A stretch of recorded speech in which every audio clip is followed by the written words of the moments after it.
Welcome, everyone. We're going to go ahead and get started here shortly.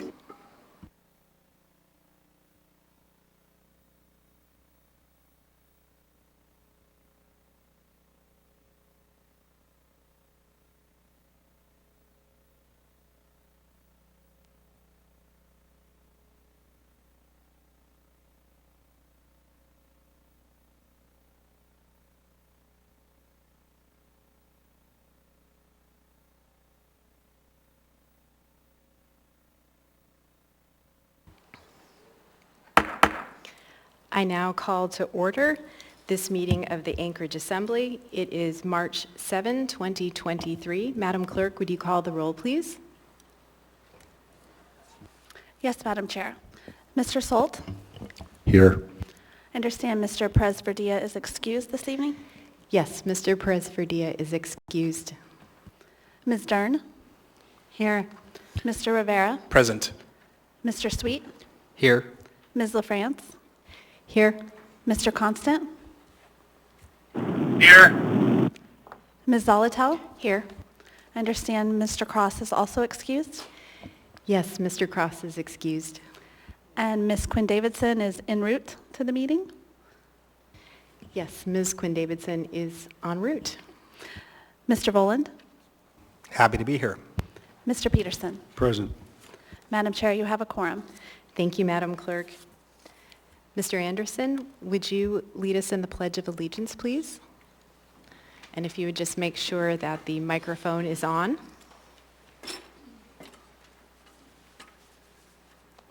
yet. Press the button. Perfect. I pledge allegiance to the flag of the United States of America and to the republic for which it stands, one nation, under God, indivisible, with liberty and justice for all.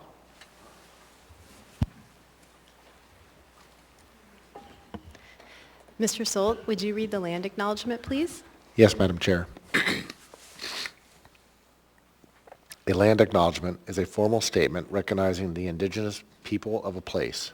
It is a public gesture of appreciation for the past and present indigenous stewardship of the lands that we now occupy. It is an actionable statement that marks our collective movement towards decolonization and equity. The Anchorage Assembly would like to acknowledge that we gather today on the traditional lands of the Dena'ina Athabascans. For thousands of years, the Dena'ina have been and continue to be the stewards of this land. It is with gratefulness and respect that we recognize the contributions, innovations, and contemporary perspectives of the Upper Cook Inlet Dena'ina. Thank you. We have minutes from previous meetings. Madam Vice Chair, may I have a motion to approve the minutes of the regular meeting of November 22, 2022, the special meeting of January 19, 2023, seat C appointment, and the special meeting of January 19, 2023, executive session? So moved. Second. Moved by Ms. Zolotel, seconded by Mr. Peterson, seeking unanimous consent. Seeing and hearing no opposition, the minutes from the regular meeting of November 22, 2022, the special meeting of January 19, 2023, seat C appointment, and the special meeting of January 19, 2023, executive session are approved. Next is the mayor's report. Mr. Mayor. Thank you, Madam Chair. Good evening, everyone. It's good to see you here. Last week was Read Across America Week. This annual nationwide event helps elevate the importance of reading and provides community leaders an opportunity to connect with and teach our kids. I had the distinct pleasure of reading to multiple elementary school classes throughout our city over the last week. I spent time reading to kids at Chester Valley Elementary, Chinook Elementary, Chugiak Elementary, and St. Elizabeth Ann Seton. It was incredibly fun and rewarding. Spending time in a classroom makes me appreciate our teachers and educators even more. They do incredible work for our community and should be thanked far more often. Reading is fundamental to growth and learning. If kids cannot read properly by about 4th grade, they will begin to fall behind in all other classes as well. I encourage folks to participate in these types of events to help inspire the love of reading to our youngsters. Next Monday, I will be presenting before the Anchorage Chamber of Commerce alongside the school district on the 2023 bond package that will be before voters in April.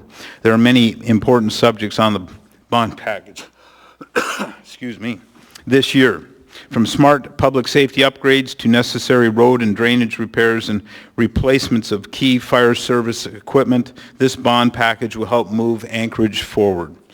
Our municipal employees and directors worked alongside community partners to bring together this bond package. Once again, we are paying off more debt than we are taking on. With higher interest rates, it's become more expensive to borrow, so we have deliberately reduced our overall bond package the last 2 years. I look forward to community discussion and hearing from voters on these matters. I want to provide a quick update on where things stand with implementing the new paid holidays that were passed by the Assembly just last meeting. Following the passage at the last meeting that made Juneteenth and Indigenous Peoples Day paid holidays and kept Seward's Day as a paid holiday, I had tasked our legal department and HR to quickly begin examining the process for providing these paid holidays to union employees. For folks who are not tracking this issue, the Assembly passed an ordinance to give non-union employees 2 paid holidays. That was Juneteenth and Indigenous Peoples Day, and to keep Seward's Day as a standing holiday. However, most muni employees will not reap these extra days off because they are in unions, and these changes must be negotiated. HR and legal have begun the process of finding ways to bring this issue forward to our unions. I want to be clear, I support these additional holidays as a tool to help recruit and retain valuable employees. However, it is not as simple as telling folks that they have the day off with pay. My administration will be bringing forward an AIM to help explain the complexities of implementing these paid holidays for union employees. Tonight, the Assembly can ensure the Health Department remains functional and that those experiencing homelessness have a place to seek shelter through the end of winter. The $4.7 million appropriation of alcohol tax proceeds for emergency sheltering costs makes sense and is within the allowable use of these tax dollars. Right now, we have an untenable situation at the Health Department where general operating funds are being used to cover emergency sheltering operations. If this appropriation is not passed, the Health Department will face a drastic impact on services, staffing, and morale. I think we can all agree that finding a solution to this dilemma is necessary and certainly timely. I hope the Assembly chooses this right course of action here tonight. Thank you, Madam Chair. Thank you, Mr. Mayor. Ms. Zalatel has a question. Go ahead, Ms. Zalatel. Thank you, Madam Chair. Mr. Mayor, you talked about concerns on the Health Department and the personnel at the Health Department. And you also talked about making sure paid holidays are made available to represented employees. We explored that, and we know that the fix on that's actually pretty easy with administrative agreements that can be instituted with the bargaining units. But my question really stems from you're stating these things around personnel.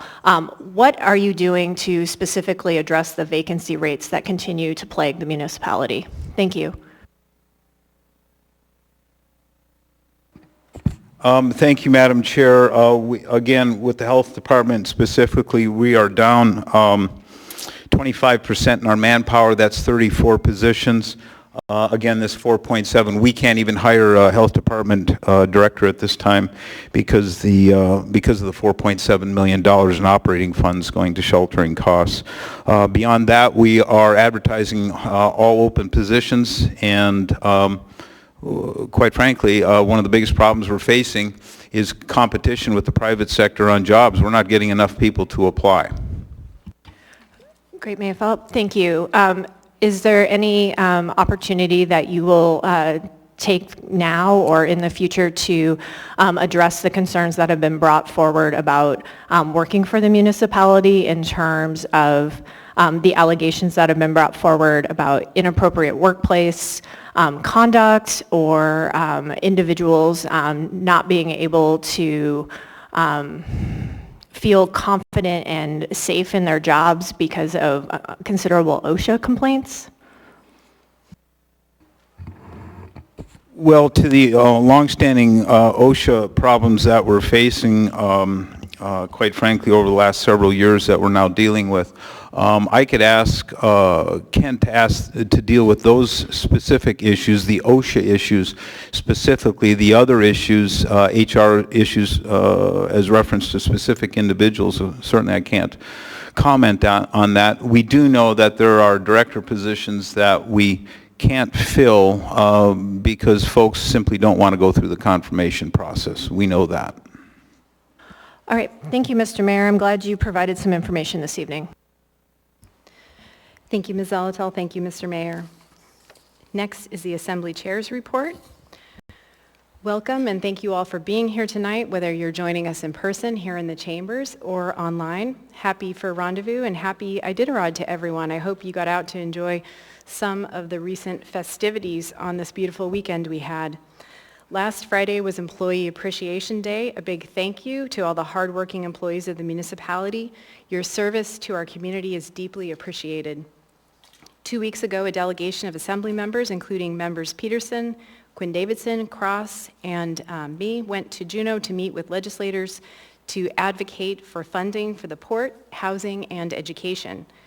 Adequate state funding is critical to the functioning of our city, and Assembly members are committed to speaking up to urge the state of Alaska to invest in and take care of its local communities.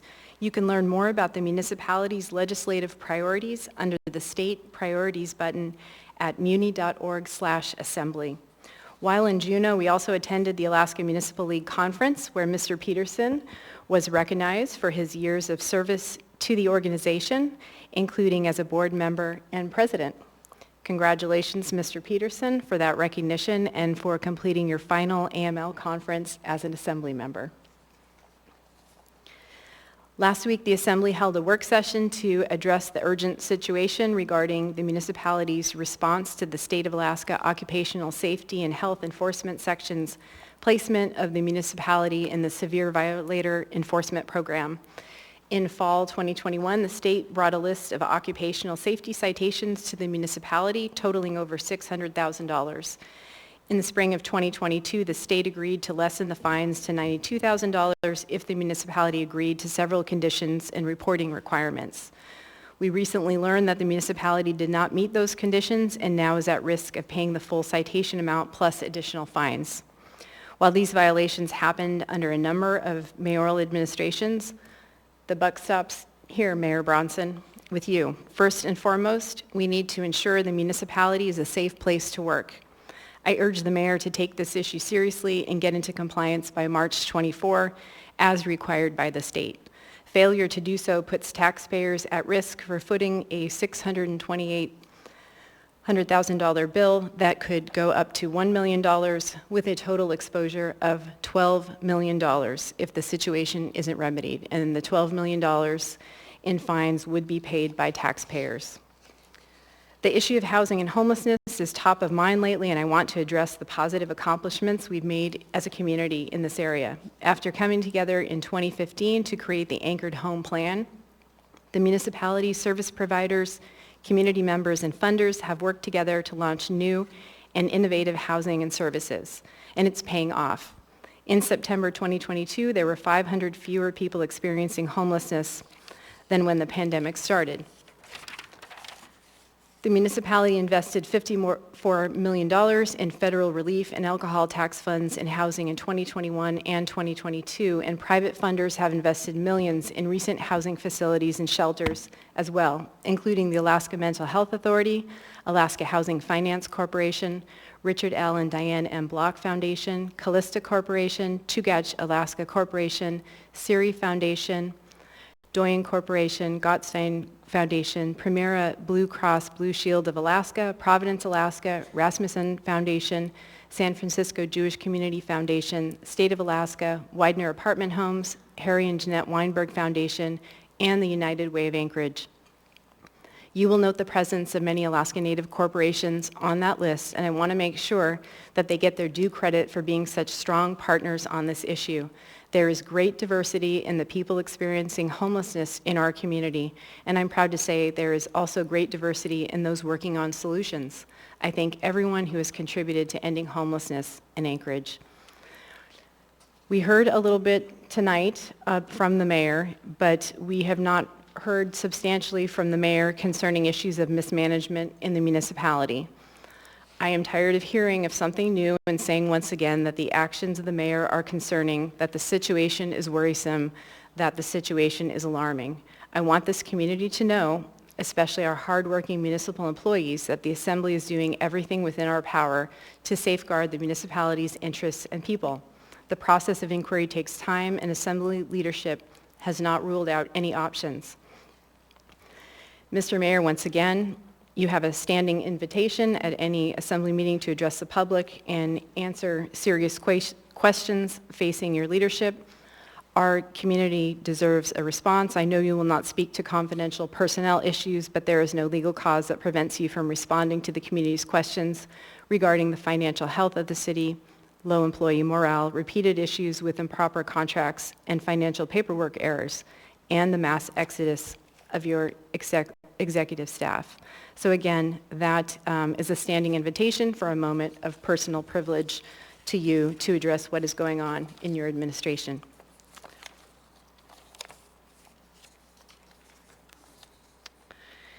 And with that, we will move on to committee and liaison reports. I will start to my right with Mr. Solt. Thank you, Madam Chair. Just want to report that there will be a regular meeting of the AEDC tomorrow. Let's see here. Sorry. At 8:30 a.m. Thank you. Thank you, Mr. Solt. Ms. Dern? Nothing to report tonight. Thank you, Madam Chair. Thank you, Ms. Dern. Mr. Rivera? Thank you, Madam Chair. Last week, the Assembly's Housing and Homelessness Committee met to continue discussion on emergency shelter demobilization, and we received an update on the efforts to turn on the former Golden Lion as housing, among other issues. Regarding demobilization, we heard from the Anchorage Coalition to End Homelessness about their implementation of the Houston model for outreach that is truly housing-focused, which is a different model than what we have right now in Anchorage. We also heard from the administration about the ongoing repair work and hopeful next steps to get the former Golden Lion turned on as housing ASAP. The next step in this discussion is to hold an Assembly work session so the entire body can provide their input, and hopefully we can get to some type of agreement or alignment between the executive and legislative so we aren't having the same discussion months from now about the Golden Lion. The next regular meeting of the Assembly's Housing and Homelessness Committee will be held next Wednesday, March 15th at 1 p.m. in room 155, City Hall, first floor. I've changed the time for this meeting to allow any members of the Assembly or administration interested in going to the 2023 Alaska Housing and Homelessness Virtual Advocacy Day put on by the Alaska Coalition on Housing and Homelessness to attend. We will continue discussions on emergency shelter demobilization and finish off other items on our agenda we didn't get to last week. There will be a meeting of the Municipal Audit Committee on Thursday, March 9th at 11 a.m. in room 155, City Hall, first floor. We will be getting an update on the annual audit from BDO, discussing PVRs, that's performance values results, and fund balance policy. Finally, I'd like to ask for a moment of personal privilege, Madam Chair. Yes, go ahead. Thank you, Madam Chair. So with me today, I have a copy of the 2023 Enlaces calendar to share with every member of the Assembly and the Mayor. This year's theme is Hispanic Latino Roots in the Last Frontier. In it, you'll see stories from various Latinx youth in Alaska, which answers the question, what does it mean to have Hispanic Latino roots in Alaska? I encourage everyone to take a read through these stories, even if you don't need an extra calendar. Thank you, Madam Chair. Thank you, Mr. Rivera, and thank you for the calendar. Mr. Sweet? Last Friday, I attended my first meeting in my capacity as the Assembly liaison to the Anchorage Chamber. Unfortunately, I was very busy that day and wasn't able to participate as fully as I had intended, but I did provide a legislative report and had a nice, if perhaps brief, discussion with their membership about issues of interest to them, including the latest on body-worn cameras. So I was very glad to be able to report to them in that capacity. I don't believe they meet again while I'm still a member, so this was my first, last, and only, I think, interaction with that group, but I was happy to do so, and whoever I end up passing the baton off to in regards to the liaison position, I'm sure they're going to do well. It's a good group of folks. That's all. Thank you, Mr. Sweet. Ms. Zalatel? Thank you, Madam Chair. On March 16th at 11 a.m., there's an Enterprise and Utility Oversight Committee meeting. On the agenda is an update from the Eklutna Hydroelectric project. We'll be taking up a proposed recommendation of award for designer of record contract for Terminal 1 of the port, and also an update on the port administration building contract. We still have the standing item for an update on the Heritage Land Bank from and Real Estate Departments from Lance Wilbur, Director of Office of Economic and Community Development.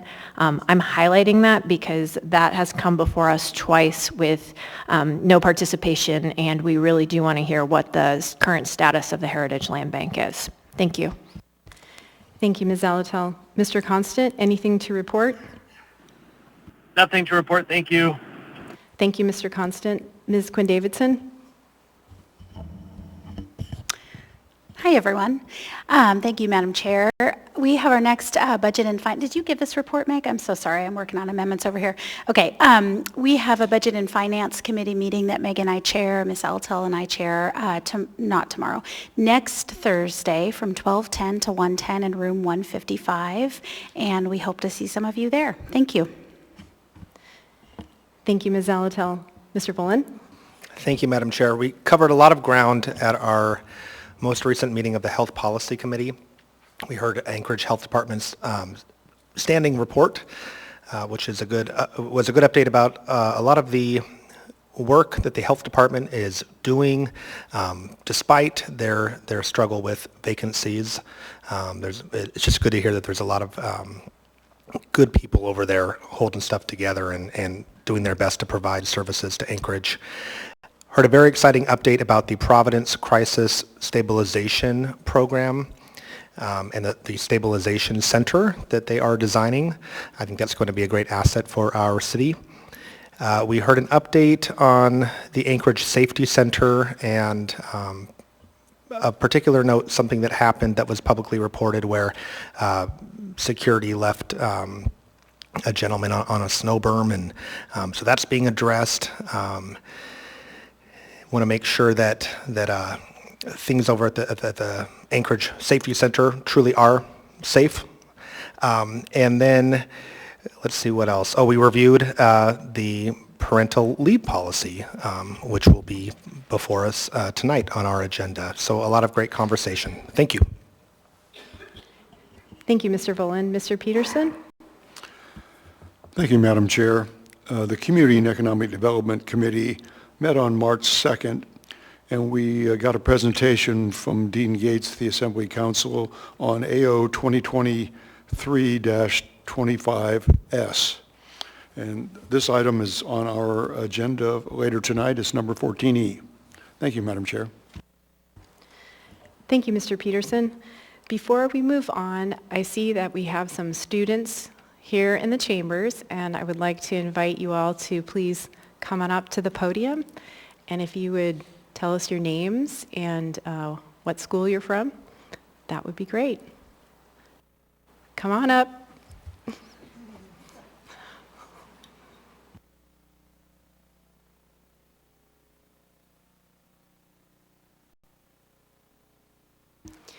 And if you press the button there on the box to make sure the red light around the microphone comes on.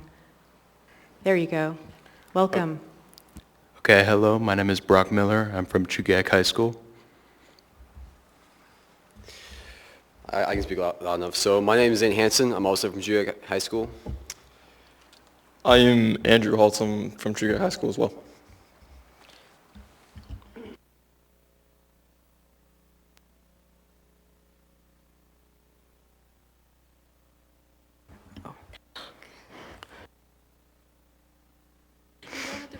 There you go, it's on. Andrew Hayes from Chugiak High School. Nevaeh Allen from Chugiak High School. Delaney Lesko from Chugiak High School. Mason Zeng from Chugiak High School. Great, thank you, and welcome all of you. I assume you're here for a class, yes, government class, and that you may need a signature. Okay. Ms. Dern, if you need any help, I'm sure other members would be happy to sign. Great, thank you. Thanks for being here tonight. Okay, we will move on to addendum to the agenda. And before we do that, I am going to read the two supplemental laid on the table items that we have tonight. I'll read them into the record.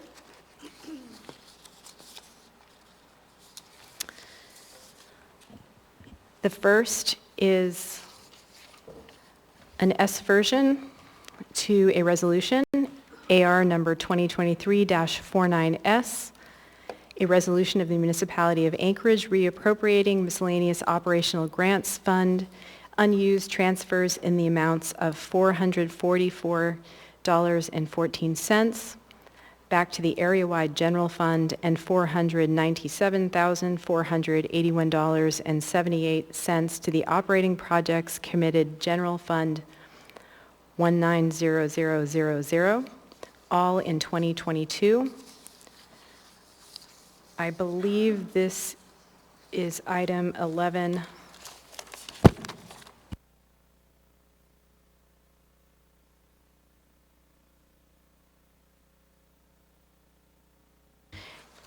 This will be part of item 11B. The next supplemental laid on the table item,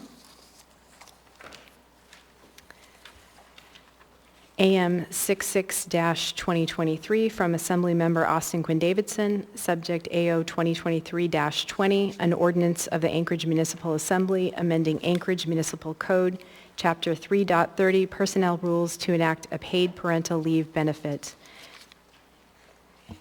And that item will be 14A3.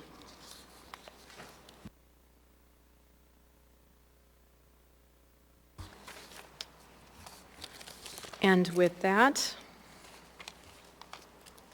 may I have a motion, Madam Vice Chair, to incorporate the addendum as printed and distributed and the laid on the table items? So moved. Second. Moved by Ms. Zalatel, seconded by Mr. Peterson. Seeking unanimous consent. Seeing and hearing no opposition, the addendum as printed and distributed and the laid on the table items have been incorporated into the agenda. Next, we will go to appearance requests.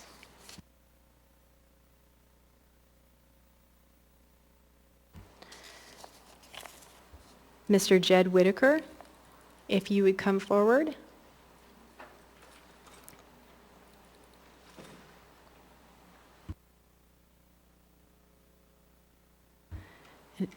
Great, microphone is on.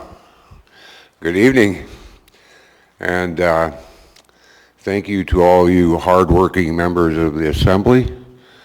It's clear that you really are working very hard on behalf of the community, and I thank you for that. There are many municipal employees who do their best to make Anchorage a better place, and they deserve a good round of applause.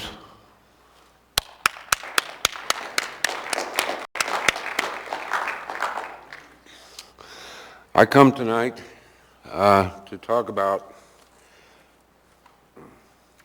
an alternative proposal to the lack of affordable housing in Girdwood. The Holton Hills project was voted down. In my opinion, it's good public policy to have competition. The Holton Hills was going to get 60 acres of the city's land, which I estimate was worth $20,000 to $25,000 an acre. That's $1.5 million. You should have got a packet about the Hillbilly Hills proposal. For the benefit of the audience, I'll quickly run through it. A minute and a half goes by pretty quick. The Hillbilly Hills proposal, March 7th, 2023, Phase 1, 2, and 3. Phase 1, 101 bedroom cabins with loft, shed roof, post and beam construction with a carport, shed roof. 4 streets, 25 cabins on each. I made a mistake on the math on that. Phase 2, a replication of the Turnagain Arms building on 3rd Avenue in downtown Anchorage. This building was built by Swalling Construction using concrete. It survived the great earthquake of 1964. Swalling Construction retains the architectural design of the Turnagain Arms building, and instead of reinventing the wheel, so to speak, Swalling Construction could build a replication in Girdwood on municipal land. Phase 3, longer term, a replication of the style of building found in Ketchikan, Juneau, Whittier, and Anchorage. Examples in Anchorage are the McKay and Inlet Towers buildings, 12 stories high, made of concrete, durable, minimal footprint, maximal utilization of municipal land. Phase 1, 2, and 3 would all be rentals. My time's up. Thank you for listening, and I strongly encourage the Assembly to address the lack of affordable housing in Girdwood through competitive bid. Thank you very much. Thank you.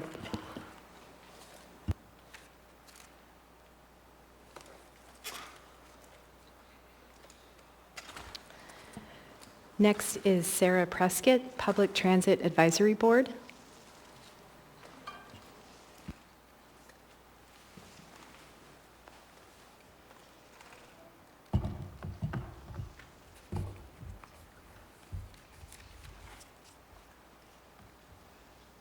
Can you hear me? All right. Hello, good evening. My name is Sarah Prescott. I'm the chair of the Public Transit Advisory Board. Thank you for your time this evening. Last month at our meeting, we voted on Resolution 2023-01. I'm here to read that into the record, and then I will email you with that resolution immediately following my time here. A resolution of the Anchorage Public Transit Advisory Board supporting further measures to protect the lives and safety of public paved surface users outside of automobiles.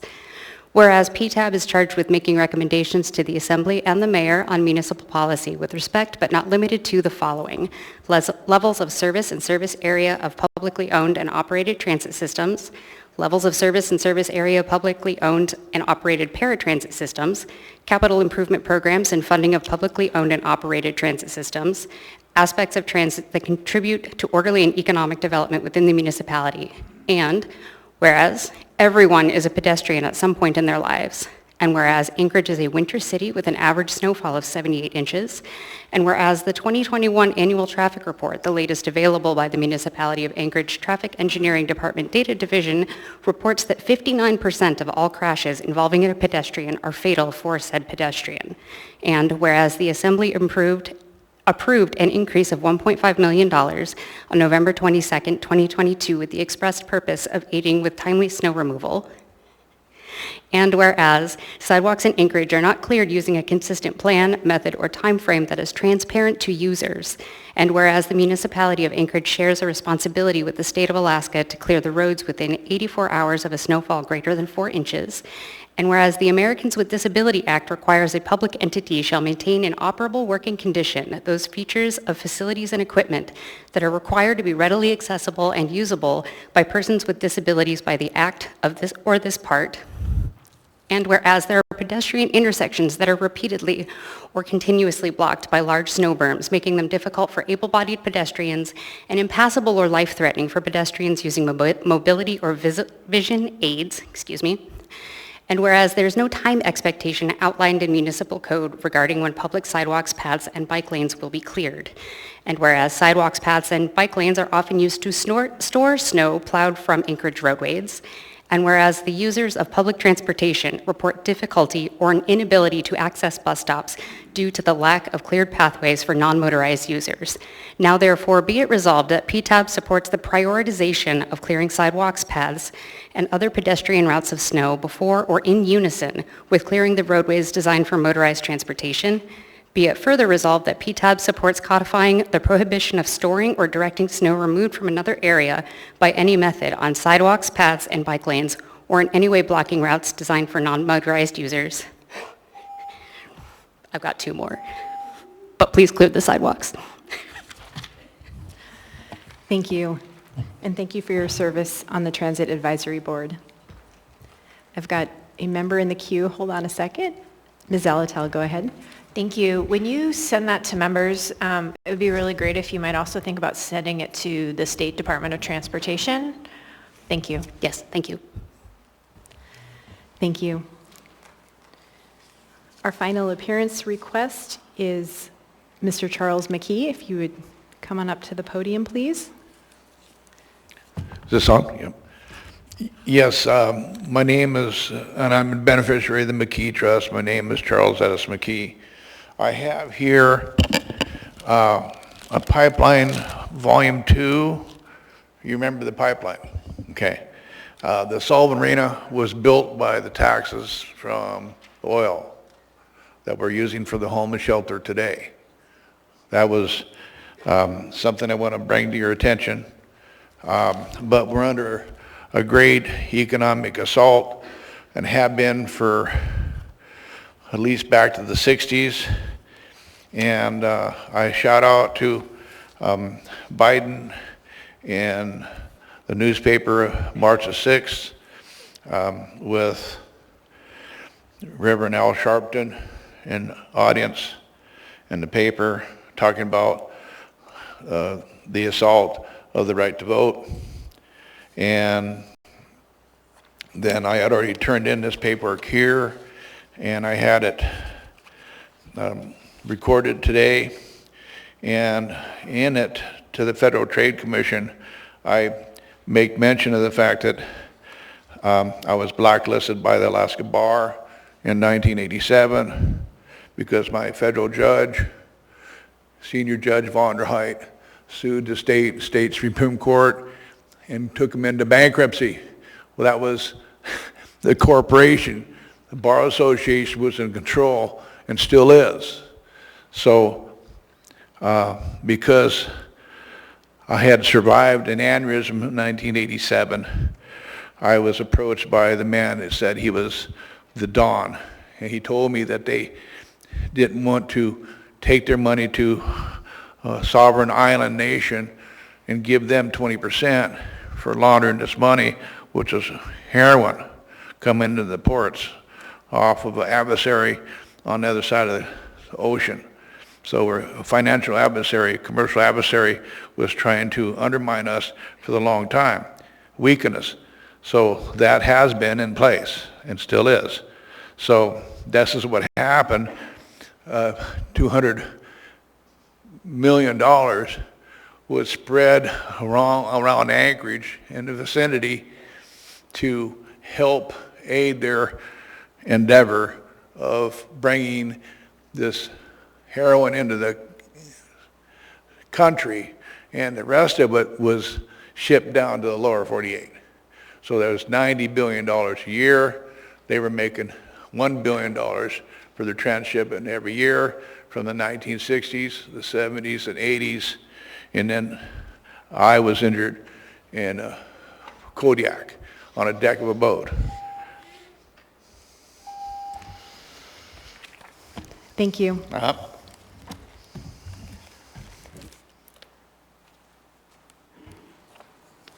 Okay, we will now move on to the consent agenda.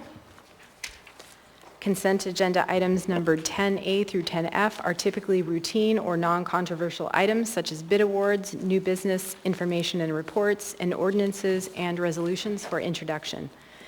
Items on the consent agenda may be approved by the Assembly by a single vote on a motion to approve the consent agenda. Prior to approval, items may be pulled by an Assembly member for discussion and separate vote on each of those items.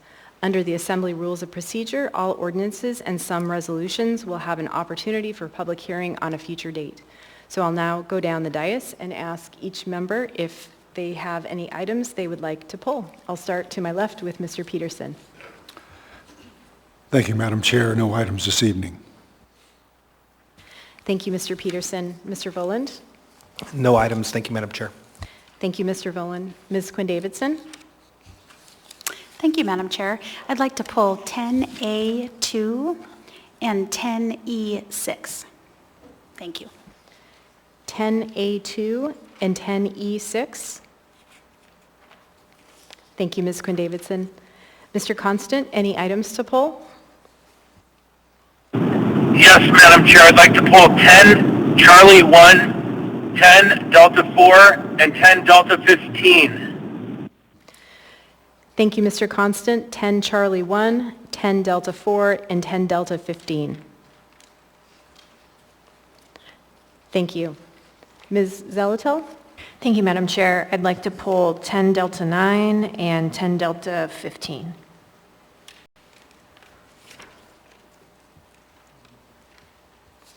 Thank you, Ms. Zelatel. 10 Delta 9 and then also 10 Delta 15, which was pulled by Mr. Constant as well. Thank you. Mr. Sweet? Nothing. Thank you. Thank you, Mr. Sweet. Mr. Rivera? Thank you, Madam Chair. I'd like to pull item 10A3. Thank you, Mr. Rivera. 10 Alpha 3. Thank you. Ms. Dern? Nothing to pull tonight, thank you. Thank you, Ms. Dern. Mr. Solt?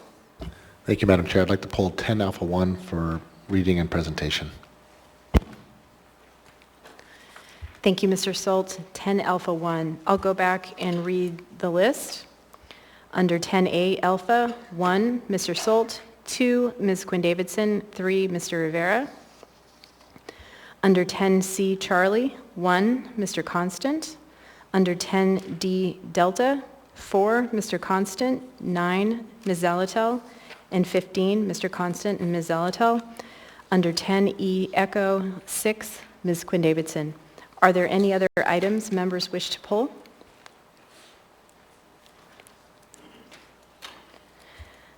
Madam Vice Chair, may I have a motion to approve the consent agenda with the exception of the pulled items? So moved.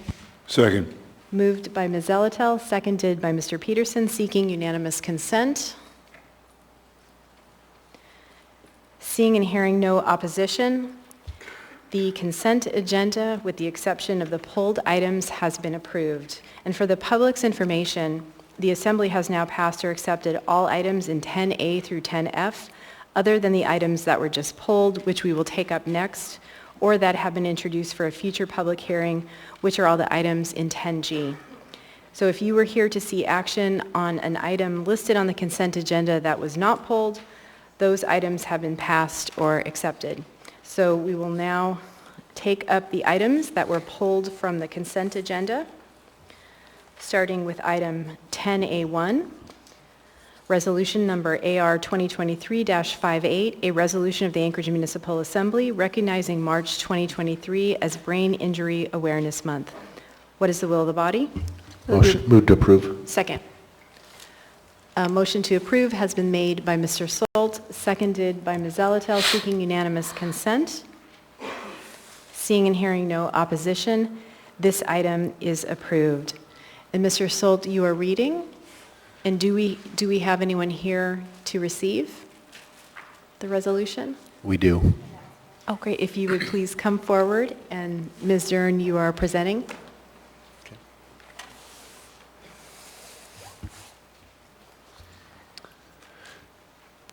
A resolution of the Anchorage Municipal Assembly recognizing March 2023 as Brain Injury Awareness Month.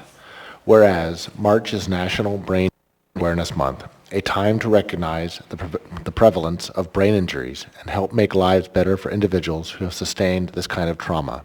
And whereas traumatic and acquired brain injuries, TABI, can happen to anyone and can bring a lifetime of co-occurring conditions, including persistent concussion symptoms, PTSD, physical impairments, developmental delays, paralysis, cognitive or behavioral problems, suicidal thoughts, greater risk for dementia and Alzheimer's, and lifelong challenges for individuals and families. And whereas these injuries are often preventable, and the incidence of identified traumatic and acquired brain injuries in Alaska is significantly higher than the national rate, and the long-lasting effects of COVID-19 may include neurological and cognitive symptoms, which may improve with brain injury rehabilitative strategies. Policymakers have a responsibility to promote community safety and brain injury prevention through person-centered policies. And whereas brain injury may contribute to homelessness, substance and alcohol misuse, criminal behavior, domestic violence, and mental and behavioral health disorders. But with access to updated education, assessment, support, care, and treatment regarding the brain's neuroplasticity, overall quality of life can greatly increase, and individuals may be able to return to their community of choice, decreasing overall cost for care. And whereas global projects such as Unmasking Brain Injury seek to give survivors a voice, promote brain injury awareness and education, and eliminate stigma by showing that persons living with brain injuries are deserving of dignity, respect, compassion, and full integration into their communities. Now therefore, be it resolved by the Anchorage Assembly that March 2023 is recognized in the municipality of Anchorage as Brain Injury Awareness Month, and the people of Anchorage are encouraged to further public awareness of the effects of brain injuries, the importance of preventing brain injuries, and to observe Brain Injury Awareness Month with appropriate programs and activities, passed and approved by the Anchorage Assembly the 7th day of March 2023.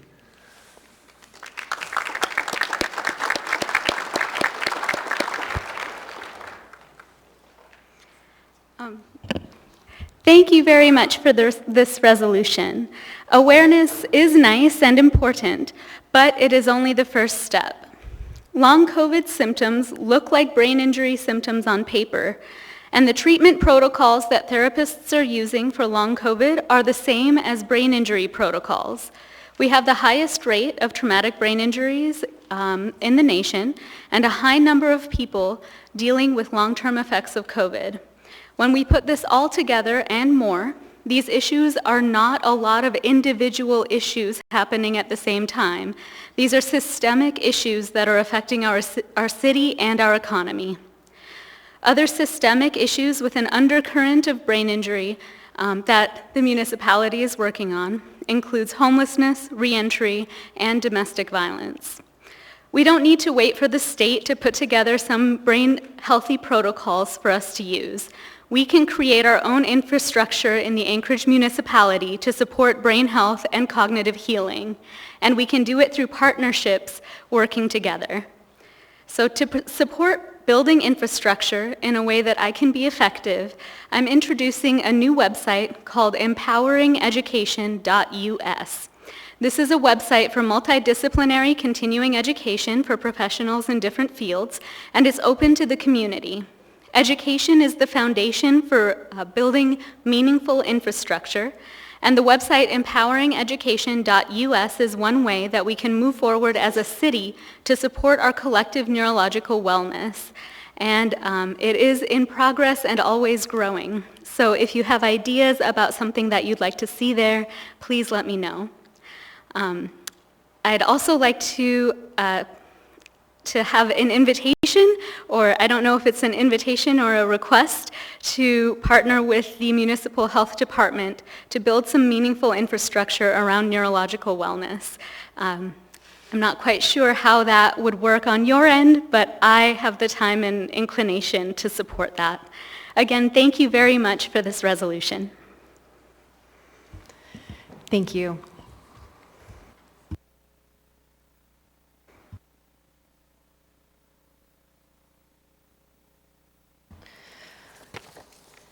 We now have before us item 10A2, resolution number AR 2023-59, a resolution of the Anchorage Municipal Assembly recognizing March 2023 as National Women's History Month. What is the will of the body? Move to approve. Second. Move to approve by Ms. Zalatel, seconded by Mr. Rivera, seeking unanimous consent. Seeing and hearing no opposition, this item is approved. And I understand, Ms. Quinn Davidson, you are reading? I am, thank you. And Ms. Dern is presenting, and we have Ms. Kaysen here. Oh, if you all would come forward, welcome.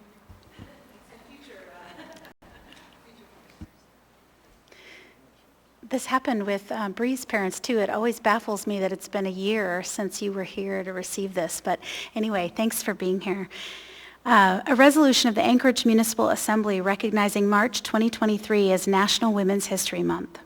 Whereas, growing out of a small town school event in California, Women's History Month is a celebration of women's contributions to history, culture, and society, and the United States has observed it annually throughout the month of March since 1987. And whereas the 2023 theme, Celebrating Women Who Tell Our Stories, honors women in every community who have devoted their lives and talents to producing art and news, pursuing truth, and reflecting society decade after decade. And whereas, from legal defense and public education to direct action and civil disobedience, women have expanded the American tradition of using inclusive, democratic, and active means to reduce violence, achieve peace, and promote the common good, and they have given voice to the unrepresented and hope to victims of violence. And whereas many organizations and individuals in Anchorage and all of Alaska embody this theme by participating in progressive social change movements, serving in the U.S. military, providing services to those in need, educating, and being public servants. Now, therefore, the Anchorage Municipal Assembly recognizes March 2023 as a National Women's History Month and encourages our community to participate locally in programs, ceremonies, and activities such as the International Women's Day celebrations with YWCA and AK World on March 8th, celebrating the contributions of women to our rich history. Whoever wrote this, it's really beautiful. Is that Barbara? I wouldn't be surprised. Passed and approved by the Anchorage Assembly the 7th day of March, 2023. Thank you so much.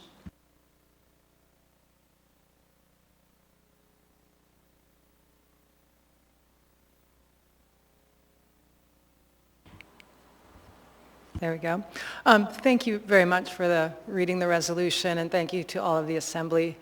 I want to turn over the floor to my fellow commissioner, but I wanted to just take this opportunity. It's wonderful to remember the contributions of women during this History Month, but in the interest of future contributions, I really just want to thank Assemblymember Quinn Davidson for putting the family leave policy on the floor, and for members Zalatel and LaFrance for supporting that.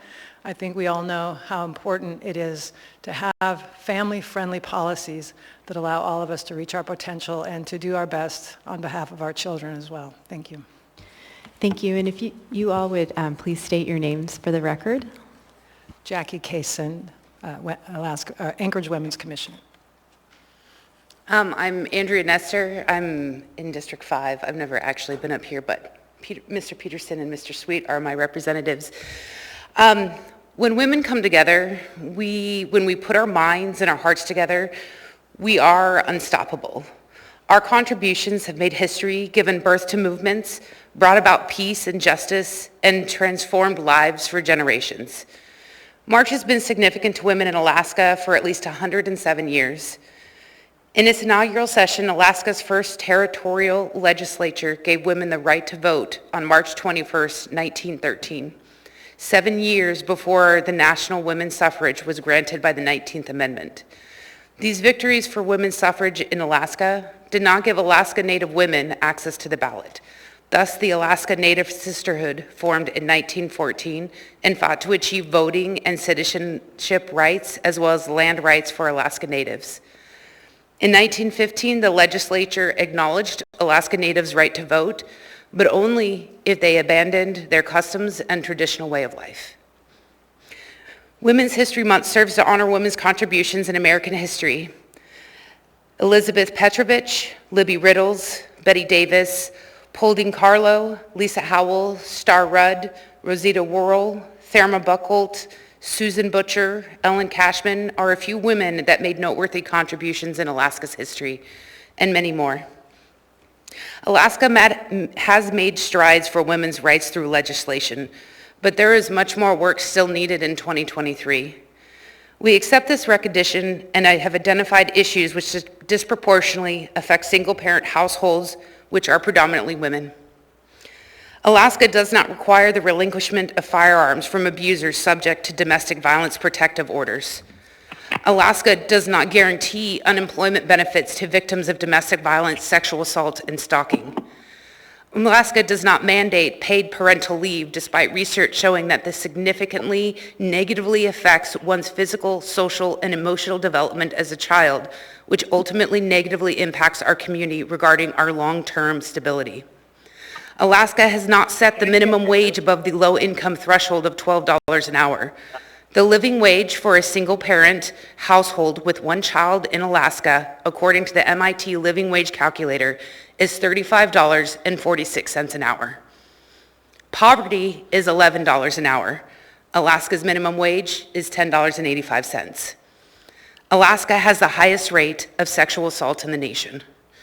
Alaska has a shortage of affordable, available daycare, or daycare at all. The municipality of Anchorage does not make available to all of its employees work-life balance options that support their families. During the snow days called by the Anchorage School District, the municipality of Anchorage did not close its doors. Single parents, like myself, were forced to make a choice of caring for my young children or going to work. I chose my children. I'm not allowed to telework as a non-rep supervisor. I also could not get out of my house. I was forced to use benefited leave, as were many of my employees who did not have children. This is benefited leave I would normally use to take care of my children when they are sick, or I am sick, as the municipality does not have sick leave, only annual leave. I can't forget to mention the misogynistic subjugation of women in the Anchorage Health Department. Under a fraudulent and cruel leader, in which I and others filed multiple HR complaints, only to be told by HR, it was a leadership style. I was subject to victim-blaming techniques by HR, in which I was told I manipulated my supervisors. I and many others were told multiple times we would be fired if we did not comply with his orders. I was told 3 times by the former Anchorage Health Department director I would be fired. I cleaned out my office on March 6, 2022, and I have not returned anything to my office, though I still work there. I wondered how I could explain this to my daughter, who is here with me today. So I decided to write myself a letter to my 9-year-old self. It says, "Dear Andy, the world is scary and will make you anxious, and at times you won't want to come outside. You will believe in the fairy tale you were sold as a kid, the Disney stories you're still waiting to see in real life. You believe in following the rules, but those who are charged with enforcing the rules will continuously not be held accountable for their actions. In fact, when you complain, you will be blamed. You will graduate West Point and serve as a military police officer in active duty Army, serving across multiple theaters of engagement. You will know what it looks like for someone to be powerless, and you will know what it feels like to be powerless. At times it seems like no one can hear and no one cares, but just know that one day you'll be here standing at this podium.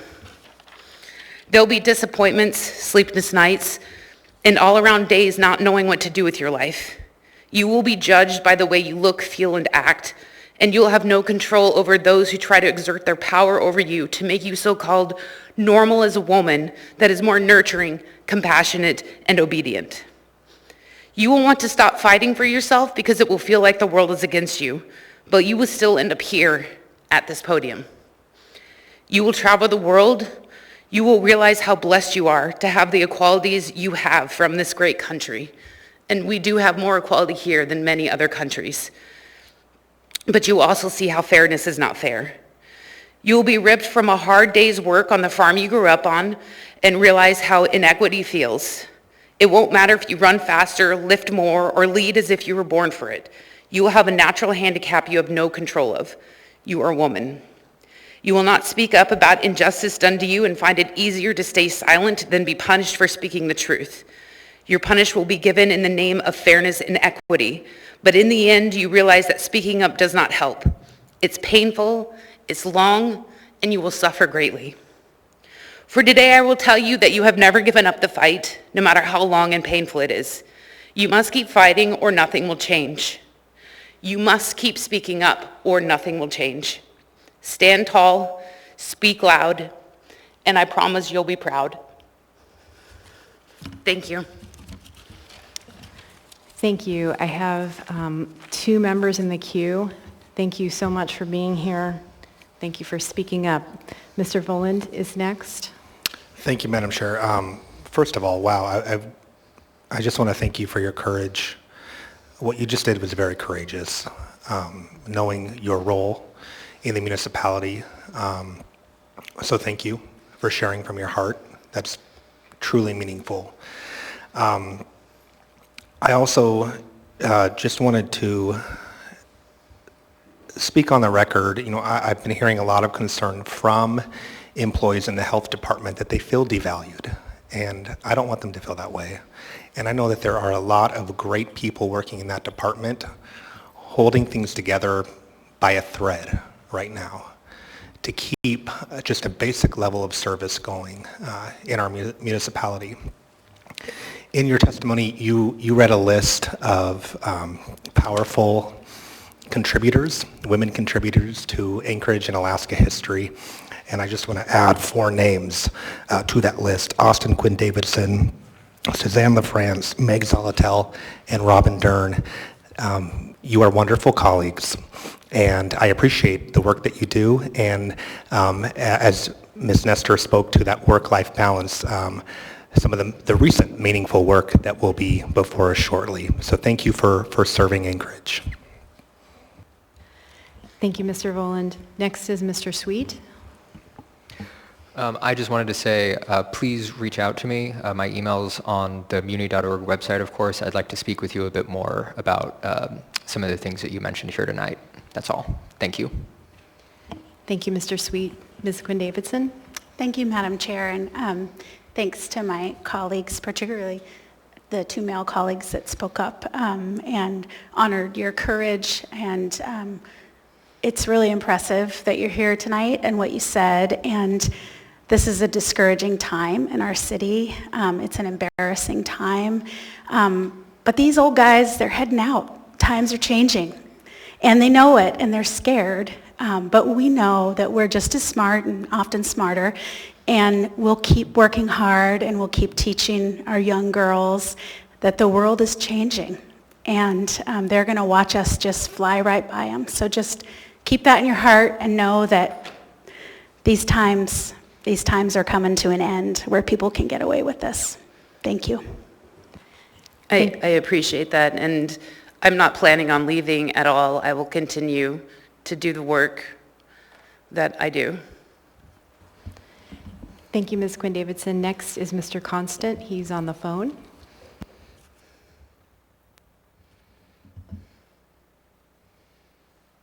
Go ahead, Mr. Constant. Thank you. I just want to add my voice to the chorus saying I am so sorry that we have been unable to contain this awful environment that has existed in this municipality for the last 2 years, and we're still fighting the fight, and hearing your voice is going to help maintain the energy that's needed to continue this fight. So thank you. Thank you, Mr. Constant. Ms. Dern. Thank you both for being here tonight. I wanted to ask what your daughter's name was. My name is Mercedes. Hi, Mercedes. My name is Robin, and I wanted to tell you that you have an incredible mother, and I think that she could use a really big hug right now.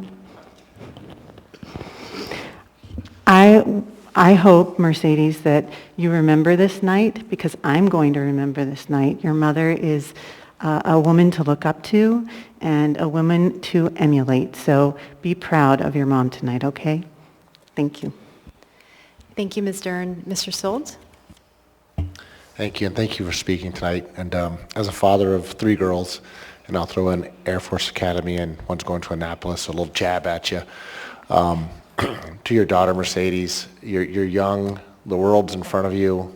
You can do anything you want, break records, set new bars. It's just a matter of how much work you put into it. Nothing comes easy, as you see what your mom's gone through. So just keep your head up high and make life your own oyster. I just have to respond to that with Go Army, beat Air Force. Thank you, Mr. Schultz. And thanks to the 3 of you for being here tonight.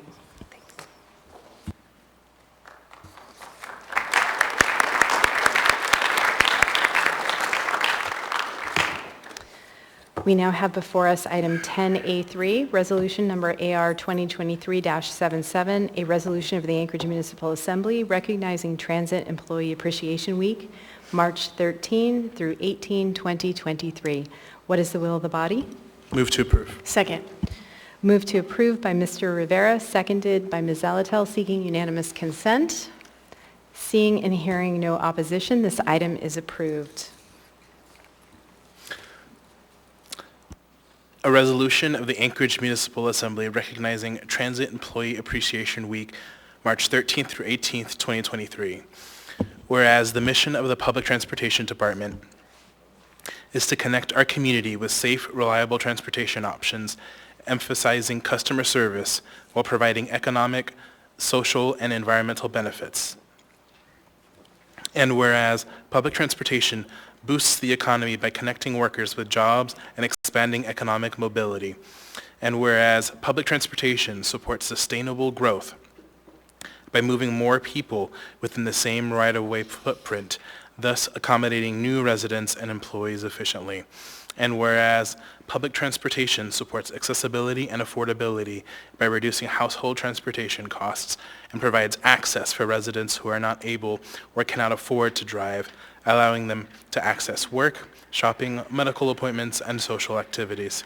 And whereas People Mover, Anchor Rides, and Rideshare all provide essential public transportation services to our community for the benefit of all residents and visitors.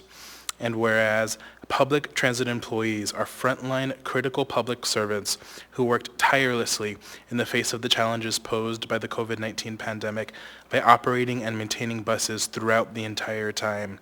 And whereas public transit employees kept the city safely moving during the most recent record snowfalls when schools and businesses were closed, operating all but one day during the numerous snowfall events.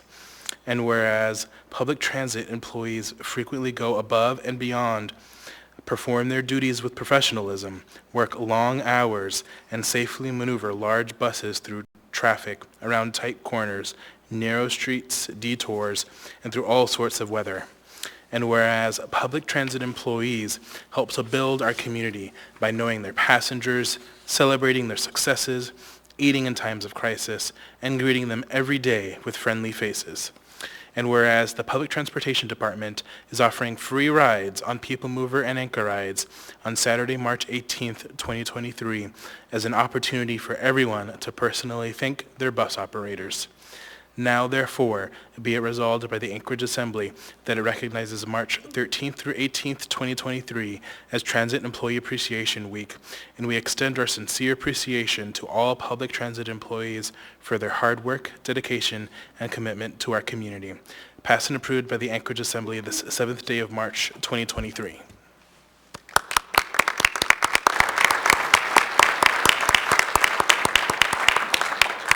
Thank you for that. On behalf of the 194 employees of the Transportation Department, I just want to say thank you.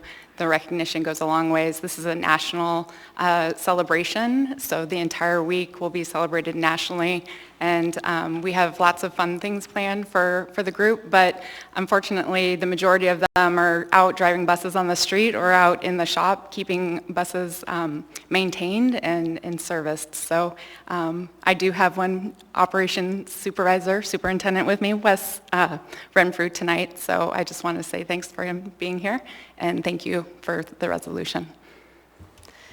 Thank you. Mr. Schultz?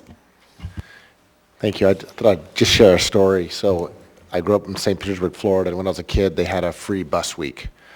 And that's what I did for the entire week. I would wake up in the morning, hop on a bus, and just ride random buses around town, exploring my city until it was about dinner time, and figured I better figure out how to get back home. But a fond memory and really appreciated public transit, so thank you for that. Thank you, Mr. Sold. Mr. Voland? Thank you, Madam Chair. One of the things on Amendment 1 to the 2023 to 2026 TIP that I really am excited about and do appreciate is a potential pilot to make bus fare free for those over 65 or younger than 18. And I just appreciate your work and the work of the department in trying to create that accessibility to public transportation. Thank you. Real quick on that pilot program, that's some new funding that is coming from the Infrastructure Act that we hadn't previously had available to us. So being able to tap into those funds is really going to go a long ways in us allowing to offer our seniors and youth ride free. Thank you, Mr. Voland, and thank you, Ms. Acton, to you and your team for all your hard work. We will now take up item 10C1, Assembly Memorandum Number AM 142-2023, Recommendation of Award to Consolidated Contracting for Fairview Recreation Video Systems Upgrade. What is the will of the body? Move to approve. Second. A motion to approve has been made by Ms. Alatel, seconded by Mr. Rivera. Mr. Constant had pulled this item. Mr. Constant?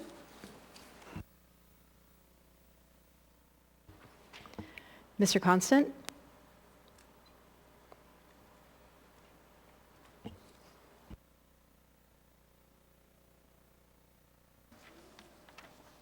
Madam Chair, while we're waiting for Mr. Constant, is it okay if I get in the queue? Sure, go ahead, Mr. Voland. Okay, I think there may be a question about recently. I think that there was some negative activity that happened sort of around the entrance of the Fairview Rec Center. And I think Member Constant and I would just like a little bit more information about where these cameras are going to be placed and what kind of security they will provide for. So I think, I don't want to speak for my colleague, but I'm supportive. I would just like to know a little bit more information. Thank you, Mr. Voland. And is that a question for Mr. Colhase then? Or, oh, actually, Mr. Braniff. I think Mr. Braniff, yep. Welcome.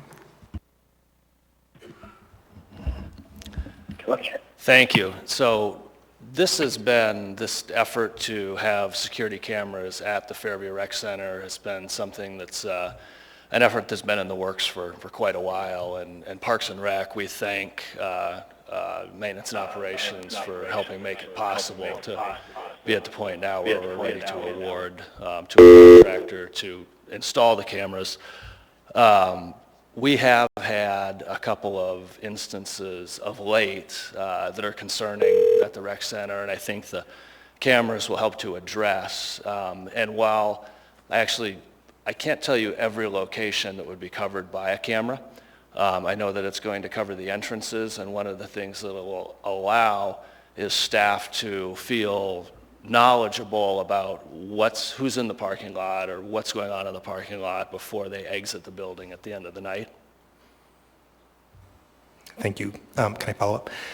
So I think that is sort of one of the questions, and that I know that I've certainly had some emails from Fairview residents who would like there to be a little bit more monitoring and security of the entrance and then kind of immediately the parking lot. So that is helpful to me. Thank you. Thank you, Mr. Voland. Mr. Constant, are you there? Yes, can you hear me? We can barely hear you. Can you? Yeah, so We can really hear you. I had the same concerns that the cameras, if you read the AM, are all inside, and there's nothing that appears to be relating to the doors. But Mr. Braniff, if in fact it's true that you believe the entrances and maybe the immediate vicinity outside will be covered, then I'm very happy with this proposal. That's unexpected to me, but let me, Member Constant, follow up and, yeah, get you back an answer on that. Yeah, if you read the document that's been presented, it talks about indoor only. Thanks. Okay. All right. I'll follow up with you. Thank you, Mr. Constant. Thank you, Mr. Braniff. I guess that's it for the queue. Seeing no other members in the queue, members may proceed to vote on the motion to approve AM 142-2023. Mr. Constant? Yes.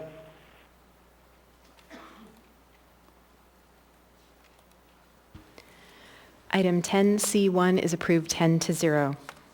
We now have before us item 10D4, Assembly Memorandum Number AM 144-2023, Amendment Number 7 to Non-Encumbering Contract 4400000869 with Hattenberg, Dilley, and Linnell Engineering Consultants, LLC, to provide professional engineering services for capital improvement projects for the municipality of Anchorage, Merrill Field Airport.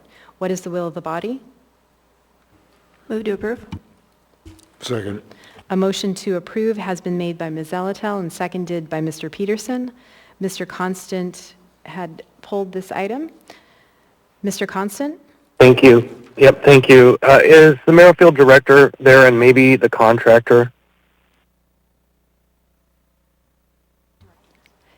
Yes. He's coming forward to the podium. Thank you. So, thank you, sir. My question is, what background does this engineering firm have in the environmental process?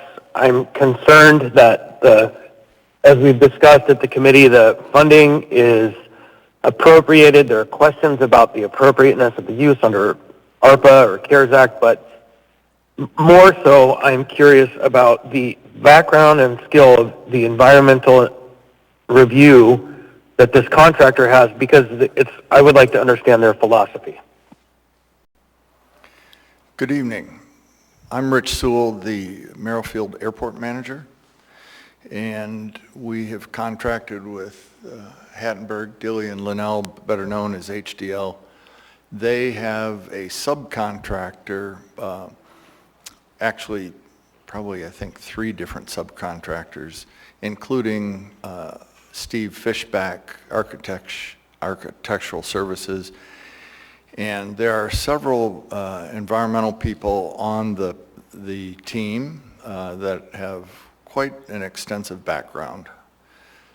In particular, just as a highlight today, I received from FAA the environmental document on this next project approved, which went through extensive vetting, including the State Historic Office.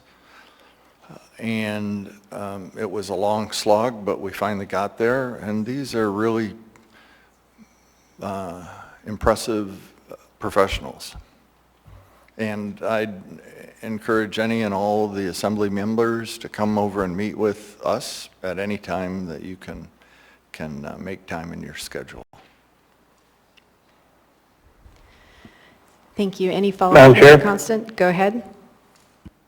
Thank you. So I heard you speak briefly, Mr. Sewell, about historic preservation. That's great under the context of environmental. What other elements is this plan going to be looking at?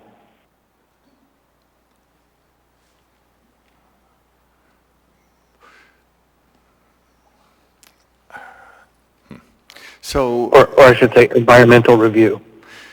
Yeah, the environmental review has to do with the buildings that are under development as part of this overall contract. There's probably, I think, a total of 9 or 11 buildings on the airfield that the airport owns that are being improved and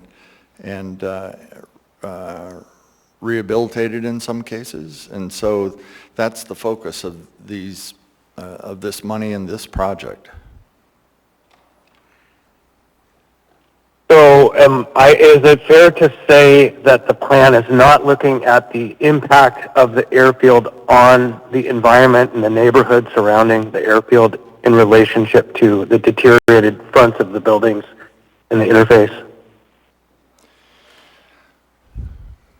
The environmental analysis that's required by the Federal Aviation Administration focuses on the properties that are being rehabilitated. And so I guess maybe I'm not understanding your question clearly. Well, when we contemplate environmental documents for engineering and construction in relationship to major infrastructure, we take into consideration the impacts of the infrastructure on the lives of the people living nearby. I am trying to understand if this is solely a project looking at oil spills under buildings, or if the airfield is actually going to invest in understanding how it's impacting the people who live under its flight paths in relationships to the buildings and dollars that are being spent.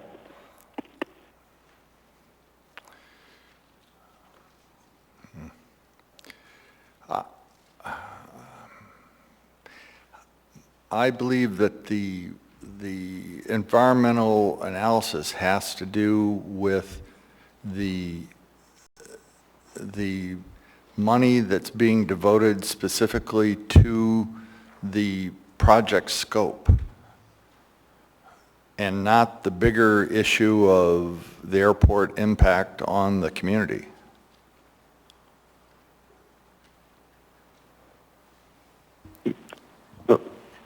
I don't want to be too literal, but that doesn't make sense. We don't do environmental analysis on money. So I'm going to step out and let someone else try to communicate. Thank you. Thank you, Mr. Constant. Ms. Zalatel?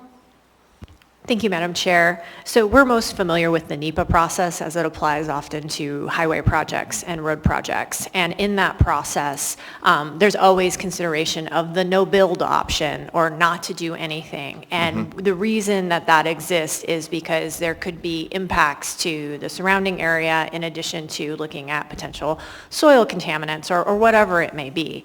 And I think what Mr. Constant is trying to get at, and what I would like to know is this NEPA process similar, where, you know, it's not only looking at the direct site and project scope, but is there a no-build option? Is there an option that will be considered that may say, oh, wait, there are a lot of impacts, and so therefore we're not going to move forward? The short answer is no, or yes, that it's always a consideration not to do anything, not to build. But that decision is made by the federal agency.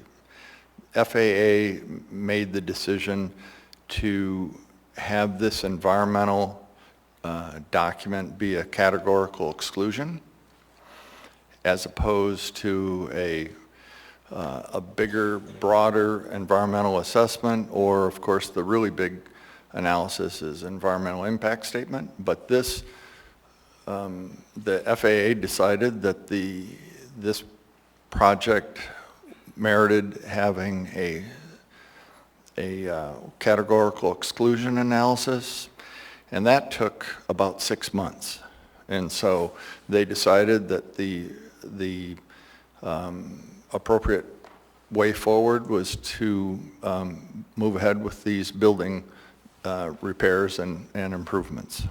Okay, thank you. That would have been really great information to put in the memorandum, because what we have in the memorandum suggests that you need to go through a NEPA process, and I understand a categorical exclusion can be allowed. There's still a process involved in that, but that's really key information that gets to what the scope may be of the work that's going to be provided by this contractor. Thank you. Thank you, Ms. Zalatel. Mr. Voland? Thank you, Madam Chair. I have a question about how time sensitive this is, and then I wonder if there would be an appetite to discuss this at our next Utilities and Enterprise Committee or have a work session on it. This particular $56,000 chunk of money is really truing up the contract that's already been proved. There was a administrative error in the purchasing department that overlooked this $56,000. And it should have been originally in as part of the AM 548 2022, but it was just overlooked. And so anyway, this $56,000 trues up the actual contract approved amount. Okay, thank you. Oh, excuse me, I guess I didn't answer your question. Time-sensitive nature? It is time-sensitive, yes. Like, what are we talking, how time-sensitive?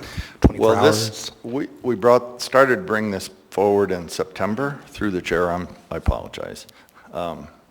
Started to bring this forward through in September, and actually it predated me to true this up, and one thing or another with the process, I understand that it's been delayed, and now our contractor is needing to move forward, so it is time sensitive. But certainly I'd be more than willing to come to the EUOC to talk about this. Maybe talk about the scope Sure. of the environmental analysis? Sure. Okay, thank you. Thank you, Mr. Volin. Ms. Zalatel? Thank you. Based on the information provided, I move to postpone this item till March 21st. Second.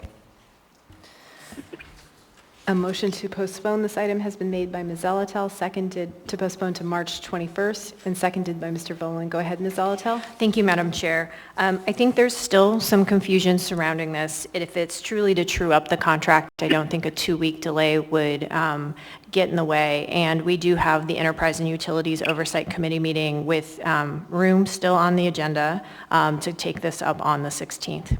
Thank you. Thank you, Ms. Zalatel. Mr. Constant? Thank you. And if this passes, I would really like to have the contractor there to discuss with us the environmental process that they're working on through the airfield. Thank you, Mr. Constant. Any further discussion on the motion to postpone item 10D4 to the meeting of March 21? Seeing no members in the queue. Were you trying to get in the queue, Mr. Solt? No, okay. Seeing no members in the queue, members may proceed to vote on the motion to postpone item 10D4 to the meeting of March 21. Mr. Constant? Yes.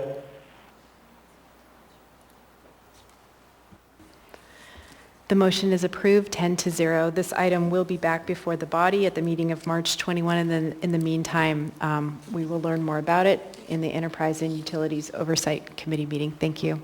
Okay, see you then. We now have before us item 10D9. Assembly Memorandum Number AM 149-2023, grant agreements with various nonprofits for homelessness services from the municipality of Anchorage, Anchorage Health Department. Ms. Zalatel? Thank you, Madam Chair. In my role as the Executive Director of the Anchorage Coalition to End Homelessness, we put together a unified funding proposal which included these partners and these resulting grant agreements. For that reason, I'd like to be excused. It is the ruling of the chair that you are excused.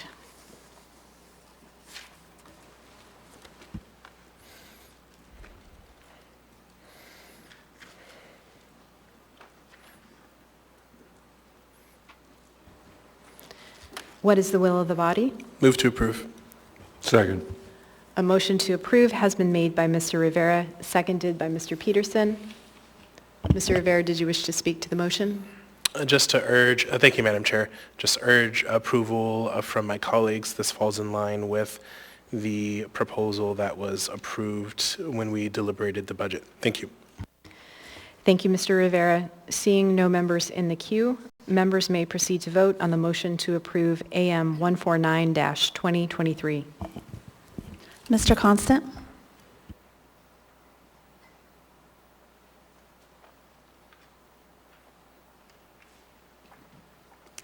Mr. Constant?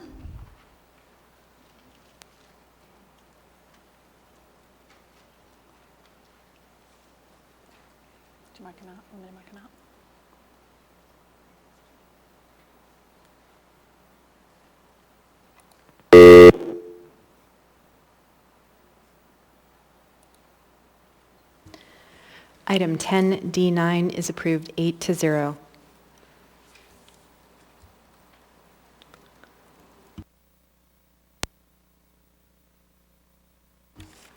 We now have before us item 10D15, Assembly Memorandum number AM 174-2023, first option for renewal of Peregrine Services, Inc. for tax billing printing service for the Municipality of Anchorage Finance Department. What is the will of the body? Move to postpone to the meeting of the 21st of March. Second. A motion to postpone item 10D15 to the meeting of March 21 has been made by Ms. Zalatel and seconded by Mr. Rivera. Ms. Zalatel? Thank you, Madam Chair. I would like there to be some time to have a conversation, and I don't know if it'll require a work session. There's a line in this item that provides for the administration to put an insert into the tax bills. And if we recall last year's insert, it was concerning, I guess, because it really was a political statement and not an informational statement to the taxpayers. And so I would like more guidance and information and know what tools we may have available to ensure that that doesn't occur this year, because it's really inappropriate to spend municipal funds to make political statements. Thank you. Thank you, Ms. Zalatel. Mr. Constant, you had also pulled this item. Do you wish to speak to the motion to postpone? Can you hear me? Can you hear me? Yes. I'm having major IT issues.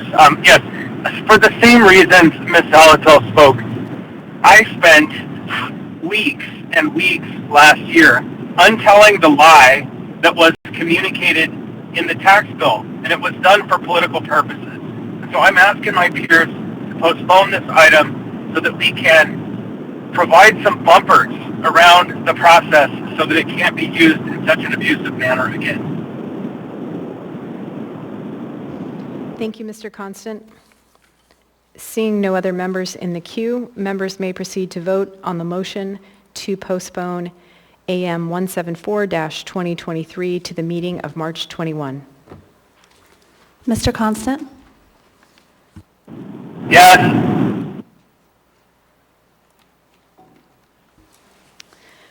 The motion to postpone item 10D15 to the meeting of March 21 is approved 10-0. We now have before us item 10E6, resolution number AR 2023-69, a resolution of the Municipality of Anchorage appropriating $349,999.89 as a grant from the U.S. Department of Justice, Office of Community-Oriented Policing Services, and appropriating $7,697 as a transfer for the Anchorage Metropolitan Police Service Area Fund, Anchorage Police Department 2022 operating budget, all to the Federal Grants Fund, Anchorage Police Department to hire a mental health clinician for an additional co-responder team. What is the will of the body? Move to approve. Second. A motion to approve has been made by Ms. Zalatel and seconded by Ms. Quinn-Davidson. Go ahead, Ms. Zalatel. Thank you, Madam Chair. So this work is really important. Having a mental health clinician available as a co-responder to APD is really, really important work. And I'm thrilled to see that funding was found from an outside source. As you may recall, we also provided funding for the mobile intervention team through the alcohol tax. But that's only one half of this story. The other half of this story is the mobile crisis team through the Anchorage Fire Department, which preceded, didn't precede the mobile intervention team, but it certainly preceded the mobile intervention team in terms of considering a robust 24/7 approach to a co-responder team. And to date, it's really disappointing that we are still at the point where there is not 24/7 service for this through the fire department and the mobile crisis team. And this is really a lack of will by the administration. We are waiting for job classifications for the fire department. We are waiting for a commitment for the fire department and the administration to come to the table through the union to talk about an EMT-only position, which not only would reduce the cost of the mobile crisis team, but would also address the shortage we have of firefighters. And we have laid out this blueprint numerous times. So I will vote for this to move forward and again urge the administration to get the mobile crisis team up and running. The last statistics we were provided at the public safety meeting, there's still about 9,900 calls that could be possibly taken off APD's call stack if we had 2 robust teams 24/7. So again, I'll support this. This is really important work, but it's disappointing that we aren't concurrently moving forward with the mobile crisis team as this body has intended. Thank you. Thank you, Ms. Zalatel. Ms. Quinn Davidson? Thank you, Madam Chair, and thanks to Ms. Zalatel. Just want to echo everything she said. It's a real loss to the community, and we talked about this at the Public Safety Committee meeting last week, that the mayor, despite there being funding and us helping with solutions on classification, et cetera, has refused to implement this really successful program that both supports those experiencing mental or behavioral health issues and the rest of the community, because we can get APD out there fighting crime and dealing with the issues they really need to be focusing on. So anyway, definitely support this work and support the MIT team as well that's doing some mental and behavioral health work, but just have to say yet again that I'm really disappointed in this administration. Thank you. Thank you, Ms. Quinn Davidson. Mr. Voland? Thank you, Madam Chair.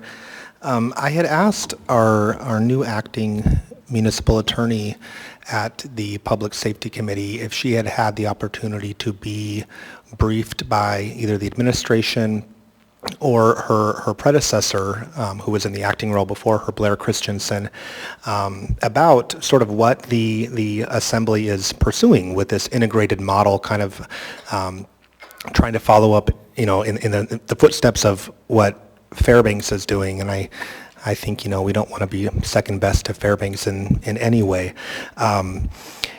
But so when it comes to getting the mobile crisis team and the mobile intervention team both up to 24/7 operations, I have a question for Ms. Helzer. Have you had, since that Public Safety Committee meeting, an opportunity to be further briefed by the administration? And just before you answer, I will say an additional comment. I think we hear a lot from constituents, at least I do. Man, I wish the Assembly and the administration could work together better and get some stuff done. And I think this was headed that way. I do. I think we had the opportunity, my colleagues, Member Zalatel and Member Quinn Davidson, in their conversations with our former municipal manager, Amy Domboski, and Blair Christensen, who was our acting municipal attorney at the time, to kind of figure this out. And I was like, oh, this is great. This is an example of what the community is asking for us to work together on real solutions that'll be beneficial to our community. So anyway, I just want to say that for the record. And then Ms. Helzer, if you could just kind of give us any updates on further briefing, that'd be helpful. Thank you. Through the chair, I'll answer your question, Assemblyman Boland. I did raise this issue up with the administration, and I think it's appropriate that the administration answer the question rather than I. So I would defer to Municipal Manager Ken Colhase or Adam Trombley on this. Thank you. Go ahead, Mr. Colhase. Thank you, Madam Chair, to Member Voland. I personally have not had a chance to sit down with Acting Municipal Attorney Ann Helzer and discuss this in detail. I don't know to what extent she was able to discuss it with Blair Christensen. My discussion with some folks today was that I would like to get Chief Curl, Chief Schrage, and Municipal Attorney Helzer and some of her key staff in to brief her on the developments to date, and then I guess get back with you on that.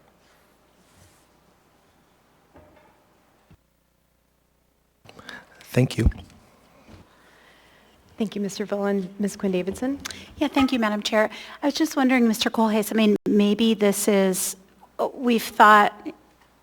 I've thought this is the mayor just not wanting this program.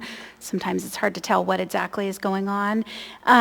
But maybe, is there a point person for this project? I mean, maybe the problem is we're just so low on staff because everyone's fleeing that, you know, we already had these conversations with Blair. We've had the, so who is the person who's working on this? And maybe that will help us actually get a solution.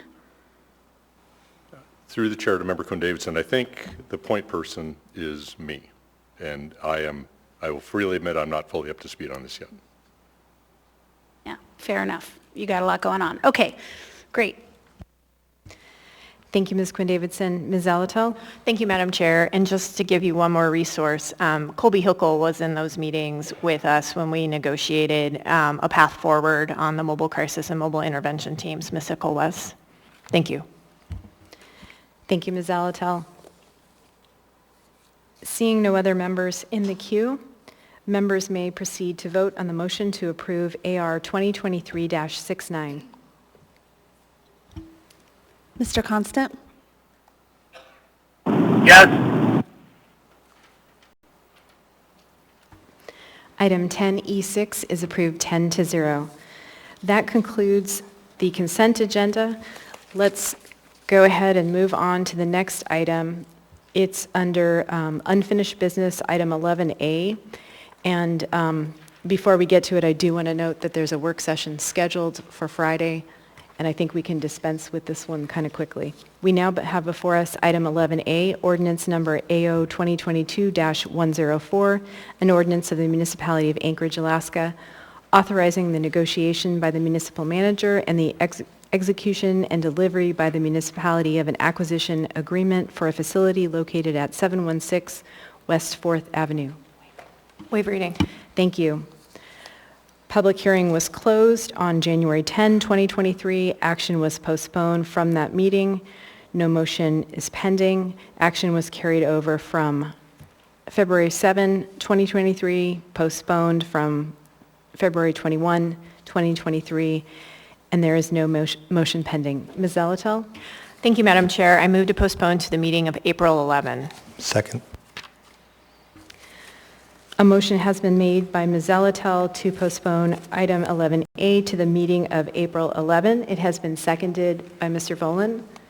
Ms. Zalatel? Thank you, Madam Chair. I appreciate that we have the work session, and I'll just be really clear. My position on this, and maybe it can be resolved by April 11th, is that we need someone present who can talk with us about the real estate interest of the municipality, specifically like a real estate director, or maybe someone even under contract. I would take someone under contract who can talk to us about the maintenance and operations of this building and what we can expect if it comes into, you know, being a municipal asset.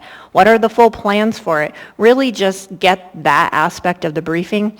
I appreciate you know, everything that's been provided, but we're still missing that kind of key aspect for me. And I don't think it's anything that the municipal attorney's office can provide, OMB, or the municipal manager, or even the chief of staff. So I hope that will give enough runway so that we can hopefully get into the meat of this and get to a decision. Thank you. Thank you, Ms. Zalatel. Mr. Constant? Thank you. In some of the background conversations that have been ongoing, there have been reference to S version. And so I haven't seen an S version, but I sure would love to. Also, we've conducted some substantial analysis of our own that we'll be looking forward to sharing at the work session. Thank you, Mr. Constant. I think I heard you say that you are requesting to see the S version and that you are conducting some analysis as well. Is that correct? Yes. Thank you, Mr. Constant. Through the chair, Mr. Constant. Go ahead, Mr. Trombley. I'm sorry I didn't see you in the queue. Go ahead. No worries. Through the chair, Mr. Constant, the S version will be provided at the work session on Friday, and it's already in OnBase for the agenda on the 21st. Thank you, Mr. Trombley. Thank you. And I just want to note that there is a work session, as I mentioned, scheduled for this Friday, March 10 to 11 a.m. in room 155 of City Hall. Seeing no other members in the queue, members may proceed to vote on the motion to postpone item 11A to the meeting of April 11. Mr. Constant? Yes.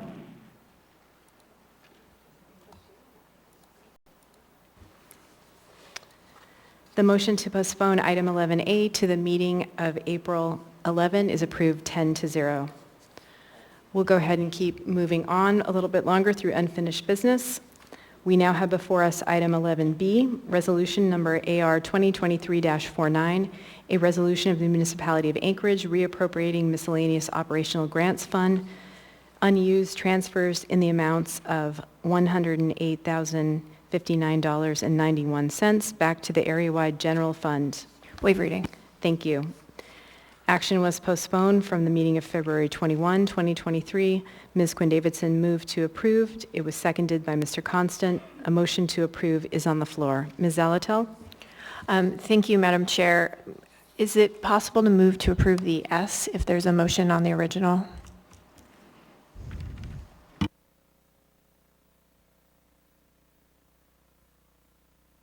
Okay, I move to approve the S version. Second.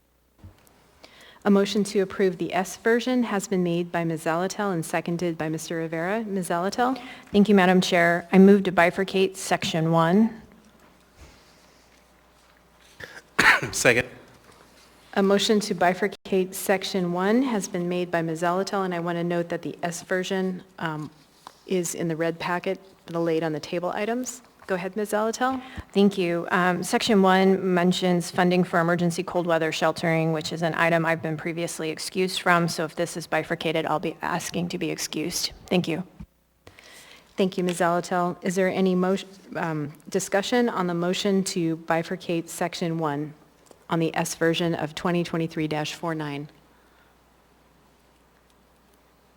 Seeing no members in the queue, members may proceed to vote on the motion to bifurcate Section 1. Mr. Constant? Yes.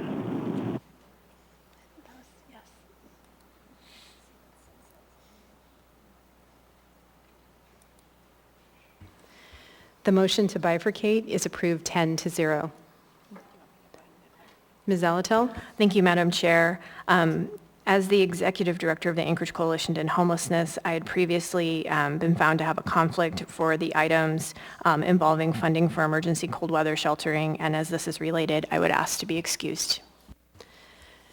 Thank you, Ms. Zalatel. It is a ruling of the chair. You are excused.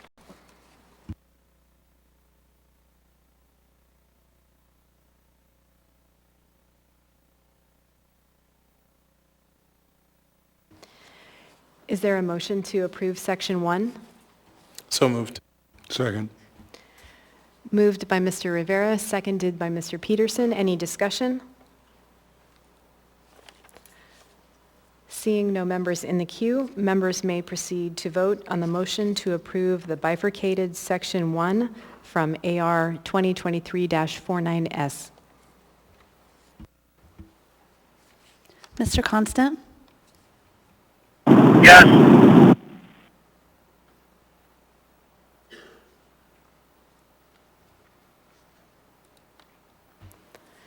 The bifurcated Section 1 of AR 2023-49S is approved 9-0.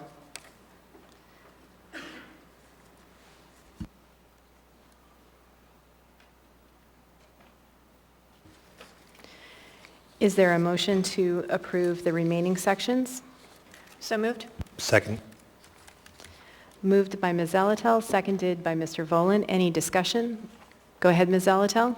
Thank you, Madam Chair. I wanted to thank the Director of Office Management and Budget for putting this together.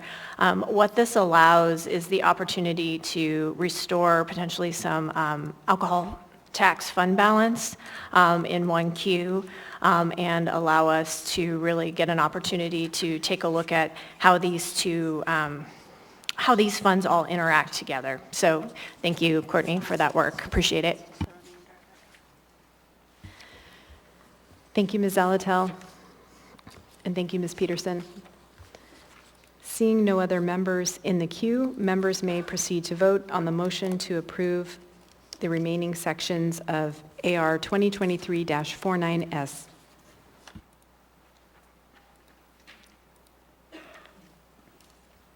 Mr. Constant? Yes.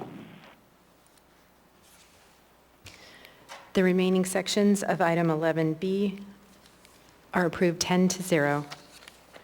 We now have before us item 11C, resolution number AR 2023-50, a resolution of the Municipality of Anchorage reappropriating transfers in the amount of $229,292.19 from the Miscellaneous Operational Grants Fund project purposes to transfers. Waive reading. Thank you. Action was postponed from the meeting of February 21, 2023. There is no motion pending. What is the will of the body? Move to approve. Second. Motion to approve has been made by Ms. Zalatel, seconded by Mr. Peterson. Is there any discussion? Seeing no members in the queue, members may proceed to vote on the motion to approve AR 2023-50. Mr. Constant? Yes. Item 11C is approved 10-0. We now have before us item 11D, resolution number AR 2023-51, a resolution of the Municipality of Anchorage reappropriating amounts of $1 million from the Beetle Kill Mitigation Project, Anchorage Fire Service Area Fund. Waive reading. Thank you. Action was postponed from the meeting of February 21, 2023. There is no motion pending. What is the will of the body? Move to approve. Second. A motion to approve has been made by Ms. Zalatel and seconded by Mr. Peterson. Is there any discussion?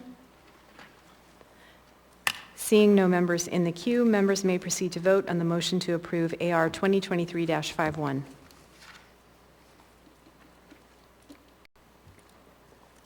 Mr. Constant? Yes. Item 11D is approved 10-0. And we will go ahead and take our regularly scheduled break now. Thank you.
get started again.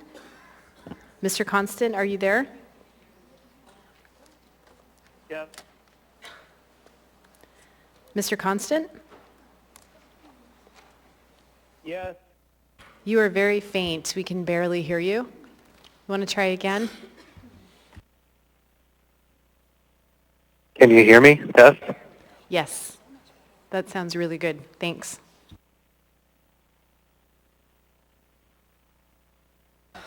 That sounds very clear. Thank you.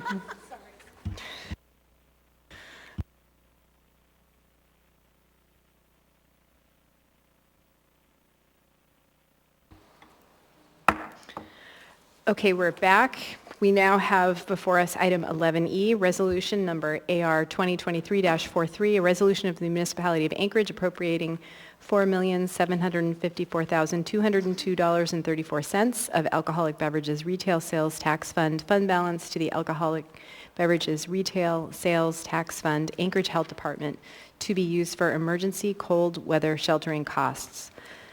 Public hearing was closed February 21, 2023. Action was postponed at the date of that meeting, and there is no motion pending. Mr. Rivera? Thank you, Madam Chair. I'd like to request that this item be set aside for a little bit. I'm still working with the administration on some amendments, and there's also one amendment that hasn't been finished just yet.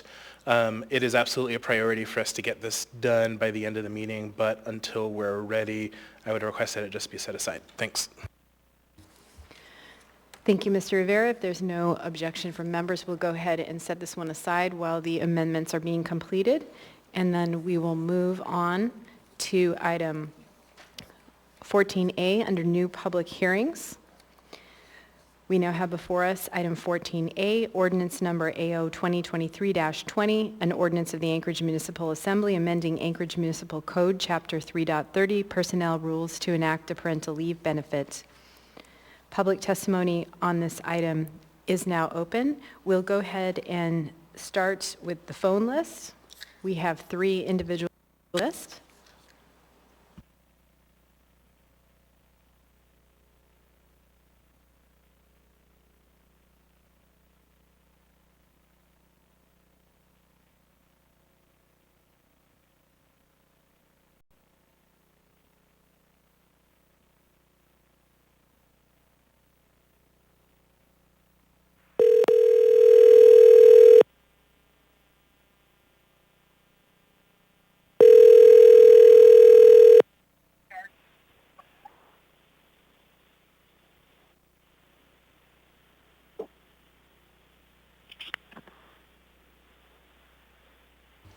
Hello? Hello? Hi, is This is Stephanie. Hi, is this Stephanie Berglund? Yes. Hi, this is Suzanne LaFrance with the Anchorage Assembly, and you are on for public testimony for item 14A, AO 2023-20, to enact a parental leave benefit. If you go ahead and start by stating your name for the record, the area of the municipality in which you live, you'll have 3 minutes. Welcome. Thank you. My name is Stephanie Berglund, and I'm the CEO of Thread. I'm a resident in West Anchorage, but I'm calling on behalf of my role at Thread. Thread's vision is that all families have access to a high-quality, affordable child care system, and access to paid family leave plays a vital role in achieving this vision. While we focus mostly on strengthening child care, we work to empower families, including their choices for parenting, care, and education for their family. Working parents of newborn children face important choices about their continued participation in the workforce, and these choices affect their children's development, their career, and their family's financial security and stability. Access to paid parental leave and child care are 2 policy pieces that support working families and ease the difficulty of decisions families make. Implementing more family-friendly policies empower working parents in making decisions for the financial stability of their families and the development of their young children. Thread supports paid parental leave policies as they're important for children, families, and businesses. With paid leave benefits, parents can take time to form close bonds with their child during the earliest developmental stages, and it also helps them put them at ease about knowing who will care for their child instead of having often to choose between expensive infant care facilities and sometimes low quality, all too often informal options. This early bonding time helps foster children's physical, emotional, and cognitive growth. By guaranteeing working parents the time and financial support they need to spend this period at home with their children, we know that children have more access to nurturing environments during their early years. Paid family leave is good for not only benefiting children, but also the family as a whole. Overall, it supports less stress and offers supports for needed time for families to adjust and transition to their new or growing family. For mothers, returning to work quickly after giving birth increases the risk of adverse maternal health outcomes, including postpartum depression. Paid leave has demonstrated physical and mental health benefits for mothers. Paid leave supports fathers, too, when they have more time to participate in child caring duties, but also the opportunity to do more early in a child's life. They've been known to adapt themselves better to parenthood, having increased emotional benefits as well. Paid parental leave can reduce financial stress for families, providing opportunities for families to take a little more time away from work before needing to access child care, reducing their financial burden of expensive care. Paid leave is also good for businesses, as we all struggle to recruit and retain qualified workers. Offering family benefits, and as many of those benefits, paid family benefits, businesses gain with stronger retention, employee job satisfaction, and businesses, in this case the municipality of Anchorage, demonstrate support for their workforce and promotes continuity in work and job positions. Paid leave shows value to employees and overall community, which is strengthened through stronger family supports. Thank you for considering this important policy. Thank you for your testimony. Let's go ahead and call the second person on the list.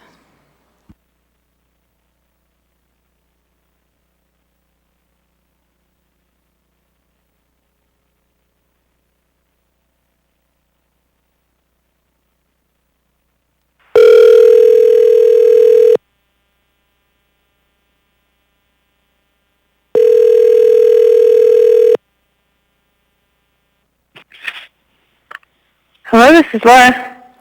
Hi, is this Laura Norton-Cruz? Yeah.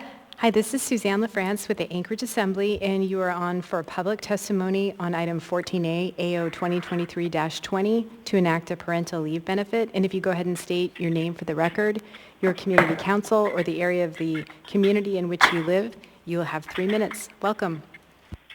Thank you. My name is Laura Norton-Cruz. I live in Turnagain in Anchorage, Alaska. I'm here to testify in support of Anchorage Ordinance 2023-20 for parental leave, for 4 weeks of paid parental leave. It's a very small amount of leave, but it's a very, very important step. It's a modest step towards increasing and improving the well-being of Anchorage families, of Muni employees.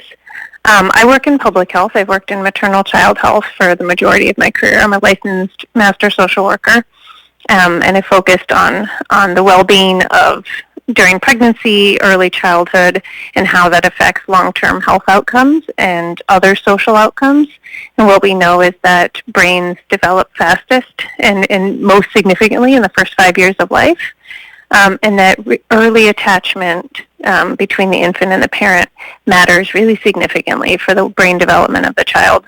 It also matters for reducing perinatal mood disorders, so depression, anxiety, and other kinds of mood disorders that can develop are reduced by having a kind of stress-free time. If you have time, paid time off to be able to stay home with your infant, it reduces the risk of those mood disorders developing. It also improves the likelihood of being able to continue breastfeeding. It helps establish breast milk supply. That has benefits for immune system development, reduces chronic disease risk. And I hope that other folks have testified to the economic benefits. We know that there are lots of benefits for employee retention, for businesses, for the Muni being a good employer, but I really, just want to make sure that we hear the long-term health benefits, the short and long-term health benefits for infants and for families, as well as the need for people to recover after they give birth and to be able to stay home with their infants and bond. So this is a really common sense ordinance. I'm so glad that it's been introduced, and I really hope you vote yes for it tonight. Thank you for your testimony. All right, thank you. Have a good night. Let's go ahead and call the third person on the list.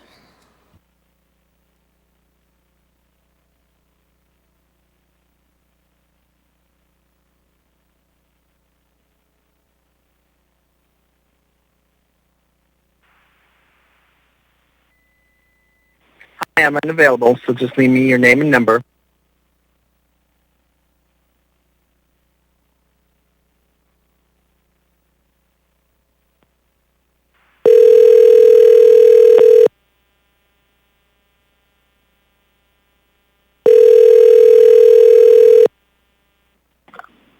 Hello, this is Trevor. Hi, is this Trevor Stores? Yes, it is. Hello, this is Suzanne LaFrance with the Anchorage Assembly, and you are on for public testimony on item 14A, AO 2023-20, to enact a parental leave benefit. If you go ahead and state your name and your community council or the area of the community in which you live, you'll have 3 minutes. Welcome. Great, thank you. Trevor Stores, I'm based in South Anchorage. I don't know the exact neighborhood, and I'm representing the Alaska Children's Trust. I'm president and CEO. One of the greatest joys in our life and easily one of the hardest responsibilities is being a parent, especially in the first few months. Parents learn how to cope with a new member of their family who requires 24/7 support and attention. ACT fully supports AO 2023-20, amending the Municipality of Anchorage's personal rules to establish a parental leave benefit of 4 weeks. As a statewide lead organization focused on the prevention of child abuse and neglect, ACT fully supports paid parental leave. We even enacted our own 1 year ago. Ensuring new parents and caregivers have the time and financial safety net to build a healthy foundation with their children is key to positive health and really long-term societal outcomes. Paid family leave helps put the children, parents, and entire family on a path towards acquiring the knowledge, skills, supports, and resources needed to thrive. As a community, we should be supporting new parents as they navigate this critical time. We sometimes hear that this will have a cost, while the long-term cost is greater than the short-term cost. And finally, with paid parental leave, our future workforce is well nurtured and better equipped. Positive and consistent relationships during a child's early years yield confident individuals who are better prepared for success in school and in life, paving the way for a higher quality workforce, stronger economic growth, and most importantly, a thriving community and healthy children and families. Thank you for this opportunity. Thank you for your testimony. And that concludes the phone list. Are there any members of the public who wish to testify? If so, please come forward.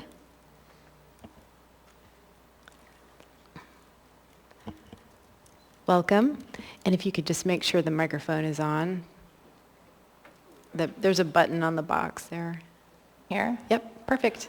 Okay, now it's on. Perfect. All right, good evening, Madam Chair, members of the Assembly. My name is Becky Wint Pearson. I live on Prospect Drive on the hillside in South Anchorage.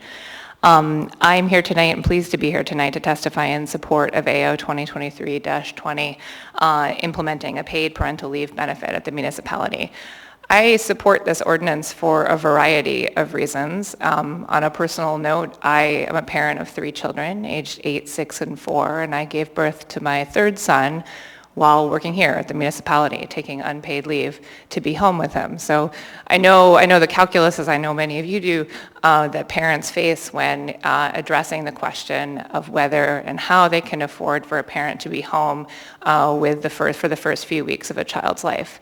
As a resident of the municipality, I support this ordinance for the many documented benefits that paid parental leave yields for maternal, mental, and physical health, and for the health and well-being of the newest infant members of our community. But I also want to talk tonight about my support for this ordinance as good business practice. In my professional life, I am the Senior Vice President of Law and Corporate Advocacy and General Counsel for GCI. GCI is one of Alaska's largest private employers with more than 1,800 employees working statewide. And we have also recently taken steps to enact a paid parental leave benefit. As of January 1st, 2023, all full-time GCI employees are also eligible for 4 weeks of paid parental leave. All employees regardless of gender, are eligible for this benefit when they grow their family through birth, adoption, or foster care. A few hallmarks of our benefit is that it is available to all of our employees as of the first of the month following their date of hire, so it's fairly immediately available to all employees. It can be stacked with other benefits that we offer, including paid time off and short-term disability, and it can be used either all at once or flexibly in 1-week increments over the course of a 12-month period. And we made the decision at GCI to adopt paid parental leave because we felt like it was consistent with our values in supporting our diverse workforce to thrive both inside and outside of the workplace. But we also made the decision because it made good business sense. Honestly, prior to adopting paid parental leave, we surveyed our employees and asked what's the number one benefit you'd like to have added to your benefits package. 57% said paid parental leave, and that's 57% of all employees, not just women, not just employees of a childbearing age. So this is a benefit that employees want. It's a benefit that our diverse workforce needs. And it's a benefit that employers like GCI and like the municipality need to offer in order to be competitive in our current hiring environment for the high quality employees that Anchorage needs. So I encourage you respectfully tonight to vote to adopt AO 2023-20. Thanks. Thank you for your testimony. Are there any other members of the public who wish to speak? If so, please come forward.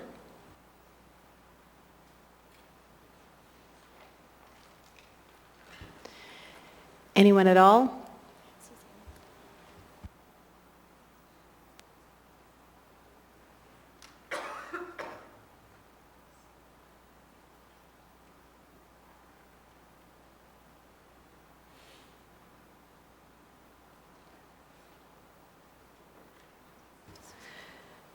We actually had one more person on the phone list, so we'll go ahead and call that individual.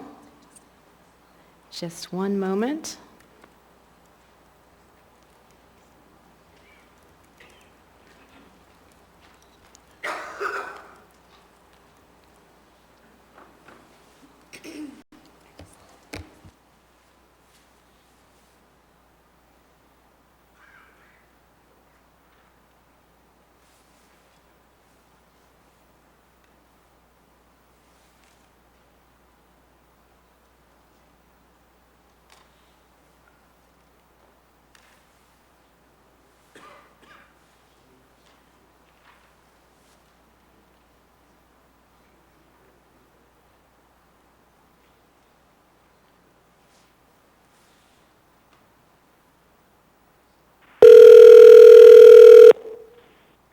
Hi, this is Polly Carr.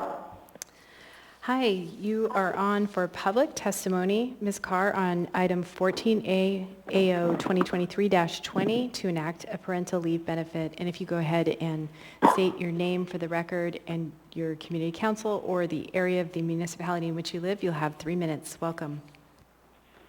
Hi there, and thank you for the opportunity to testify. I wanted to go on the record to provide my support for AO 2023-20.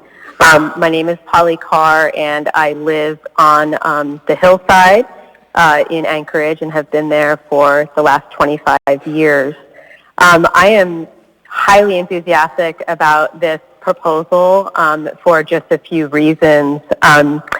Number one, paid parental leave has been proven to increase worker productivity, and I think that's something that the municipality and all of us want to see. Number two, while there might be some upfront costs, paid parental leave can help with employee retention over time, which, as we know, saves money in the long run. And I think it's pretty widely known that Anchorage in Alaska has a worker issue right now. So this seems like a really forward-thinking, long-term policy that's really smart. Number three, paid parental leave is becoming more common in the public and private sector, as you've heard from previous testifiers. And this policy is just one more way that Anchorage can attract more workers and be competitive. Finally, I would say this proposed policy is a result of, my understanding, a year of a lot of research, a long time of comprehensive research, so I feel like it's well thought out. And I think that it benefits not only workers who have children or adopt, but it actually benefits our broader community. So parents should be in support of this, but non-parents should also be in support of this. So I think it's an economic smart move. I really appreciate it being introduced, and that's all I wanted to share. Thank you so much. Thank you for your testimony. Are there any other members of the public who wish to speak? Anyone at all? Seeing and hearing no one, public testimony on this item is now closed. What is the will of the body? Move to approve. Second. A motion to approve has been made by Ms. Quinn-Davidson and seconded by Ms. Zalatel. Go ahead, Ms. Quinn-Davidson. Thank you. I'd like to move amendment number 1. Second. Ms. Quinn-Davidson has moved amendment number 1. It's been seconded by Ms. Zalatel. Go ahead, Ms. Quinn-Davidson. Thank you, Madam Chair. This is a really simple amendment. During the drafting of the policy, we made a couple errors about the date that the current mayor had rescinded the policy that I had put in place as acting mayor. So this just corrects it to August 2021. Thank you, Ms. Quinn-Davidson. Is there any discussion on amendment number 1?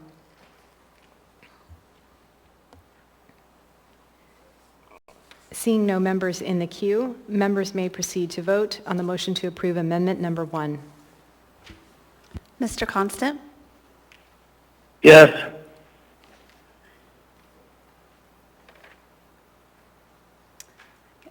I'll mark Mr. Rivera as out of the room.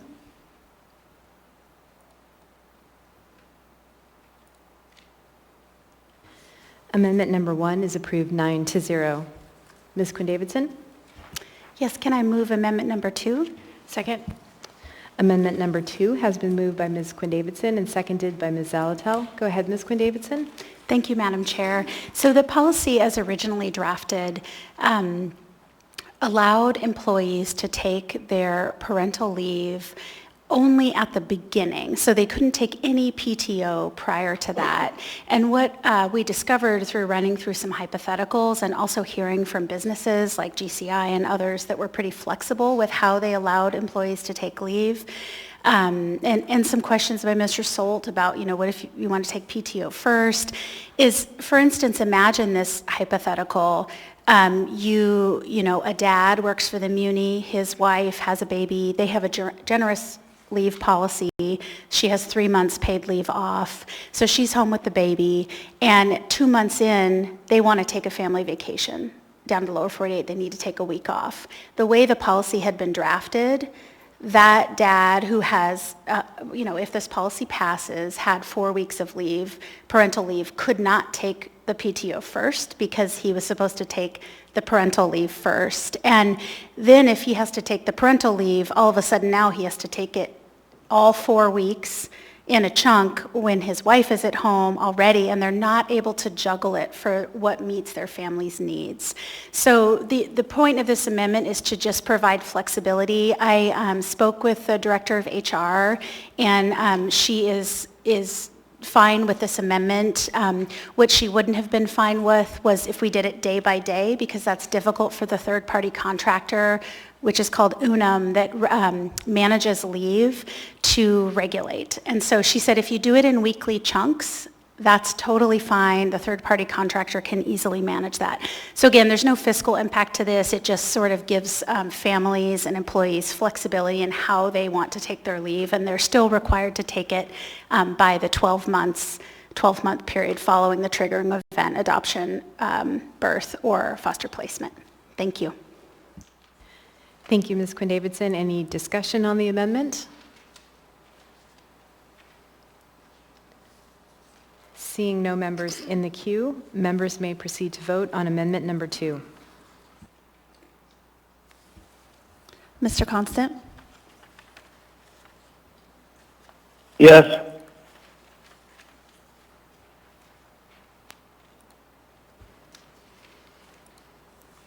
Amendment number 2 is approved 9-0. Ms. Quinn-Davidson? I'd like to move amendment number 3. Second. Amendment number 3, moved by Ms. Quinn-Davidson, seconded by Ms. Zalatel. Go ahead, Ms. Quinn-Davidson.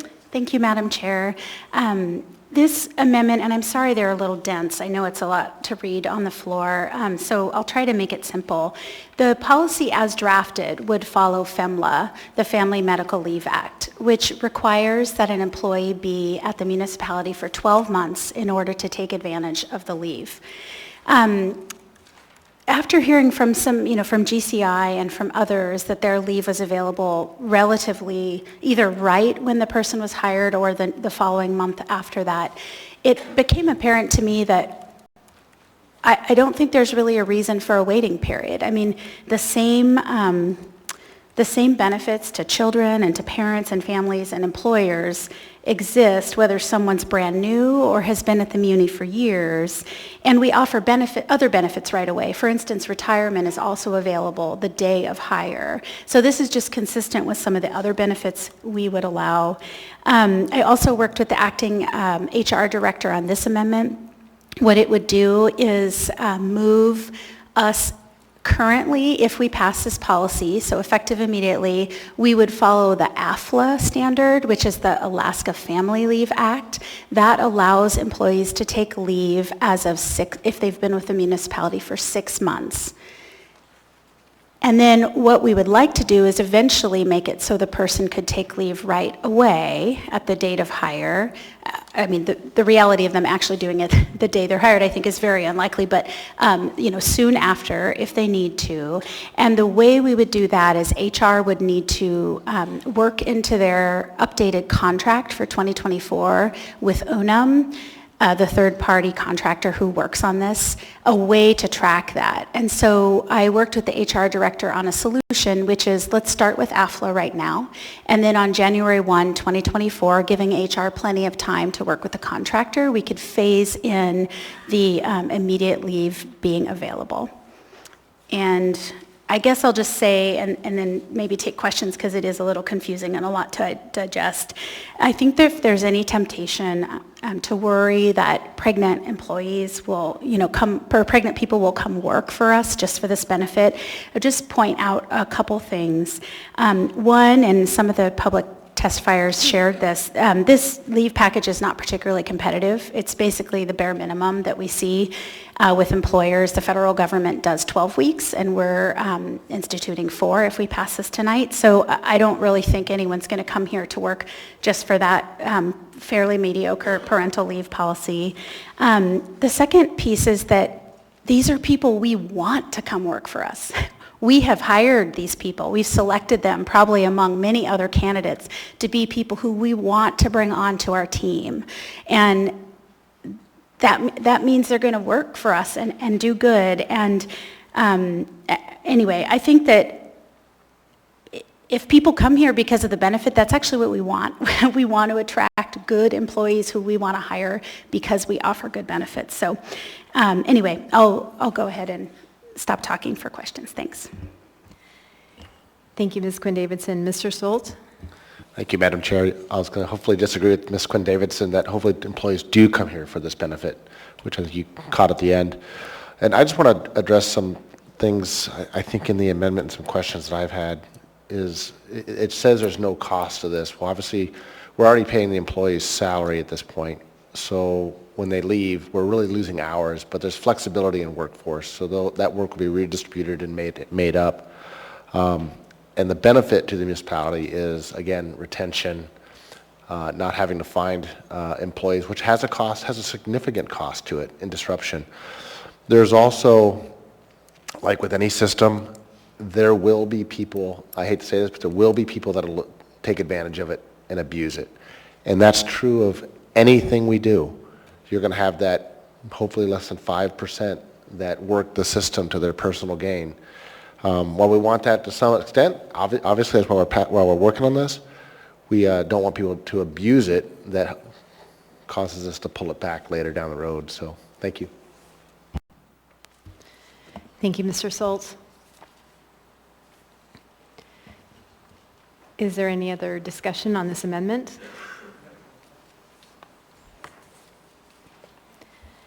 Seeing no members in the queue, members may proceed to vote on amendment number 3.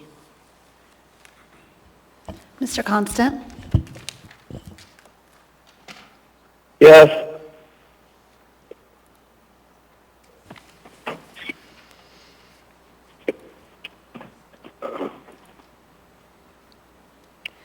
Amendment number 3 is approved 9-0. Ms. Quinn Davidson? Sure. Move amendment number 4. Second? Amendment number 4 has been moved by Ms. Quinn Davidson and seconded by Ms. Zalatel. Go ahead, Ms. Quinn Davidson. Thank you, Madam Chair. This is a pretty simple amendment, just asking the administration to confer with bargaining units for represented employees to grant these same parental leave benefits.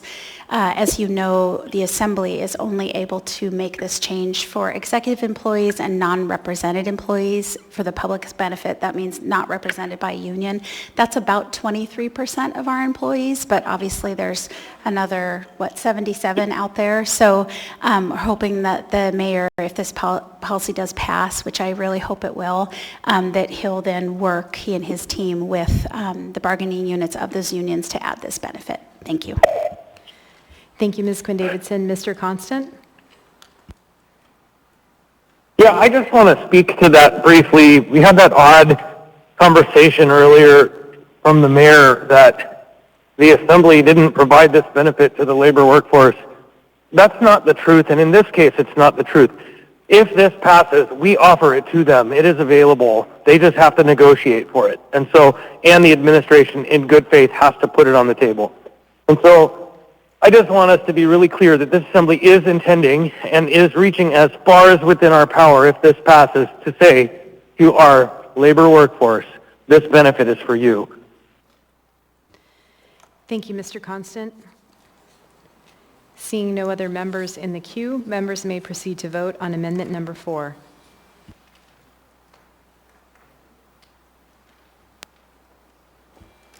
Mr. Constant?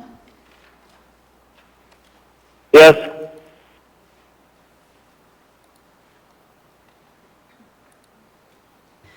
Amendment number 4 is approved 9-0. Ms. Quinn Davidson?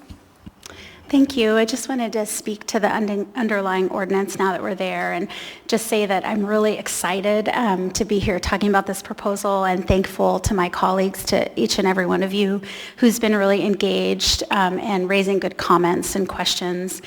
And this policy, just to make it really clear for the public, would grant 160 hours, which is 4 weeks of leave, to new parents working for the municipality after a triggering event. So that's birth, adoption, or foster placement. And that's one 4 weeks in 1 year. You couldn't take it, time after time. So if you had 12 foster placements, you couldn't be out of work all year. So first I want to talk a little bit about the timeline of this proposal and the work that's been put into it. This proposal began in concept in the spring of 2020, 3 years ago, and we laid on the table tonight something that Mr. Falsey and Ms. Hartman from our office helped put together, so thank you to them. And I just wanted to run through sort of how long we've been working on this and what work has been done. So in the spring of 2020, the MOA Human Resources Department, Department of Law, and the Muni Manager internally developed a framework to implement paid parental leave. They completed a cost analysis and drafted the implementing ordinance that then came to the Assembly in July. We approved that in July. In August of 2020, the Muni began developing the policy then that would be reflected, or that was following the enabling ordinance, and working with any SAP programming that would need to be done. It turns out after having talked with the acting director of HR and with SAP is actually not involved in this. It's Unum, the third-party contractor, so it makes it a little easier. In October, I was sworn in as acting mayor, and we continued working on this policy. In December, it reached the MOA Office of Management and Budget for review. In January 2021, you heard Ms. Kaysen talk about this earlier. The Women's Commission recommended that the Muni adopt a paid parental leave policy. Then in May, it reached the Department of Law for review, and as I knew I was departing the office soon, we were trying to hurry up and get it finished after a lot of time working on it. So June 30th, 2021, I remember sitting in my office with Kate Vogel and Lance Wilbur, hashing out the final details and signing the document. Mr. Bronson was sworn in on July 1st, and on August 31st, he rescinded the parental leave policy. He has repeatedly said that, and I'll quote him, "This paid parental leave policy was announced hastily only hours before the previous administration left office. It came with virtually no data, information, or even a basic understanding for how it would impact the Muni's budget or financial outlook." I just wanted to make it clear that that's not true. Thank you. I'd also like to thank all of the Muni employees, Office of IT, HR, Legal, Muni managers Bill Falsey and Anna Henderson, who worked really hard to get this implemented as a policy. OMB, and now our staff on the assembly side, Claire and Allie, have been working on this policy cumulatively for the last 3 years, not each of them, of course. We see your hard work and appreciate everything you're doing for the Muni. It was an honor as acting mayor to implement such a common sense policy that benefited our employees and Anchorage families, and here we are with that opportunity again. You heard a lot of the testifiers say this, but paid parental leave is pro-family and pro-business. It comes with many, many benefits. It lowers the incidence of infant hospitalization and mortality. It lowers rates of postpartum depression. It increases engagement between fathers and their children. It increases the rate of breastfeeding, 18 days on average and 65 days for economically disadvantaged moms. We know that while breastfeeding isn't always the right fit or possible for every family, it's incredibly healthy and good for kids. These policies reduce the incidence of health conditions and ADHD even later in life, with notable larger effects for economically disadvantaged children. One study in California where the entire state 20 years ago has access to paid parental leave. 20 years ago they instituted that. They're way ahead of us. One study showed a decrease in hospital admissions for abusive head trauma, an indicator of child maltreatment relative to states without paid leave. Kids are safer and healthier when their parents have paid leave. Paid leave reduces families' use of public assistance and increases parents' overall time worked, and that's because offering a short break for parents keeps those employees working in the long run. These policies increase productivity at work, and they increase morale. They save employers money over time because when leave is not offered, as Mr. Solt mentioned, many employees, well, he didn't say this part, but leave their workplace, and it costs the employer a lot of time and money to recruit and train a new employee. Most daycares, before I was a parent, I remember Miss Wint Pearson telling me this, but most daycares, before I was a parent, didn't know it for myself, but don't even take infants. So you might not even be able to get your kid into a daycare until they're 2 or 3 months old. So that makes parental leave not just nice to have, but really essential to ensure children are nurtured during the most critical times of their lives. Alaska and Anchorage have a problem, the outmigration of young people. Anchorage has lost 15,000 working age residents since 2015. The labor pool is shrinking, and the municipality must be competitive. This is especially true during this administration when we are hemorrhaging employees. Additionally, if women in Alaska participated in the labor force like countries that offer paid parental leave programs, and the U.S., of course, is unique among wealthy countries by not offering such a program, there would be an estimated 8,000 additional workers in the state and $314 million of wages earned statewide annually. I'll note that the Alaska Children's Trust pointed out in their letter that Alaska ranks 41st in the nation for child well-being. As they noted, we should be pursuing solutions to this scary statistic. Today, the Muni benefit package is not competitive with other job opportunities. We discussed last week at the Health Policy Committee many examples of employers who offer more competitive leave packages, and this is, of course, on top of other benefits like often higher salaries. GCI offers 4 weeks of leave available the next full month after starting work there, and the federal government offers 12 weeks, just as a couple of examples.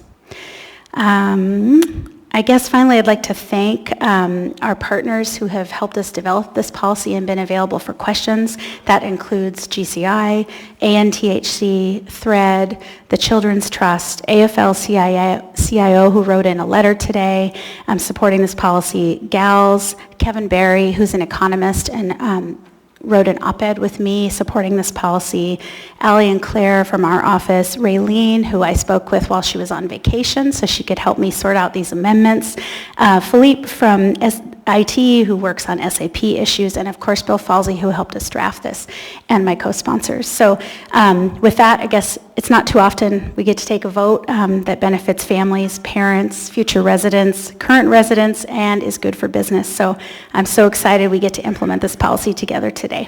Thank you. Thank you, Ms. Quinn Davidson. Ms. Zalatel? Thank you, Madam Chair. First, thanks to Ms. Quinn-Davidson for her work for quite some time on this and for continuing to stand up for families, not only through this, but also for kids through the alcohol tax. Thank you. So tonight I wore this pin, and this pin has a picture of my daughter when she was little, and it's very special to me because it was taken during the time that I got the opportunity to stay home with my child. I got the opportunity to stay home and then go back to work part-time. However, that choice was made because I didn't have to work, and I know that comes from an extreme place of privilege. And I was so fortunate to get that opportunity, and that opportunity is so important and needs to be made available to everyone who chooses to become a parent. One of the things that I am so appreciative of about this policy is it acknowledges the various ways in which we become parents, whether that's adoption, like me, whether that's as a foster parent or as biological parents. I think opening up the possibilities of how we become parents and having that conversation is so important, how we make families. And I'm really grateful that this policy is expansive. I've had the opportunity twice to foster youth. Both times those youth were in their teens. And having the opportunity to possibly have taken paid parental leave, especially at the start of those relationships, could have been game changers. So I'm really thankful for all the work that's gone into this, and I really look forward to voting for it and providing this opportunity. And I want to underscore what Mr. Constant said. I urge the administration to find a way to implement this municipal-wide as soon as possible. Thank you. Thank you, Ms. Zalatel. Sorry. We also want to thank the clerk, Barbara Jones. She provided some great insights on this policy. Thank you. Thank you, Ms. Zalatel. Mr. Solt? Thank you, Madam Chair. It's interesting how times have changed. We had our first kid almost 27 years ago, and I won't say how quickly we were back to work because it's pretty embarrassing, but it wasn't more than, it was less than a week. So, which is interesting, dropping off your less than a week old at daycare. It's kind of fun. So, anyway, you mentioned some numbers earlier around the executive and the non-represented numbers. Can you repeat those? And then also, did you do any estimates on how many people would take this benefit? Basically, how many kids are adopted or born in the municipality in a 12-month period? You can go ahead, Ms. Quinn-Davidson. Okay, great. Wow, Mr. Solt, I can't imagine after just having a newborn going back to work within a week. You're a tough guy. I love it. So Desiree can speak to this if you need any more information. But yes, what we did in this document, the summary of parental leave, I think it was an Excel document that was attached to the ordinance. She looked at how many execs and non-reps had newborns on average per year between 2018 and 2022, and that was 10. And then from there, she took the average rate of pay for all executives and non-reps hourly, and then multiplied that by 160, and that's how she came up with the number.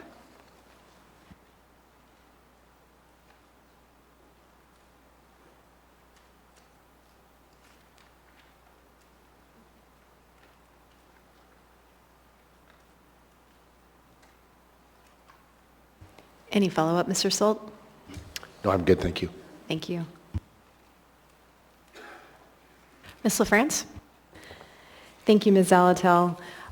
There's so much wonderful information that has been shared about this ordinance and how important it is, and I just want to start by thanking Ms. Quinn-Davidson and Ms. Zalatel for all your hard work in bringing this forward, and how both of them have been longtime advocates for families and children. So thank you for that. And thanks to all the partners and staff and all the individuals who have been mentioned, Allie and Claire and Barbara. And I know, Ms. Quinn-Davidson, you were working with Raylene and HR right up until the moment today. So thanks to everyone for all their work. I'll just summarize. This is a good idea. It's a very modest policy. It is long overdue. It's good for families, it's good for children and parents, it's good for business, it's good for the muni, and this is a meaningful and valuable benefit to employees that, again, the municipality stands to benefit from.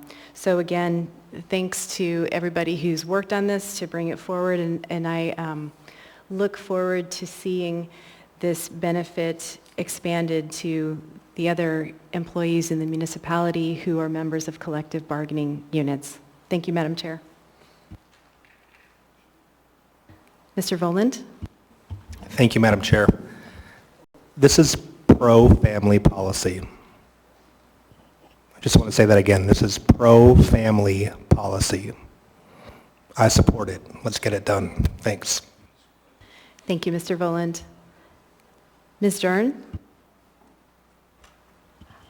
I wanted to just, thank you, Madam Chair. I just wanted to go on record and say thank you to Assemblymember Quinn Davidson for the work that you've put into this. It is astonishing to imagine how hard it is that you had to work to get something done that makes so much sense. This is a practical application for the well-being of the employees of the municipality of Anchorage.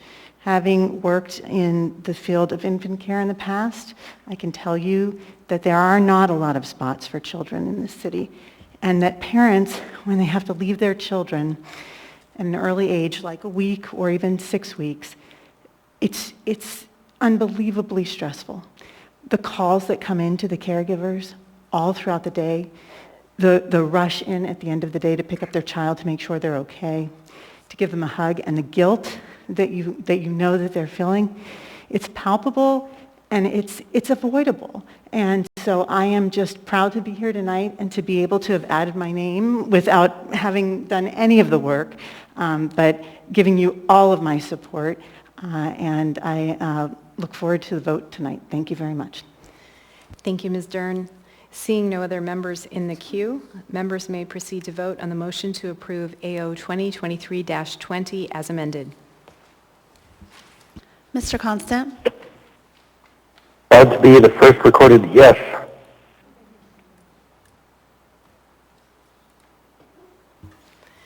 Item 14A is unanimously approved, 10-0.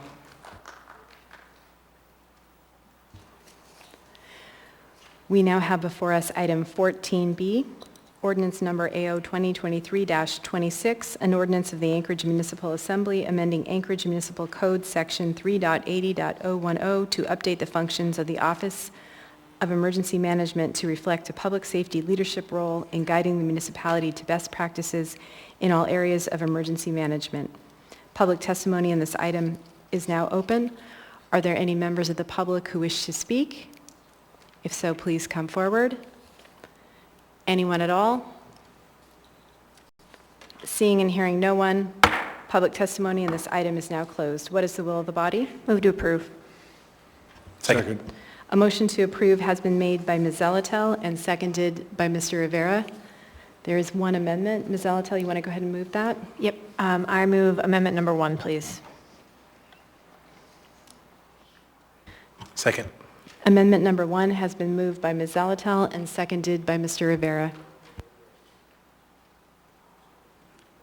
Thank you, Madam Chair. So this amendment changes the language in Section A. Specifically, it requires that the mayor shall appoint an emergency management director based on qualifications to serve at the pleasure of the mayor, and goes on to read that the emergency management director may hire such qualified staff as the director deems necessary to carry out the provisions of this chapter in consultation with the mayor. That previous language that we are now amending, my understanding has existed, since the 80s.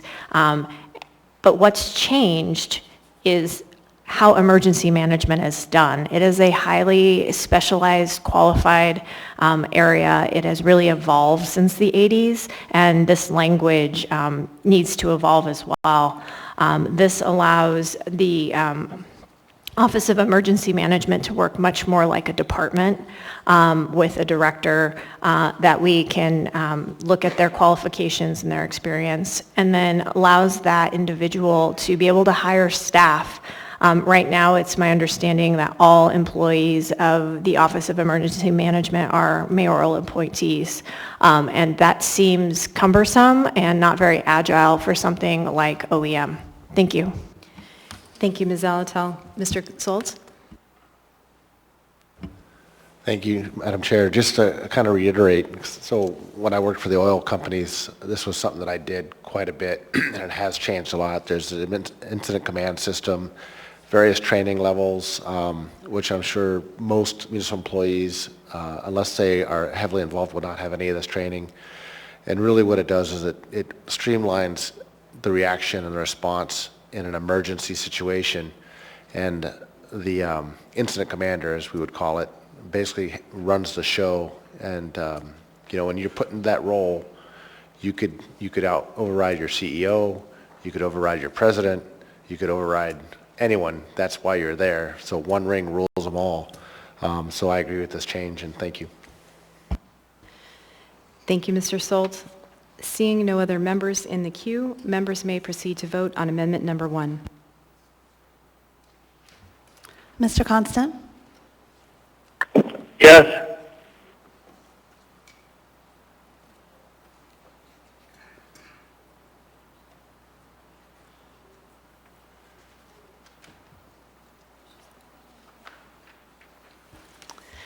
Amendment 1 is approved 10-0. We are now back on the main motion as amended.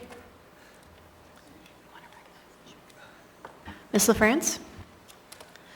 Thank you, Madam Chair. I just want to thank Amanda Loach for all her hard work as the head of the Office of Emergency Management. And this project that's before the Assembly, this ordinance, actually was started back in either 2019 or 2020. It was attached to another ordinance that didn't move. And so it has taken a few years to get back to this project. And the intent, of course, is to reflect the function of the Office of Emergency Management in code and to flesh out some of those duties and the focus based on best practice. So thank you so much, Ms. Loach, for your hard work. And I urge support of this ordinance. Thank you, Madam Chair. Thank you, Ms. LaFrance. Seeing no other members in the queue, members may proceed to vote on the motion to approve AO 2023-26 as amended. Mr. Constant? Yes.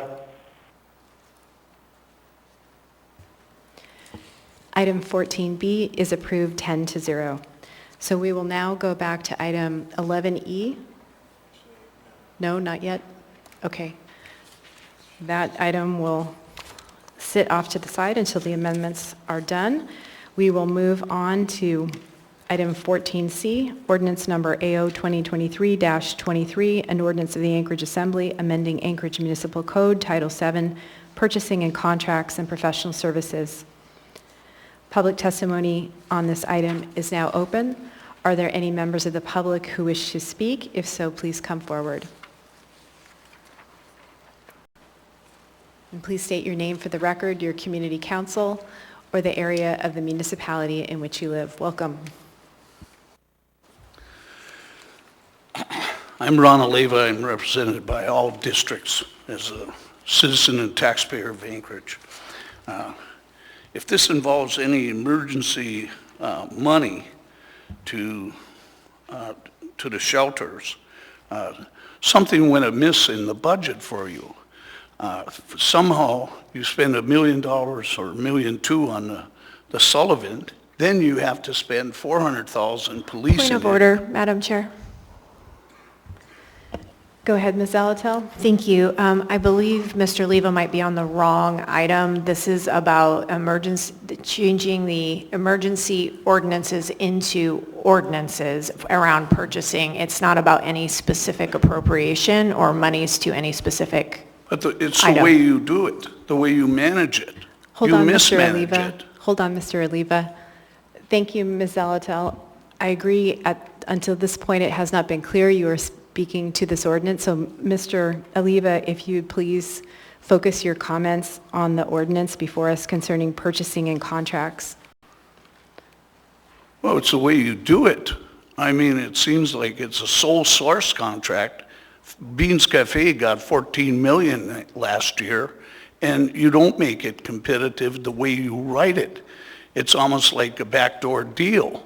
So when you manage this money, you should stimulate some sort of competitive bids in these contracts. And sole source contracts at the outrageous amounts, it just leads to misuse and abuse of the funds.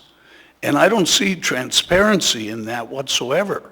I just see dark money coming into play and giving these nonprofits an advantage to the regular general public who's struggling for these contracts.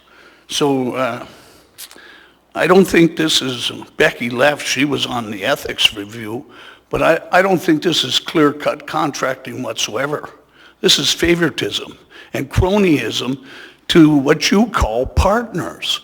You can't do that. That's not ethical.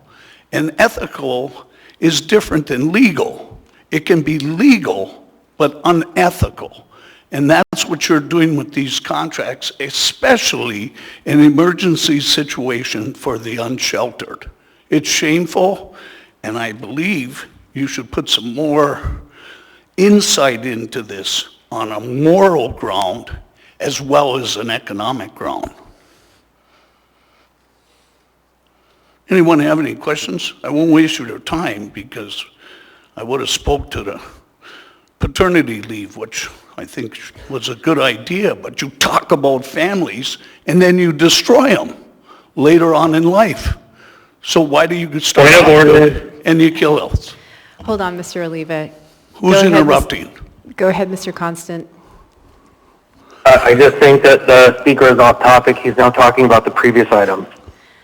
Thank you, Mr. Constant. He mumbled. Can you interpret Mr. Constant's mumble? Yes, Mr. Oliva, he says you're off topic and not speaking to the ordinance in front of us. I agree. Do you have anything, you have a little bit of, you have 34 seconds Well, that's because left. I was talking off the top of my head. And Mr. Mumble's back there. He didn't clarify what he said. Thank you, Mr. Oliva. He should stay on topic. Thank you for your testimony. Any questions? There are no questions. Thank you. Are there any other members of the public who wish to speak? Anyone at all? Seeing and hearing no one, public testimony on this item is now closed. What is the will of the body? Move to approve. Second. Which version? The S version. A motion to approve the S version has been made by Ms. Zalatel, seconded by Mr. Peterson. Ms. Zalatel? Thank you, Madam Chair. This item puts into Title VII some of the actions we took using the emergency ordinances. In particular, it lowers the contracting amount down. And what we have found is that while it was raised once since I've been on the body, since 2019. But what we've really learned with this administration in particular is that there's a element of trust that's required for having a higher contracting limit, and right now that trust doesn't exist. So going back to the previous amounts, and frankly, it all seems to be working. We have been able to accommodate under the emergency ordinances additional meetings as needed, and frankly, I was quite impressed last Friday with how well that meeting and those contract items went. It was very smooth, and it had the kind of information we needed. And so I think that this is the right way to go, and I just realized, Madam Chair, we have an amendment. So I would move amendment number 1. Second. Amendment number 1 has been moved by Ms. Zalatel and seconded by Mr. Rivera. Go ahead, Ms. Zalatel. Great, thank you. This is timely because this was the next thing I was going to mention. So this codifies that when a waiver of the procurement is allowed under Title VII, that as soon as practicable and also by attachment, of the written notice, that an information memorandum is included in the agenda. Right now, those items aren't included in our agenda. We receive them via email, so this will make sure they become a part of the assembly record. And the other piece here is, it's just really clear that shall be reported to the assembly in writing means by electronic transmission to each member at the email address assigned to the member by the municipality. This is just to ensure that all members get those waivers when they are provided. So I hope you can support this. This provides a lot of clarity as to the waiver procedure. Thanks. Thank you, Ms. Zalatel. I have Mr. Constant next in the queue. Mr. Constant, on the amendment or for the main motion? Yeah, I'll wait for the main motion. Okay. I will go on to Mr. Colhase. Thank you, Madam Chair. Comment on the amendments.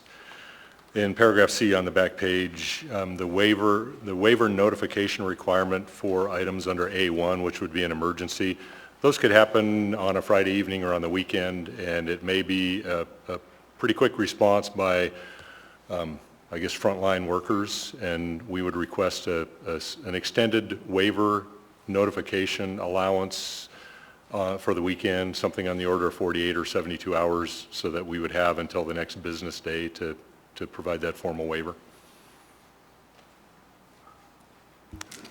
Thank you, Mr. Colhase. Go ahead, Ms. Zalatel. Thank you. I appreciate getting that feedback. I think that most assembly members work every day, and that getting that waiver within 24 hours, because the waiver usually comes from the municipal manager or somebody who the mayor has designated. And if there's an emergency situation, I would think that it would be possible to get that out. And if it's a significant emergency, we'll be likely seeing a request for an emergency declaration from the mayor and convening quite quickly. Thank you. Thank you, Ms. Zalatel. Is there any further discussion on the amendment?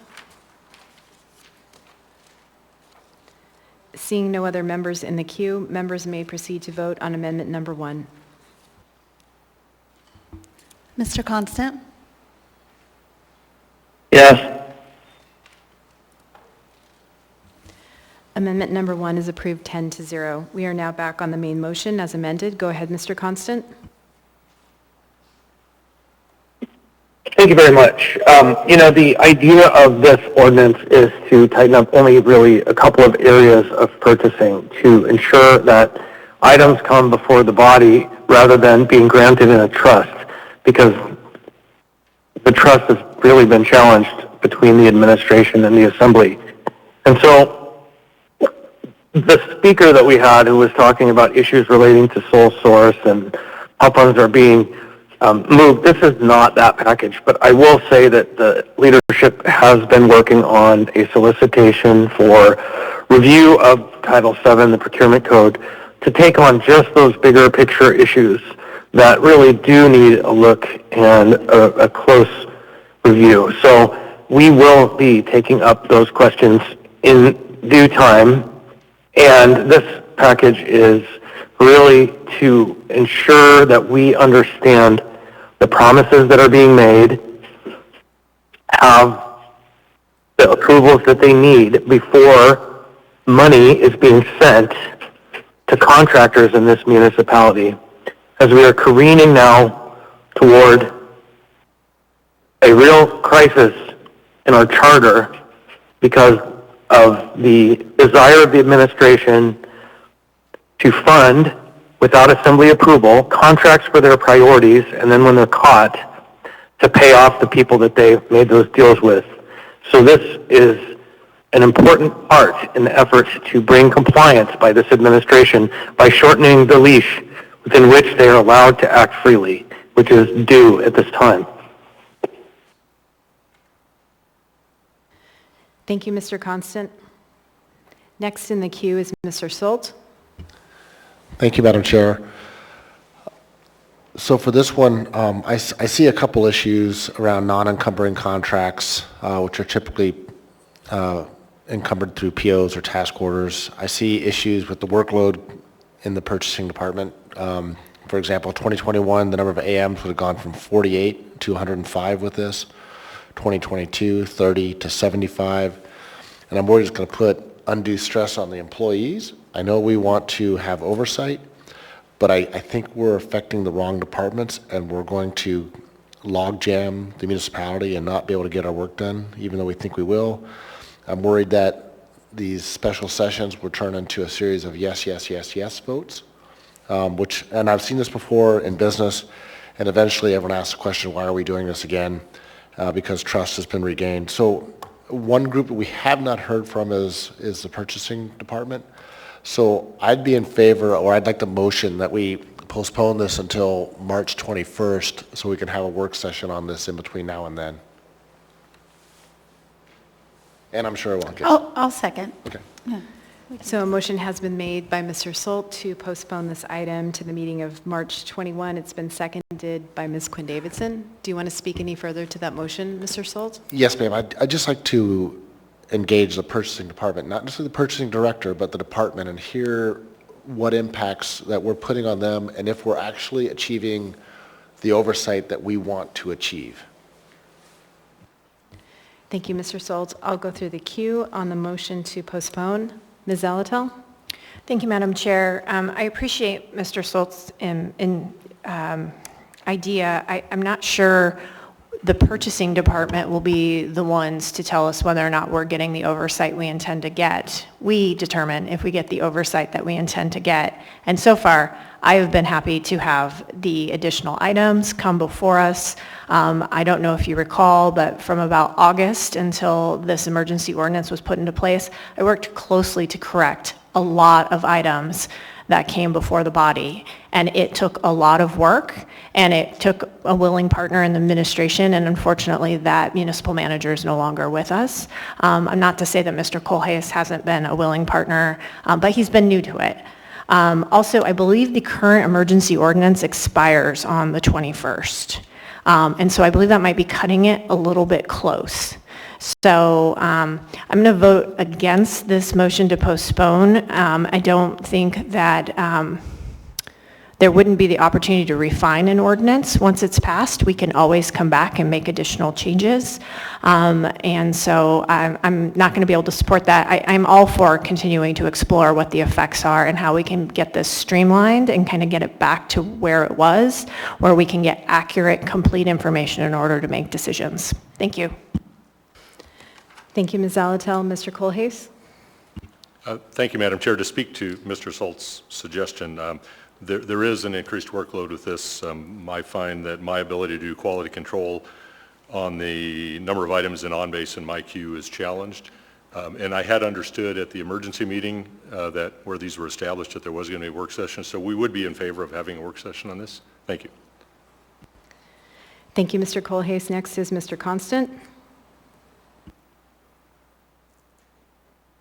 Yeah, think about this. We have just heard an argument that management is unable to manage the workflow because reviewing these projects is too much. So let us think about what that actually means when we have all of these projects moving through the workflow that we don't get to see, and they are happening. The burden is there. It's just now it appears that a truth is emerging in this conversation that, and the facts kind of support it, nobody is minding the farm. That these things are just moving through, that contracts are just happening, like by default, and nobody who is supposed to be closely monitoring them is. This is an argument for passage.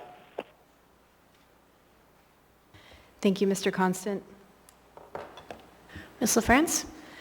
Thank you, Ms. Zalatel. I appreciate the suggestion to postpone. However, I am not going to support that motion. As Mr. Constant had said, this will be an ongoing project. It will be an ongoing conversation. We have an RFP underway to review certain aspects of Title VII, so there will be more opportunity to make changes.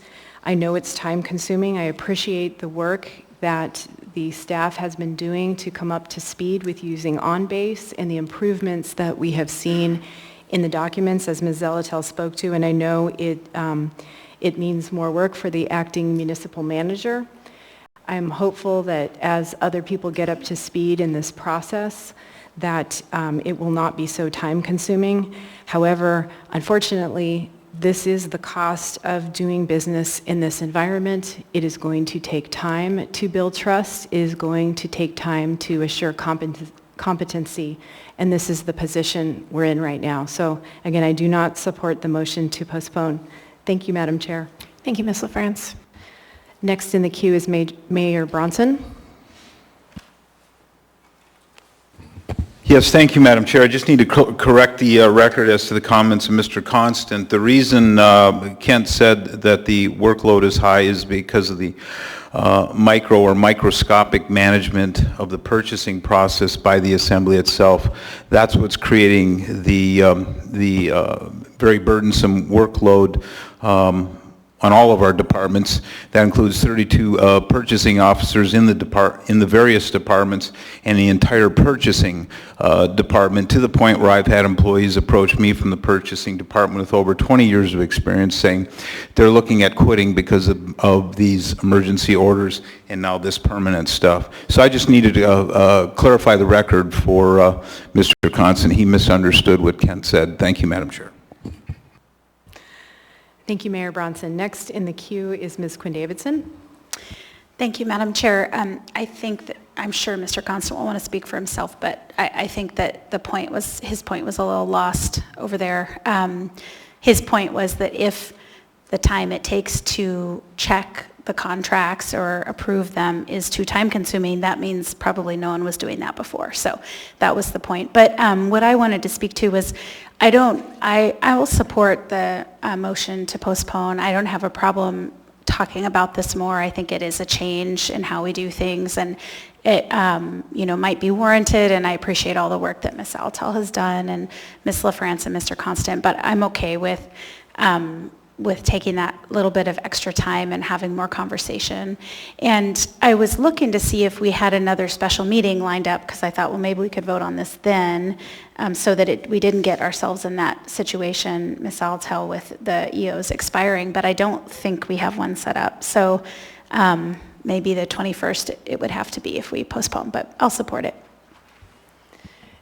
And just to let members know, a meeting has not been scheduled yet, but there is discussion of a possible meeting next week, depending on if there are time-sensitive items that need to be taken up. Thank you, Ms. Quinn Davidson. Next is Mr. Voland. Thank you, Madam Chair. I will support the motion to postpone and hear more from purchasing staff. I'm, I guess, intellectually curious about how this has impacted their workflow.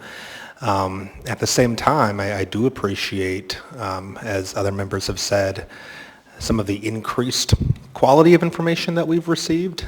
So thank you to all involved in that hard work. My hope is that this whole experience can be an example of iron sharpening iron, where we are all made better and more informed in this process. I don't think that the Assembly members sitting up here want to have more special meetings than we already do. So if we can get to a point where trust is rebuilt and where we're getting the kind of information that we need, fantastic. So definitely want to keep working with the administration and my colleagues on the Assembly to make that happen, and would welcome further dialogue at a work session. Thanks. Thank you, Mr. Voland. Next is Mr. Constant. Thank you. There's just so much that could be said. A member of the administration suggesting they were going to clarify or somehow correct the record when what they did was just make more excuses for their own inadequacies. The fact is, there would be trust if the rules were followed. The rules are not followed by the staff of the purchasing department. It's that the leadership is making demands on them. And that's chaotic and confusing. And now, imagine what's being asked of us. What's being asked of us right now is to take the staff who work under a department head who has some issues in terms of reputation in the context of allegations from the previous municipal manager, and then a mayor who has demonstrated the willingness to fire any executive who doesn't toe the line, and we're asking them to step into the limelight and provide us with a fair and accurate briefing. This doesn't speak at all to the current actions of the director, but practically what it does is it now makes those employees at risk, damned if they do and damned if they don't. If we bring them in, that is creation of a hostile environment. And so I believe that we hear more excuses coming from the administration, the mayor. We don't hear answers, and there's no way to correct the record. The record speaks for itself. Thank you, Mr. Constant. Go ahead, Mayor Bronson. Yeah, I think we need to come back, Madam Chair. Thank you for the opportunity, by the way, to a little bit of reality with Mr. Constant here. I don't put undue pressure on the purchasing department. The purchasing department has well over 100 years of experience in just several of the people of the 14 that live work in that office. These are highly experienced people.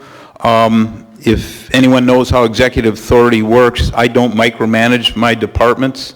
The purchasing department has done an absolutely excellent job since I've been here, at least, and I anticipate they will continue to do so. The problem here, again, is the micromanagement by the Assembly of all functions of government, because every function of government requires pretty much money, and that means it takes a contract. And we have followed the law. Yes, we with the NAB Center, we made a mistake. We confessed that mistake when it was pointed out to us. Lance Wilbur explained in this dais that how that mistake was made. We've made that explanation and given that over and over and over again, and somehow you're not listening, and I suspect it's for political reasons. I get that.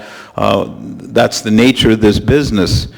But our purchasing department is an excellent department of long-term employees, and to impugn their character and their skill, I think is, you can say anything you want about me and I'll sit here and be quiet, but when you impugn employees of this municipality, people that I'm responsible for, I can't sit here and let you do that. And why you're doing it, I don't know. I think this micromanagement needs to stop.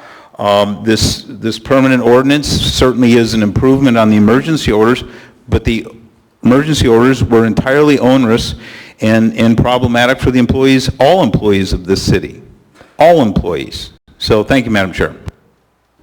Thank you, Mayor Bronson. Go ahead, Ms. Zalatel. Thank you. Where to start?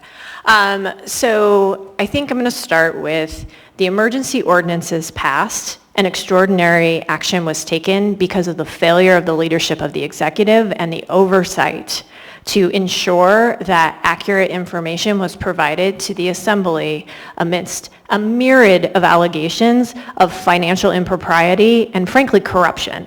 And so that's your own doing. Second, no one has impugned the staff of the purchasing department. I believe there may be a failure of leadership there as well, or at least an experience.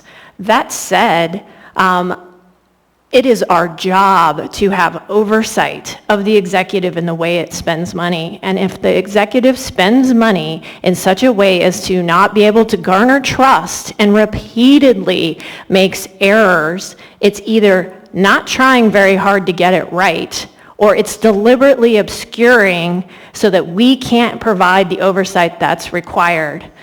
The Navigation Center is one instance. How many times do we have to be put in a position to answer for financial misuse of financial resources by this administration? This item at least is one check on that. I am so tired of answering for the issues of that this administration is causing. And so I urge my colleagues to get this in place, because as soon as the emergency ordinances expire, it's going to be back to the same old shenanigans. Thank you. Thank you, Ms. Zalatel. Last in the queue, Mr. Constant, on the motion to postpone. Thank you. I had an opportunity last week to meet with the procurement team in their offices, and it was an awesome meeting. A bunch of committed people. There were, unlike what's been reported to you. Hold on, Mr. Constant. Go ahead, Mayor Bronson. What rule do you believe has been broken? I believe Mr. Constant has already spoken twice to this measure, or to this motion. Thank you. Thank you, Mayor Bronson. We are on a second motion. Go ahead, Mr. Constant. Thank you. So I had an amazing visit with the purchasing department. The staff in there, everybody introduced themselves, and in fact, I asked them all to tell me how long they've worked for the municipality. So you just heard that man over there assert that it's a long-term team. There were, in fact, 3 people of a team of 13 who had more than 5 years of experience, 2 that were 20-plus year. Amazing people. They know the game. They know how it works. And I'm guessing that they're the ones keeping the wheels on the bus. And then they have all these new people who are super committed, very committed, but between 3 months and a year and a quarter of experience. They're all new. So any assertion that they have a deep bench, I recommend for all of my peers on this body to go do that visit with the purchasing department that Miss Alger is offering, because it's a good use of your time to understand the committed people working in that department, trying to do the right thing in the face of whatever you want to call this game that this mayor is playing. So I support moving forward. Thank you, Mr. Constant. Seeing no other members in the queue, members may proceed to vote on the motion to postpone item 14C to the meeting of March 21.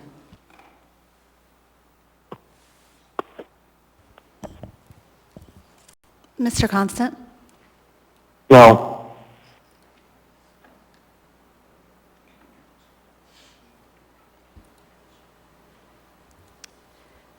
The motion to postpone fails 3-7. We are now back on the main motion as amended. Mr. Voland? Thank you, Madam Chair. I think I would just like to get some clarity around this.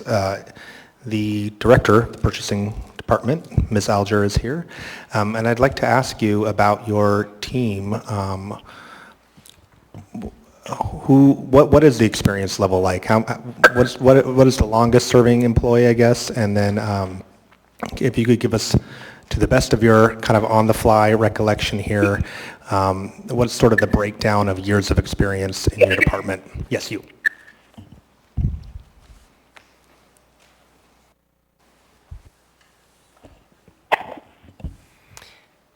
Thank you. Through the chair, Assemblyman Bolland, I myself have over 20 years of experience in procurement and purchasing.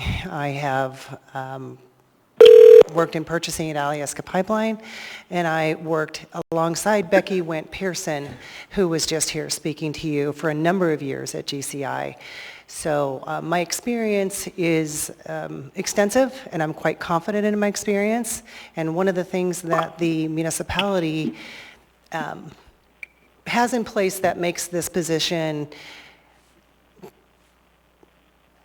I don't want to say easier, is that I do have Title VII to abide by and follow, and I do so. Can I just clarify my question slightly? I'm getting there, sorry. Okay. I'll stop rambling. Experience as municipal employees. Yeah. Okay, so as municipal employees, I'm going to kind of go down my office. I have 1 year, 5 years, 20 years, how many employees have been serving for longer than 10 years?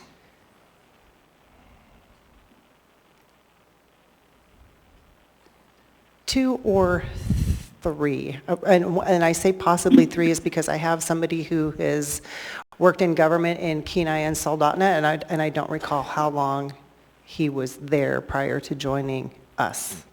How many employees have been working for longer than 10 years for the municipality of Anchorage in your department? For more than 10 years in my department or for the municipality? In my department, I have 2. Okay, thank you. Thank you, Mr. Volin. Ms. Quinn Davidson? Thank you, Madam Chair. Just while you're up here, Ms. Alger, so we'll need to vote on this because it didn't get postponed. So can you, as the Director of Purchasing, can you speak to us about the ordinance and what you think about it and what you think about how things have been going on for the last, what's it been, a month, 6 weeks-ish since we've had the EO? Through the chair, Assemblyperson Quinn Davidson, it's been very stressful. The workload has increased, and it's increased in a different way. And the reason it's increased is because typically those items that were below the thresholds within Title VII didn't require AMs. So the workload with AMs has increased, but the reviewing them and working them and making sure that they're in accordance to Title VII and paying attention to doing what we're supposed to do hasn't changed. Every contract, every PO, everything that comes through the department, whether it be P cards or whatever, is looked at. But now there's additional documentation that has to be done, which creates the additional workload.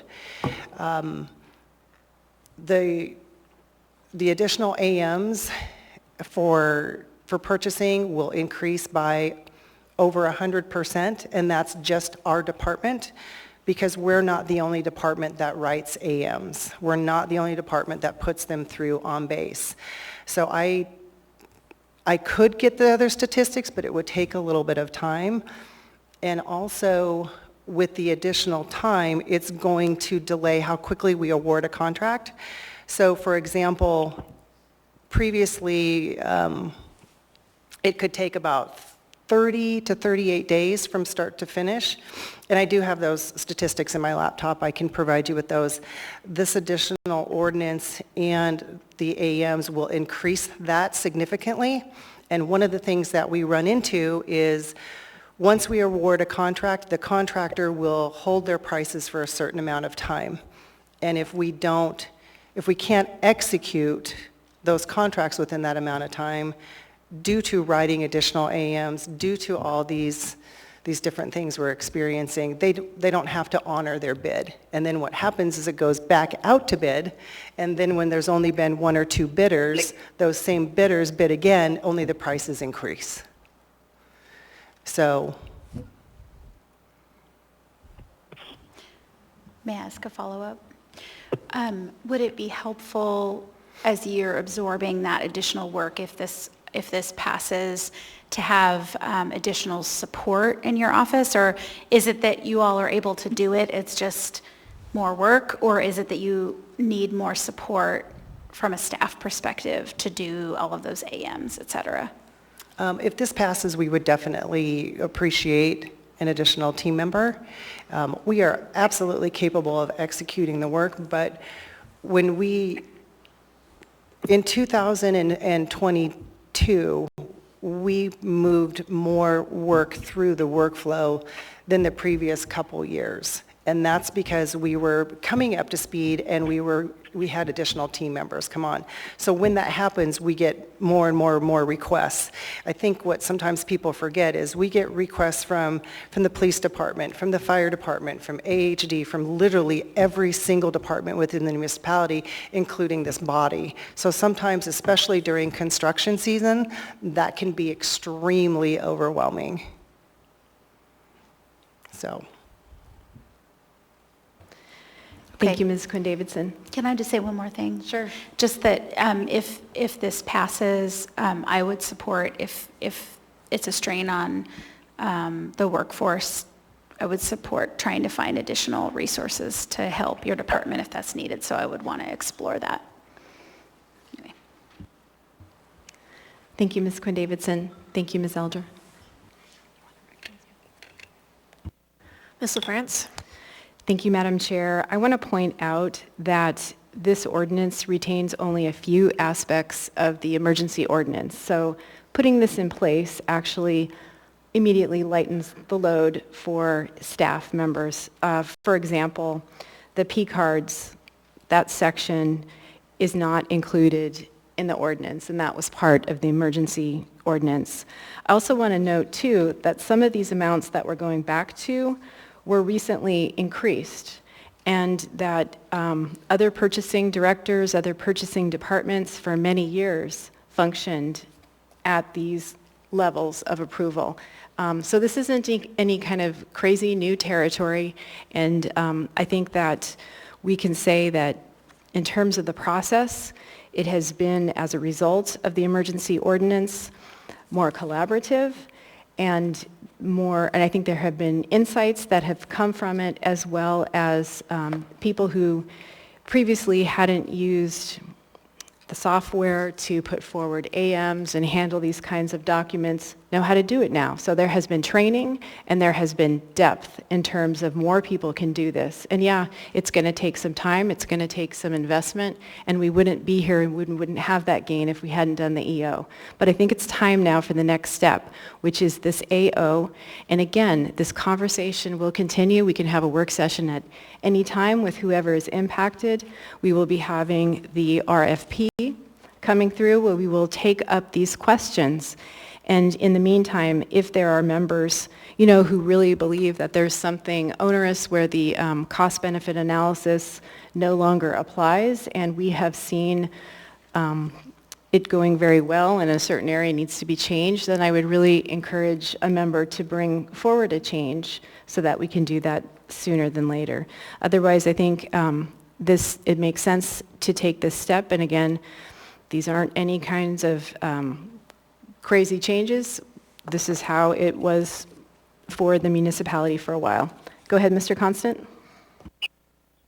Yeah, thank you. So you tapped into a thought that I wanted to make sure was stated, that we can have and should have a work session with the procurement staff.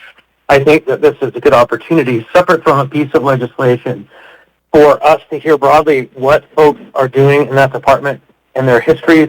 The person who's in charge of P cards, thankfully, is one of the longest employees in the department. The kind of area that's the most challenging to manage, we have our longest term staff in that department. It makes perfect sense, and I'm very grateful. And so I think there is a good opportunity for us in the near term, maybe early or mid next month, to have this conversation with the purchasing team, but let's not put them before us, forcing them to tell us what they think about a piece of legislation that's contentious, because that just makes them piñatas in a very difficult conversation. So I am supportive of this legislation. I believe that it provides the needed check that the record has proven we have to do. And so I urge your support. Thank you, Mr. Constant. Seeing no other members in the queue, members may proceed to vote on the motion to approve AO 2023-23S as amended. Mr. Constant? Yes.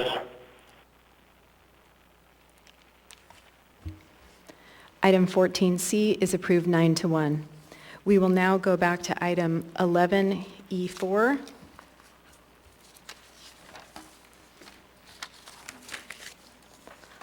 I'm going to go ahead and read it into the record. I know we do not have a motion on the floor. Item 11E, resolution number AR 2023-43, a resolution of the Municipality of Anchorage appropriating $4,754,202.34 of alcoholic beverage retail sales tax fund balance to the Alcoholic Beverages Retail Sales Tax Fund, Anchorage Health Department, to be used for emergency cold weather sheltering costs. And before I go to you, Mr. Rivera, Ms. Zalatel. Thank you, Madam Chair. I was previously excused from this item, and it's a continued item. May I still be excused? Yes, you are excused, Ms. Zalatel. And again, public hearing for this item was closed at the meeting of February 21, 2023. Action was postponed from that meeting. There is no motion pending. Mr. Rivera? Thank you, Madam Chair.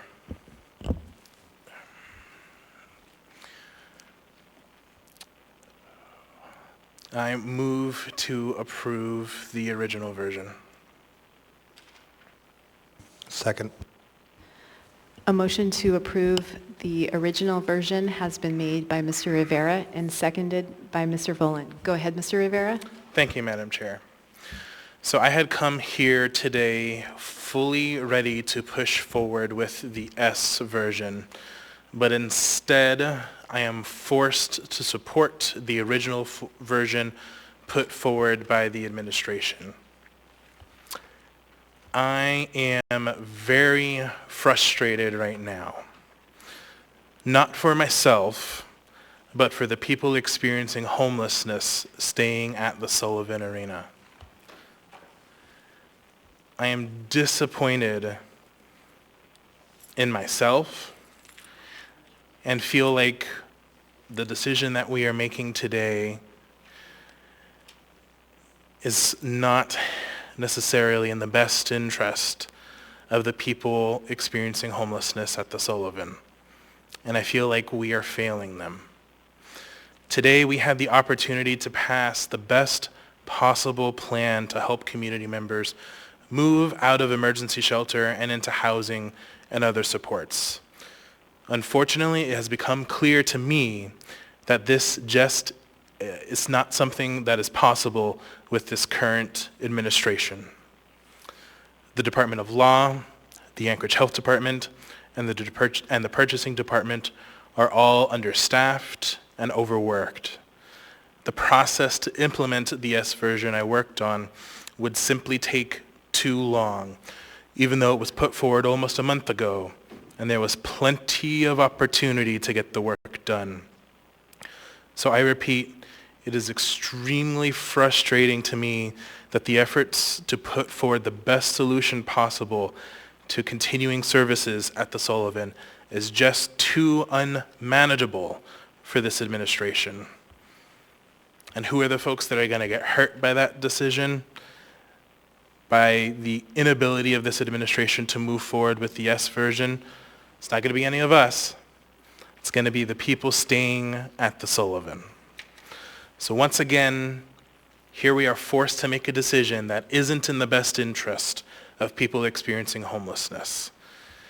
To the members of the administration's executive team, I implore, do better so we can take advantage of opportunities like the S version in the future.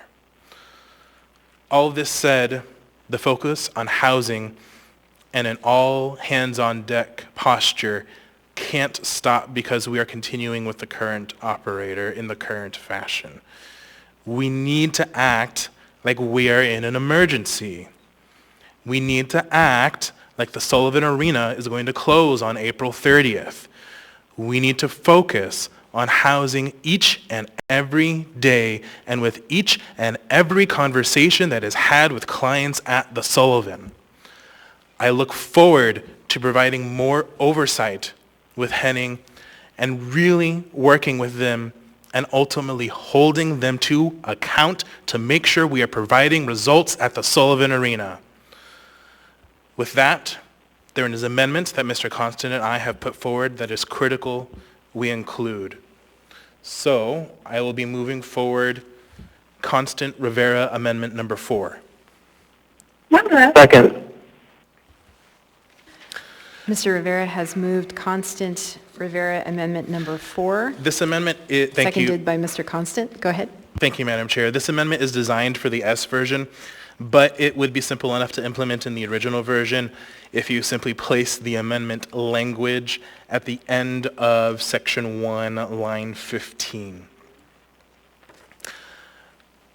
So Mr. Constant and I received a letter today from the Anchorage Coalition to End Homelessness with concerns about how complaints at the Sullivan Arena, Alex Hotel, and Aviator Hotel are being handled. They make a strong suggestion that the assembly require a third-party oversight who could handle these complaints on behalf of the Anchorage Health Department and work with the provider to change operations to better serve clients. I want to read 2 excerpts from the letter that I received today. And I'm not going to read the most alarming part to me, but the most germane to our discussions today. Quote, ACEH does not have the resources or capacity to investigate complaints. However, the frequency and types of complaints indicate an ongoing need for oversight at the Sullivan, Alex, and Aviator locations. Based solely on reports from clients and other providers, basic needs are not being met, and the services provided are not trauma-informed or following best practices. End quote. That's one section. Second section of the letter I want to read, quote, if the Assembly decides to appropriate more funds towards sheltering individuals at these locations, it is the recommendation of ACEH to also require third-party oversight of operations. This should include facility management, staff-client interactions, staff training, and the ability to receive and investigate complaints, end quote. So based on these concerns, which I know have existed for months, we have heard them for months, I have brought forward an amendment with Mr. Constant to enact this recommendation. This should be alarming to everyone in our community. People experiencing homelessness deserve better, and hopefully this oversight will help ensure that we do better by them. Thank you, Madam Chair. Thank you, Mr. Rivera. Mr. Solt? Thank you, Madam Chair. So first, I'm in favor of this. I like the oversight idea. The only question I would have, not knowing restorative reentry services, is why we would sole source this versus go through an RFP, which I'm sure we don't have time for. But again, the amount's fairly small. So I just would like to hear a little bit more about reentry services.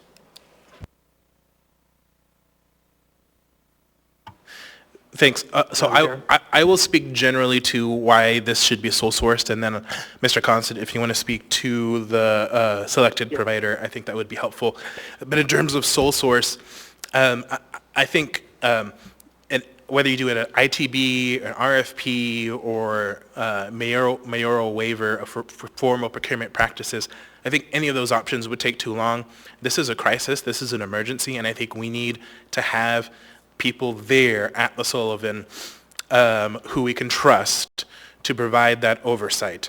And so that is why I think it's important for us to do this sole source, and I'll allow Mr. Constant to speak to the other matter. Go ahead, Mr. Constant. Thank you, and it's a grant. It's not a contract, and that's an important distinction. But the provider, it's Kathleen McLaughlin, who ran Partners for Progress Reentry Center for an entire career, and made a career of helping people get up off the street and better their lives from jail to housing to serving in the community. And she did it with a no tolerance for trouble attitude, where she required people to show up and put in and commit to get the work done. Well, when the pandemic began, she served the municipality and the EOC in helping to stand up and ensure that the mass shelter that was operating under the pandemic was operated in a way that was to the best of the standards that we could achieve. And she has experience directly in that location with all of the operators who have participated in operations of the various services over the last 4 years in that arena. And so she's uniquely qualified to provide perspective for the long term, for the population, for the providers, and for everybody. Thank you, Mr. Constant. Thank you, Mr. Solt. And Mr. Constant, you were in the queue. Did you want to say anything further on the amendment? Yeah, I just wanted to be sure it's really clear. There's a note in there that says the review and reporting structure is both to the administration and to the Assembly, so we have a direct source of information for our own legislative purposes. Thank you, Mr. Constant. Ms. Dern, on the amendment? Thank you, Madam Chair. I just wanted to make sure I understood something. I heard it was said that this restorative reentry services would be on site to take complaints or concerns, and I wanted to maybe understand a little bit more about how that would be facilitated. You wouldn't want any retaliation. I'd worry about people feeling intimidated to talk. Will there be many methods for people to be able to give input? Just explain a little bit about how the process is going to work. Thank you. If I might, Madam Chair. Sure, go ahead. I would suggest that this is a small amount of money, and what it will allow is for the next 30 to 45 days till the end of the services at the arena to have her establish a plan and bring it forward to us and give us the best that we can buy with this money. I'm sure we could spend more and get more, but at this point, this was just what we could think of that wouldn't cost the service provider a substantial sum to take away from the provision of services, but at the same time to provide some compliance. So the answer to that question is it will be determined soon. Thank you, Mr. Constant. Anything else, Ms. Dern? No, thank you, Madam Chair. Thank you. Seeing no other members in the queue, members may proceed to vote on Constant Rivera amendment. Number 4, number 1, number 4.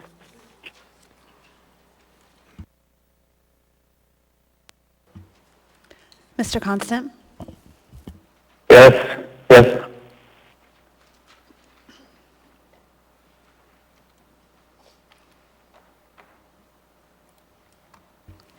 The amendment is approved 9-0. We are now back on the main motion as amended. Is there any further discussion?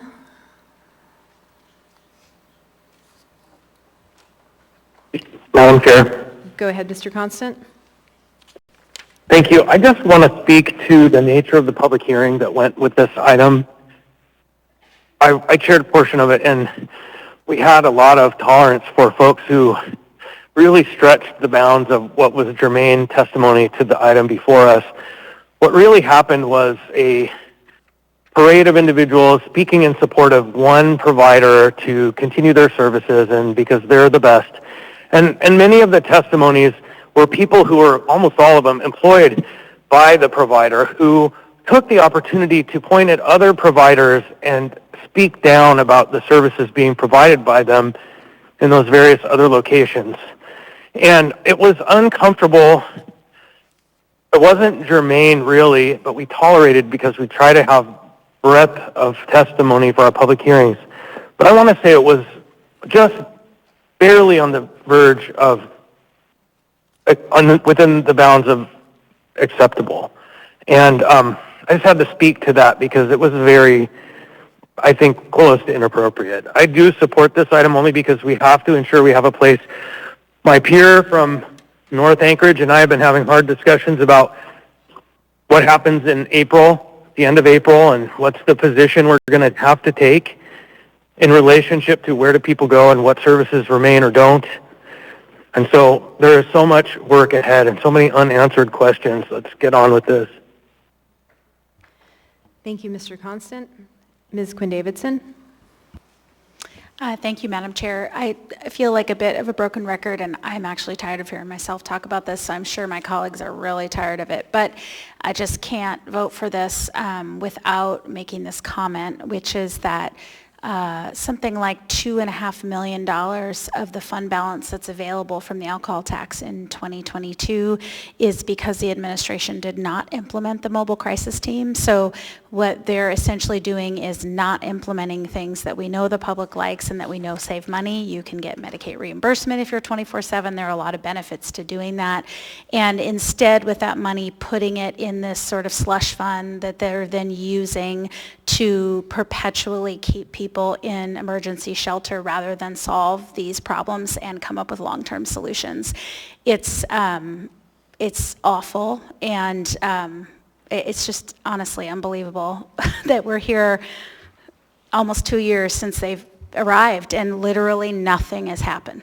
They're just in the Sullivan, just hanging out in the Sullivan, except for the housing and other things that other partners and the Assembly has appropriated money for.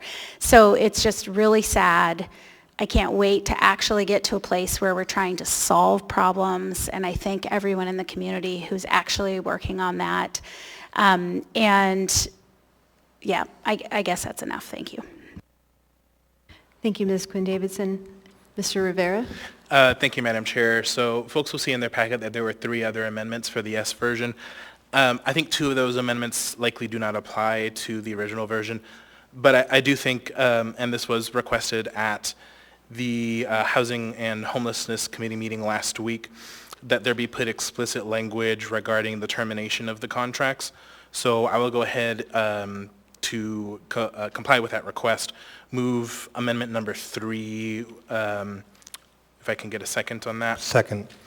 Seconded by Mr. Volin. Go ahead, Mr. Rivera. Thank you, Madam Chair. So for it to comport to the original version, I would just do this as a new section 2. And also in this language, I don't know if we need to do an amendment to the amendment, but there was an omission of the Sullivan Arena. So that needs to be included on the list. So I don't know, Madam Clerk, if you want an amendment to the amendment for that.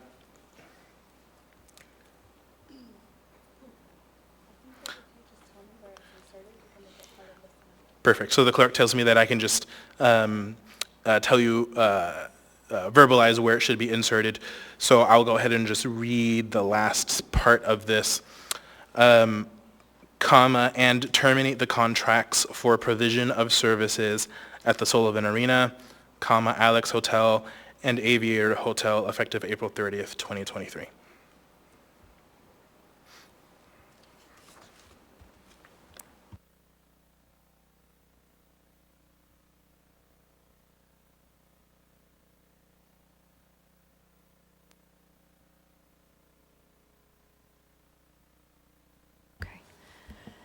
Mr. Voland on the amendment.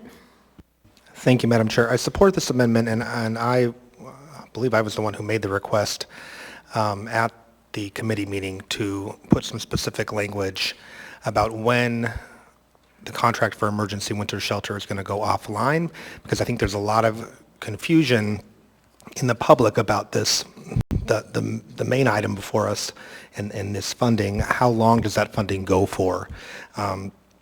And, you know, I think we're also kind of having a conversation about which facilities should be used beyond April 30th, and when I think we can have that conversation when it's appropriate, but I think having this be explicitly spelled out for this item is a really good idea.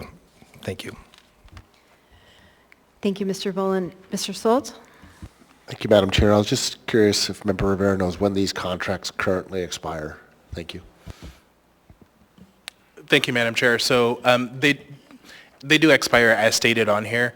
So Covenant House expires March 31st, and Sullivan Arena, Alex Hotel, and Aviator Hotel expire April 30th.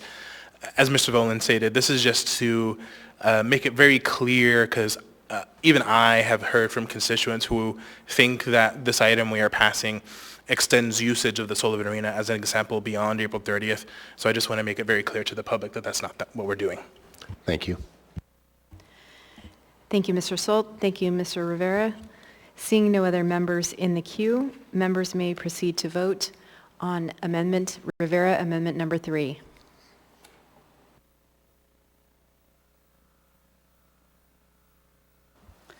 Mr. Constant? Yes.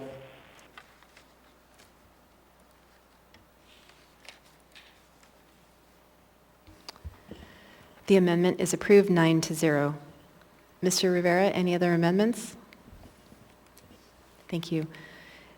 Seeing no other members in the queue, members may proceed to vote on the motion to approve AR 2023-43 as amended.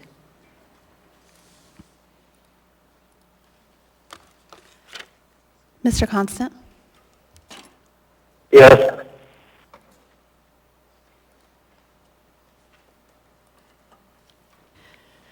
Item 11E is approved 9-0.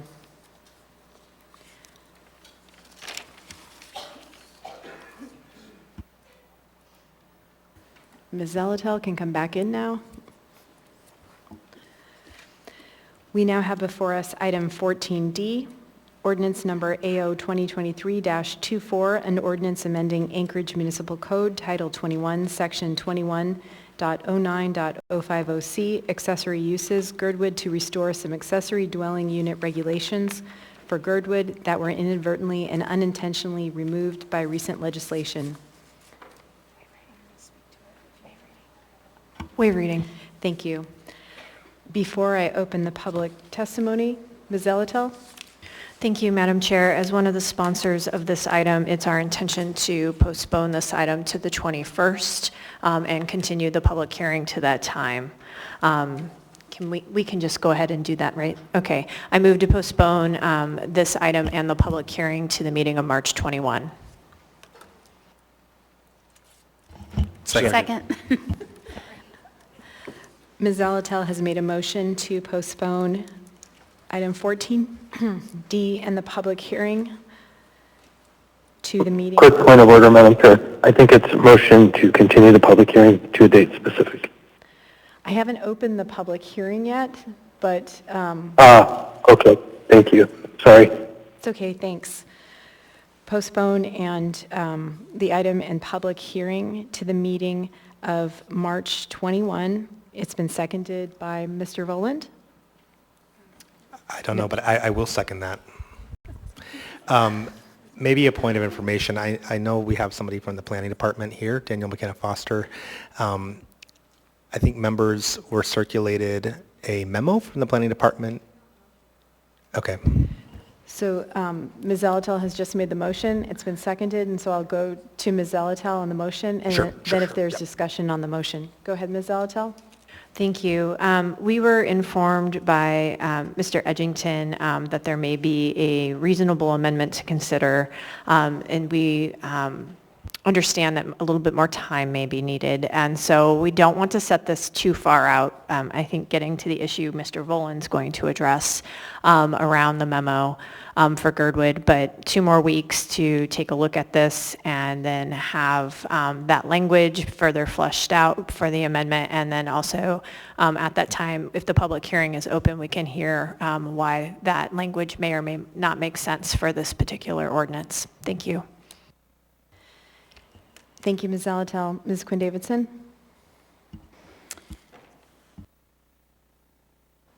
I was just going to ask, so to Chris's point, I guess to you, Madam Chair, if we're not opening the public hearing, is there anyone, I mean, I see Mike sitting out there, is there anyone else here who wanted to talk now? And if so, should we open it and then continue it? Or was that intentional not to open it? Okay. Yes, it was intentional not to open it because the issue coming up possibly for amendment, I think might be the bulk of the public testimony, and I would like that information to be available for that purpose.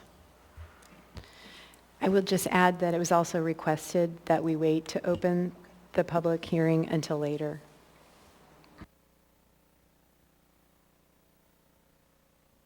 Mr. Constant? Thank you. I just say that my skepticism rises when I hear the terms reasonable amendment from Girdwood.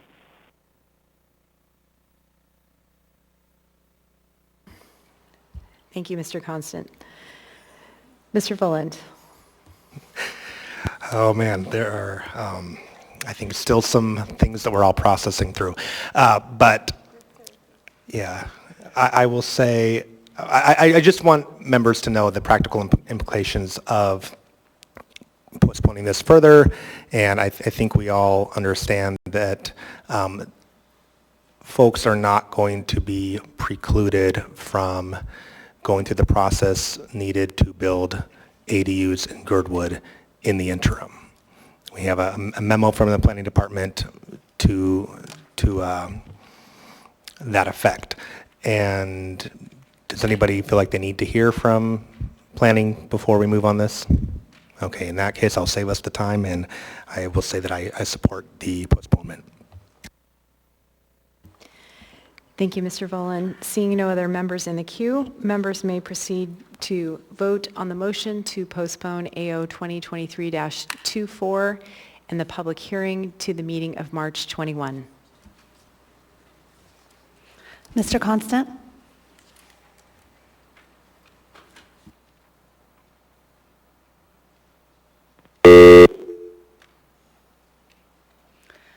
Mr. Constant, how do you vote?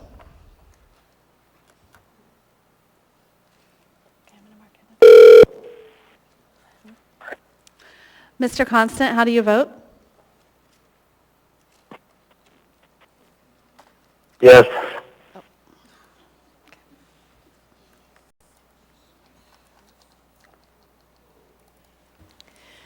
The motion is approved 10-0. Item 14D will be back before the body at the meeting of March 21. We now have before us item 14E, ordinance number AO 2023-25, an ordinance of the Anchorage Municipal Assembly amending Anchorage Municipal Code sections 21.03.020 and 21.03040 to update and improve the process for modification and/or expansion of licensed premises with a special land use permit for alcohol. Waive reading. Thank you.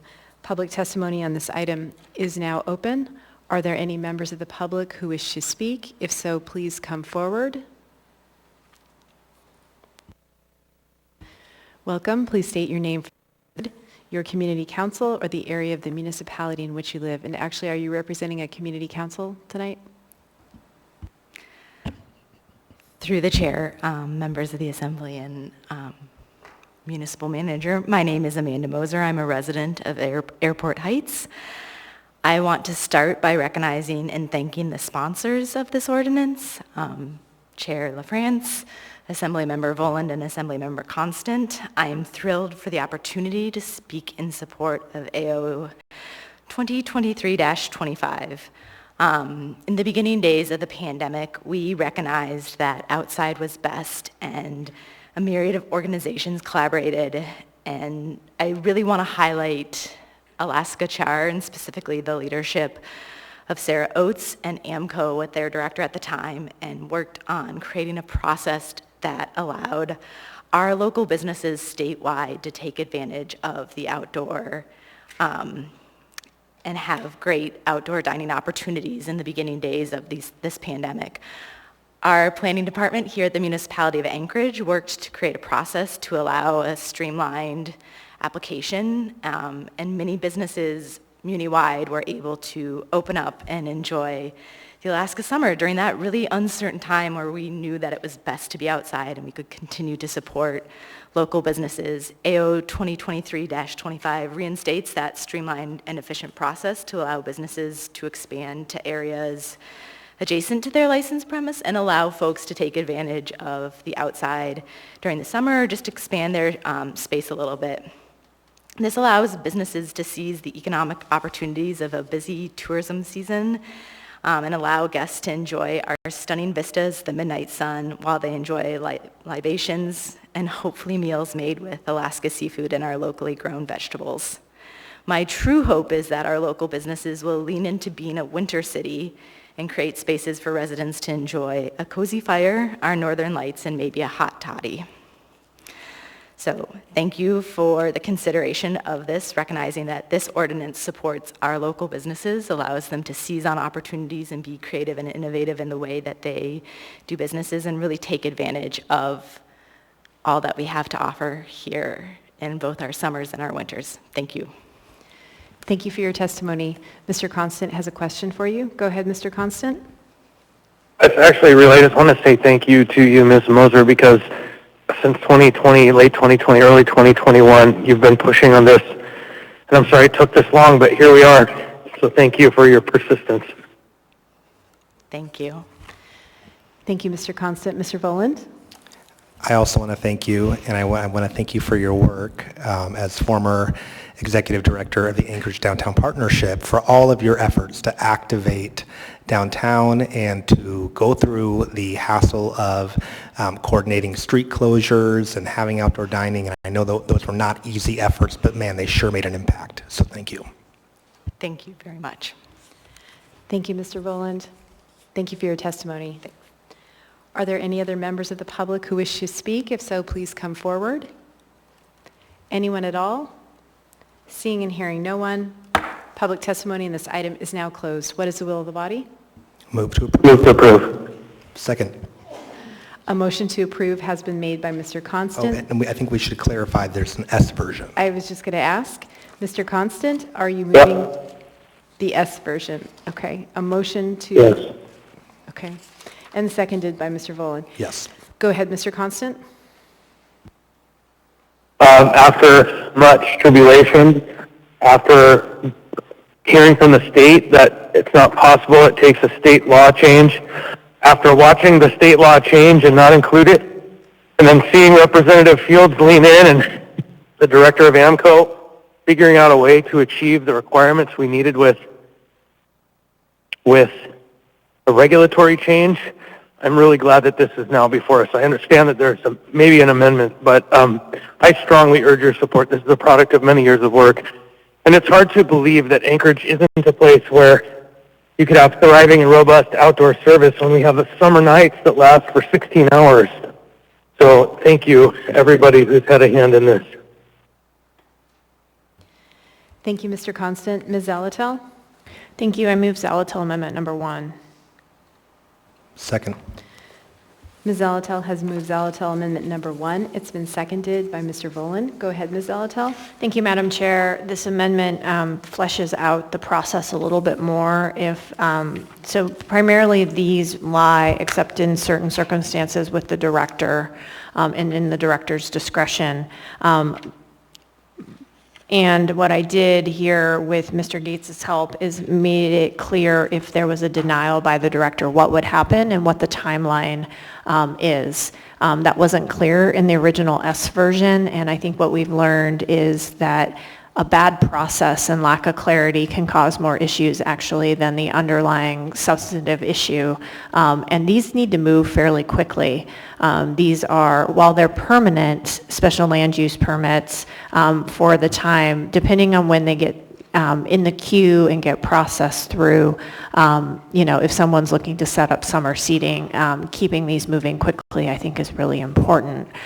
This also provides continuity regardless of who the director may be, in that it spells out a bit more of the process and how it actually makes a denial would actually make its way functionally before the assembly.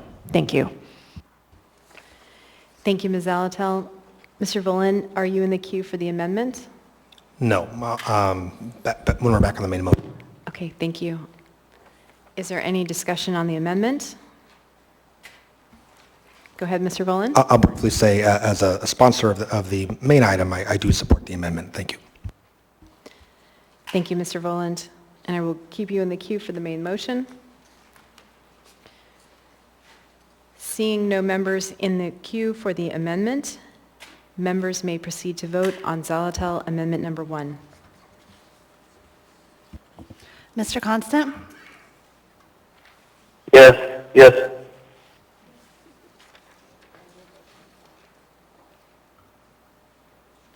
Mr. Salt?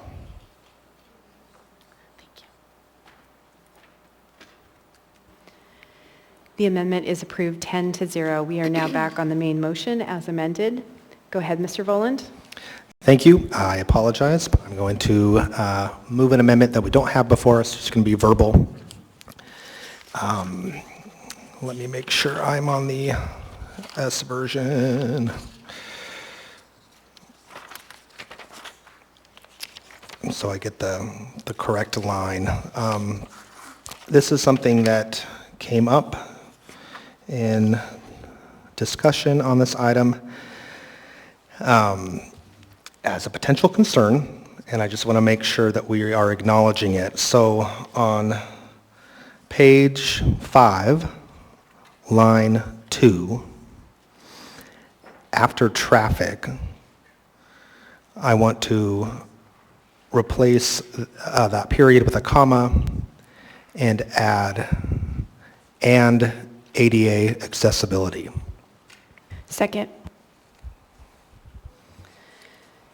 An amendment has been moved by Mr. Voland and seconded by Ms. Zalatel. I just want to note the S version is in the blue packet. It was part of the addendum. Go ahead, Mr. Voland. Thank you. So someone in the public who I respect as a trusted voice when it comes to giving me feedback on what some of the needs are of those in the community who may have various needs regarding mobility, etc., shared some articles about how sometimes dining on patios, sidewalks, if the chairs and tables are put in certain areas, that can actually be a hindrance to folks getting through who have those needs. So just want to make sure that as the planning department does these reviews, that is something that's highlighted. Thanks. Thank you, Mr. Voland. Is there any discussion on the amendment? Seeing no members in the queue, members may proceed to vote on the amendment to insert on page 5, line 2, after traffic, replace a period with a comma and add, quote, and ADA accessibility, end quote. Mr. Constant? Yes.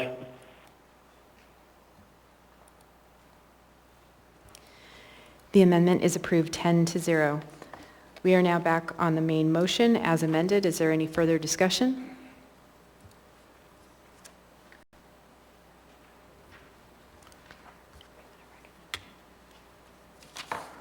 Ms. LaFrance? Thank you, Madam Chair. I just want to also echo thanks to the many people who were involved in making this change or bringing it forward. It's been a long time coming, as Mr. Constant said.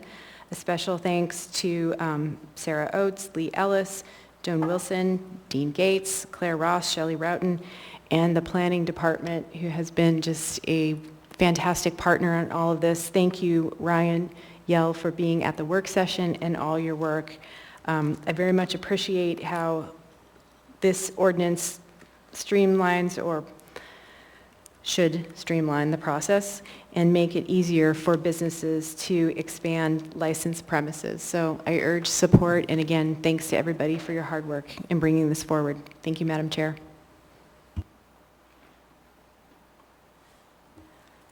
Seeing no other members in the queue, members may proceed to vote on the motion to approve AO 2023-25S as amended.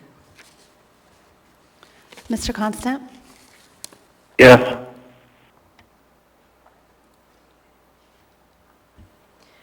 Item 14E is approved 10-0.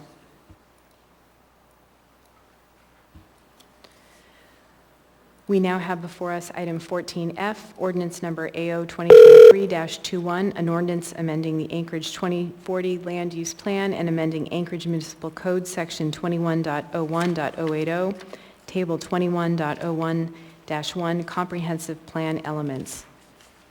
Public testimony on this item is now open. I want to note that there is an intent to postpone item 14F and 14G to have a work session. However, public testimony is now open.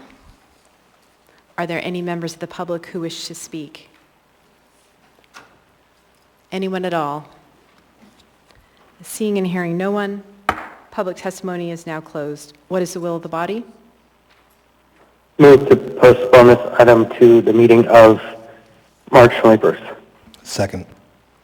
A motion has been made by Mr. Constant to postpone item 14F to the meeting of March 21. It has been seconded by Mr. Voland. Is there any discussion? Seeing no members in the queue, members may proceed to vote on the motion to postpone AO 2023-21 to the meeting of March 21.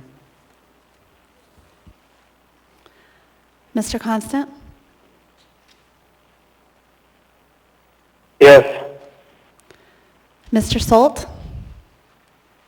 Yes.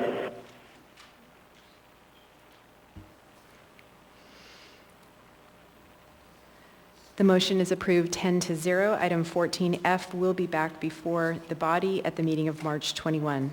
We now have before us item 14G, ordinance number AO 2023-22, an ordinance amending the Our Downtown Anchorage Downtown District Plan 2021 and amending Anchorage Municipal Code section 21.01.080, table 21.01-1, comprehensive plan elements, Planning and Zoning Commission case number 2022-0134. Public testimony on this item is now open. Are there any members of the public who wish to speak? Anyone at all? Seeing and hearing no one, public testimony on this item is now closed. What is the will of the body? Mr. Constant? Move to postpone this item to the meeting of March 21st. Second. A motion has been made by Mr. Constant to postpone item 14G to the meeting of March 21. It's been seconded by Mr. Voland. Is there any discussion? Seeing no members in the queue, members may proceed to vote on the motion to postpone AO 2023-22 to the meeting of March 21. Mr. Solt? Yes. Mr. Constant? Yes.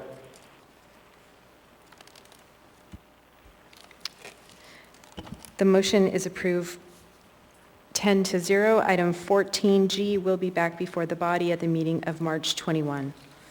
We will now move on to the quasi-judicial or administrative matters and special orders.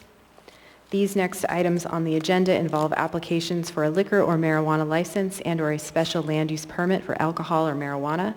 The process to review these items is different than the Assembly's legislative role because these are administrative or quasi-judicial hearings and require the Assembly to be impartial, refrain from ex parte communications except in liquor license applications, and make a decision based only on the record before us and testimony today. We now have before us item 15A, resolution number AR 2023-60, a resolution of the Anchorage Municipal Assembly stating its conditional protest regarding a new winery liquor license number 6109 for CSM ASM LLC DBA 61 Degrees North Winery. Waive reading. Thank you. Public testimony on this item is now open. Are there any members of the public who wish to speak? If so, please come forward. Anyone at all? Seeing and hearing no one, public testimony on this item is now closed. What is the will of the body? Move to approve. Second. Move to approve by Ms. Zalatel, seconded by Mr. Peterson. Any discussion? Seeing no members in the queue, members may proceed to vote on the motion to approve AR 2023-60. Mr. Solt? Yes. Mr. Constant? Yes. Item 15A is approved 10-0. We now have before us item 15B, resolution number AR 2023-61, a resolution of the Anchorage Municipal Assembly stating its conditional protest regarding the transfer of location and ownership of restaurant eating place liquor license number 6025 and restaurant designation permit for Alpenglow Coffee House, LLC DBA Alpenglow Coffee House. Waive reading. Thank you. Public testimony on this item is now open. Are there any members of the public who wish to speak? If so, please come forward. Anyone at all?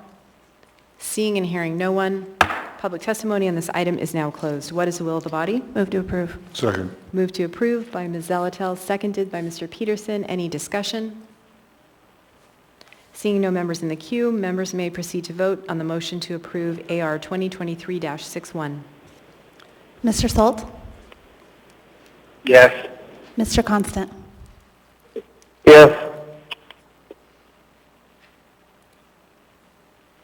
Item 15B is approved 10-0. We now have before us item 15C, resolution number AR 2023-62, a resolution of the Anchorage Municipal Assembly stating its conditional protest regarding the renewal of club liquor license number 1204 for Eagle River Post number 9785, VFW of the United States, DBA VFW Post number 9785. Waive reading. Thank you. Public testimony on this item is now open. Are there any members of the public who wish to speak? If so, please come forward. Anyone at all? Seeing and hearing no one, public testimony on this item is now closed. What is the will of the body? Move to approve. Second. A motion to approve has been made by Ms. Zalatel, seconded by Mr. Peterson. Any discussion? Seeing no members in the queue, members may proceed to vote on the motion to approve AR 2023-62. Mr. Solt? Yes. Mr. Constant? Yes. Item 15C is approved 10-0. We now have before us item 15D, resolution number AR 2023-63, a resolution of the Anchorage Municipal Assembly approving an alcohol special land use permit for a package store use and license number 6102 for Northern Hospitality Group 2, Inc., DBA Prospectors Provisions. Waive reading. Thank you. Public testimony on this item is now open. Are there any members of the public who wish to speak? If so, please come forward. Anyone at all? Seeing and hearing no one, public testimony on this item is now closed. What is the will of the body? Move to approve. Second. Move to approve by Ms. Zalatel, seconded by Mr. Peterson. Any discussion? Seeing no members in the queue, members may proceed to vote on the motion to approve AR 2023-63. Mr. Salt? Yes. Mr. Constant? Yes. Item 15D is approved 10-0. Next is audience participation. For audience participation, please direct your comments to the Assembly or the Chair. You will have 3 minutes to speak, and personal attacks are not appropriate. In addition, audience members are asked to avoid clapping or other disruptions during audience participation. During audience participation, Assembly members generally do not answer questions or respond to comments. We may talk to you offline during a break or after the meeting to address any questions you have. When you come forward, please state your name for the record, your community council, or the area of the municipality in which you live. Welcome. I'm Ron Oliva. I'm represented by all the districts. I'm a taxpayer in Anchorage, and I'm here for 2 reasons. One, the inverse condemnation that you did to my land, putting an expansion of the homeless shelter, and without any input from the neighborhood, the navigation center. It was the wrong location, and there was no transparency whatsoever. And you also gave them $1.2 million with no accounting. Now listen up, because you talked about families. Meg, you showed me a pin of your daughter. You just got an additional child. We're here for their future. You destroyed mine without caring an iota. And no one here could raise their hand and say they did something positive for my business, which is now blood in the water, for the homeless that you are continuing to bring without any accountability. I'm going to oppose any license for the Brother Francis Shelter and the Navigation Center because there was no input.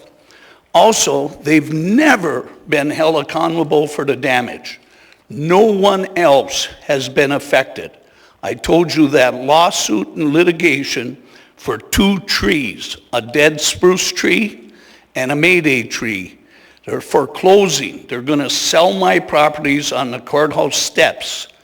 When you purchased the property, you shorted me. Mr. Gates can testify because he brought it out that there's $350,000 short on the transaction. You promised to buy my other parcels, and you didn't act in good faith. And now you destroyed my life, my marriage, my spirituality, and the most important thing, Peg, trust in government. There's no trust.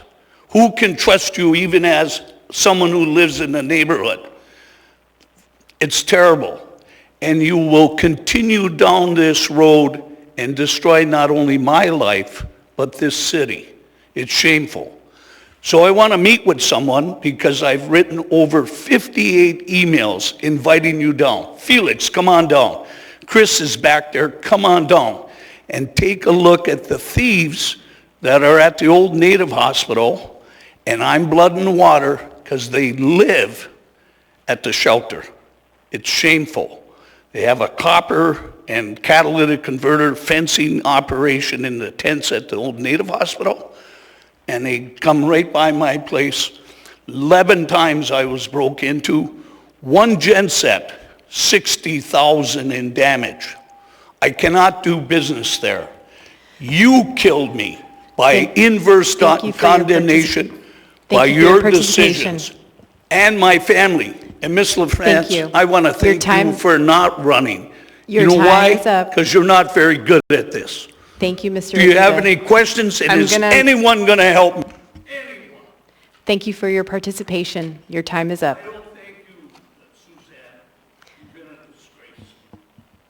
Thank you for your participation.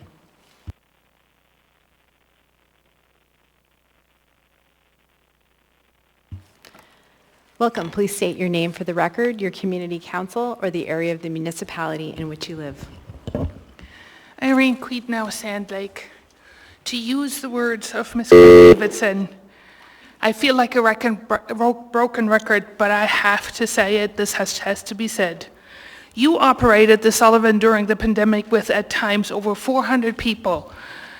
When the mayor brought forward the navigation center in 2021 with 300 beds, you said it is too big. You drug your feet so it would not be available, and the Sullivan needed to continue to be used in the winter of 2021-2022. You had no problem using the Sullivan then. The mayor then whittled down the size of the navigation center to your specifications. You approved a contract with Roger Hickel for the initial work on the navigation center. You approved $4.9 million for the construction. That was in the spring. Then in the fall, when the next amount of money was due, you did not approve that, effectively killing the navigation center, and then sitting here again saying that nothing has been done and nothing is available. You are the ones who are responsible for that there is nothing available. Just as a reminder, Ron spoke about trust. I don't have any trust in the majority of the assembly members. You tell us one thing, then you do another. One example is the Golden Lion. You made an AO, which is law, to say that it will under no circumstances be as a shelter. Guess what you're using it for now? A shelter. You say that the emergency orders a couple weeks ago are only temporary, but here we are making them permanent. This is part of your movement and effort to make EOs into AOs, and that is to give you more power. That is something you have been doing ever since I have been coming. Giving you more power, more oversight, again more oversight, and more oversight. Like I said 2 weeks ago, you claim you're protecting us from the misspending of this administration. But who is protecting us from your misspending? Who is protecting us from your overbearing control? You keep chipping away at the options we as the public have to participate and to let you know what we think. And again, you give yourself more power and more power. Obviously, it's a very big pattern, and if anybody sits here and has watched you and doesn't see that, then I don't know if you have been sleeping or maybe not. Anyway. Thank you for your participation. Please refrain from clapping. Are there any other members of the public who wish to participate? Seeing no one else, we will go ahead and move on to assembly comment. I'll start on the phone with Mr. Constant. Any comments? Nothing. Thank you, everybody, for your hard work. Thank you, Mr. Constant. Mr. Solt? No comments, Madam Chair. Thank you, Mr. Solt. Ms. Dern, any comments? No comment, Madam Chair. Thank you. Thank you, Ms. Dern. Mr. Rivera? Thank you, Madam Chair. No comment. Thank you, Mr. Rivera. Mr. Sweet? Likewise, no comment, Madam Chair. Thank you. Thank you, Mr. Sweet.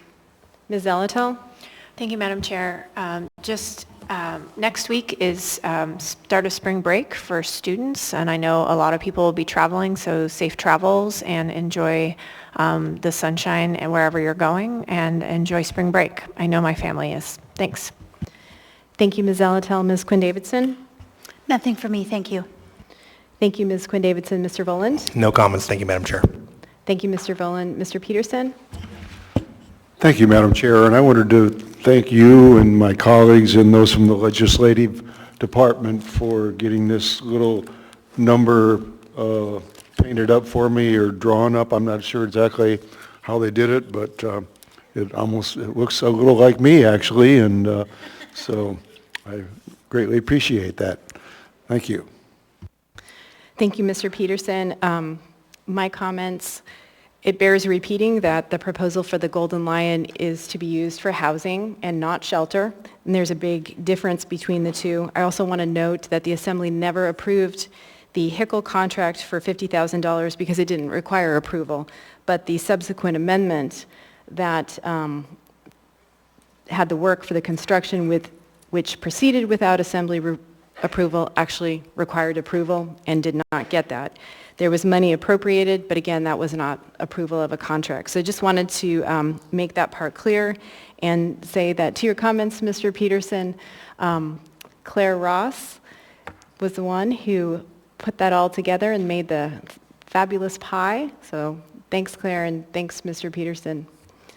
And to echo Meg, happy spring break, happy spring. Enjoy the daylight and the wonderful snow. And with that, we are at adjournment. Move to adjourn. We are adjourned.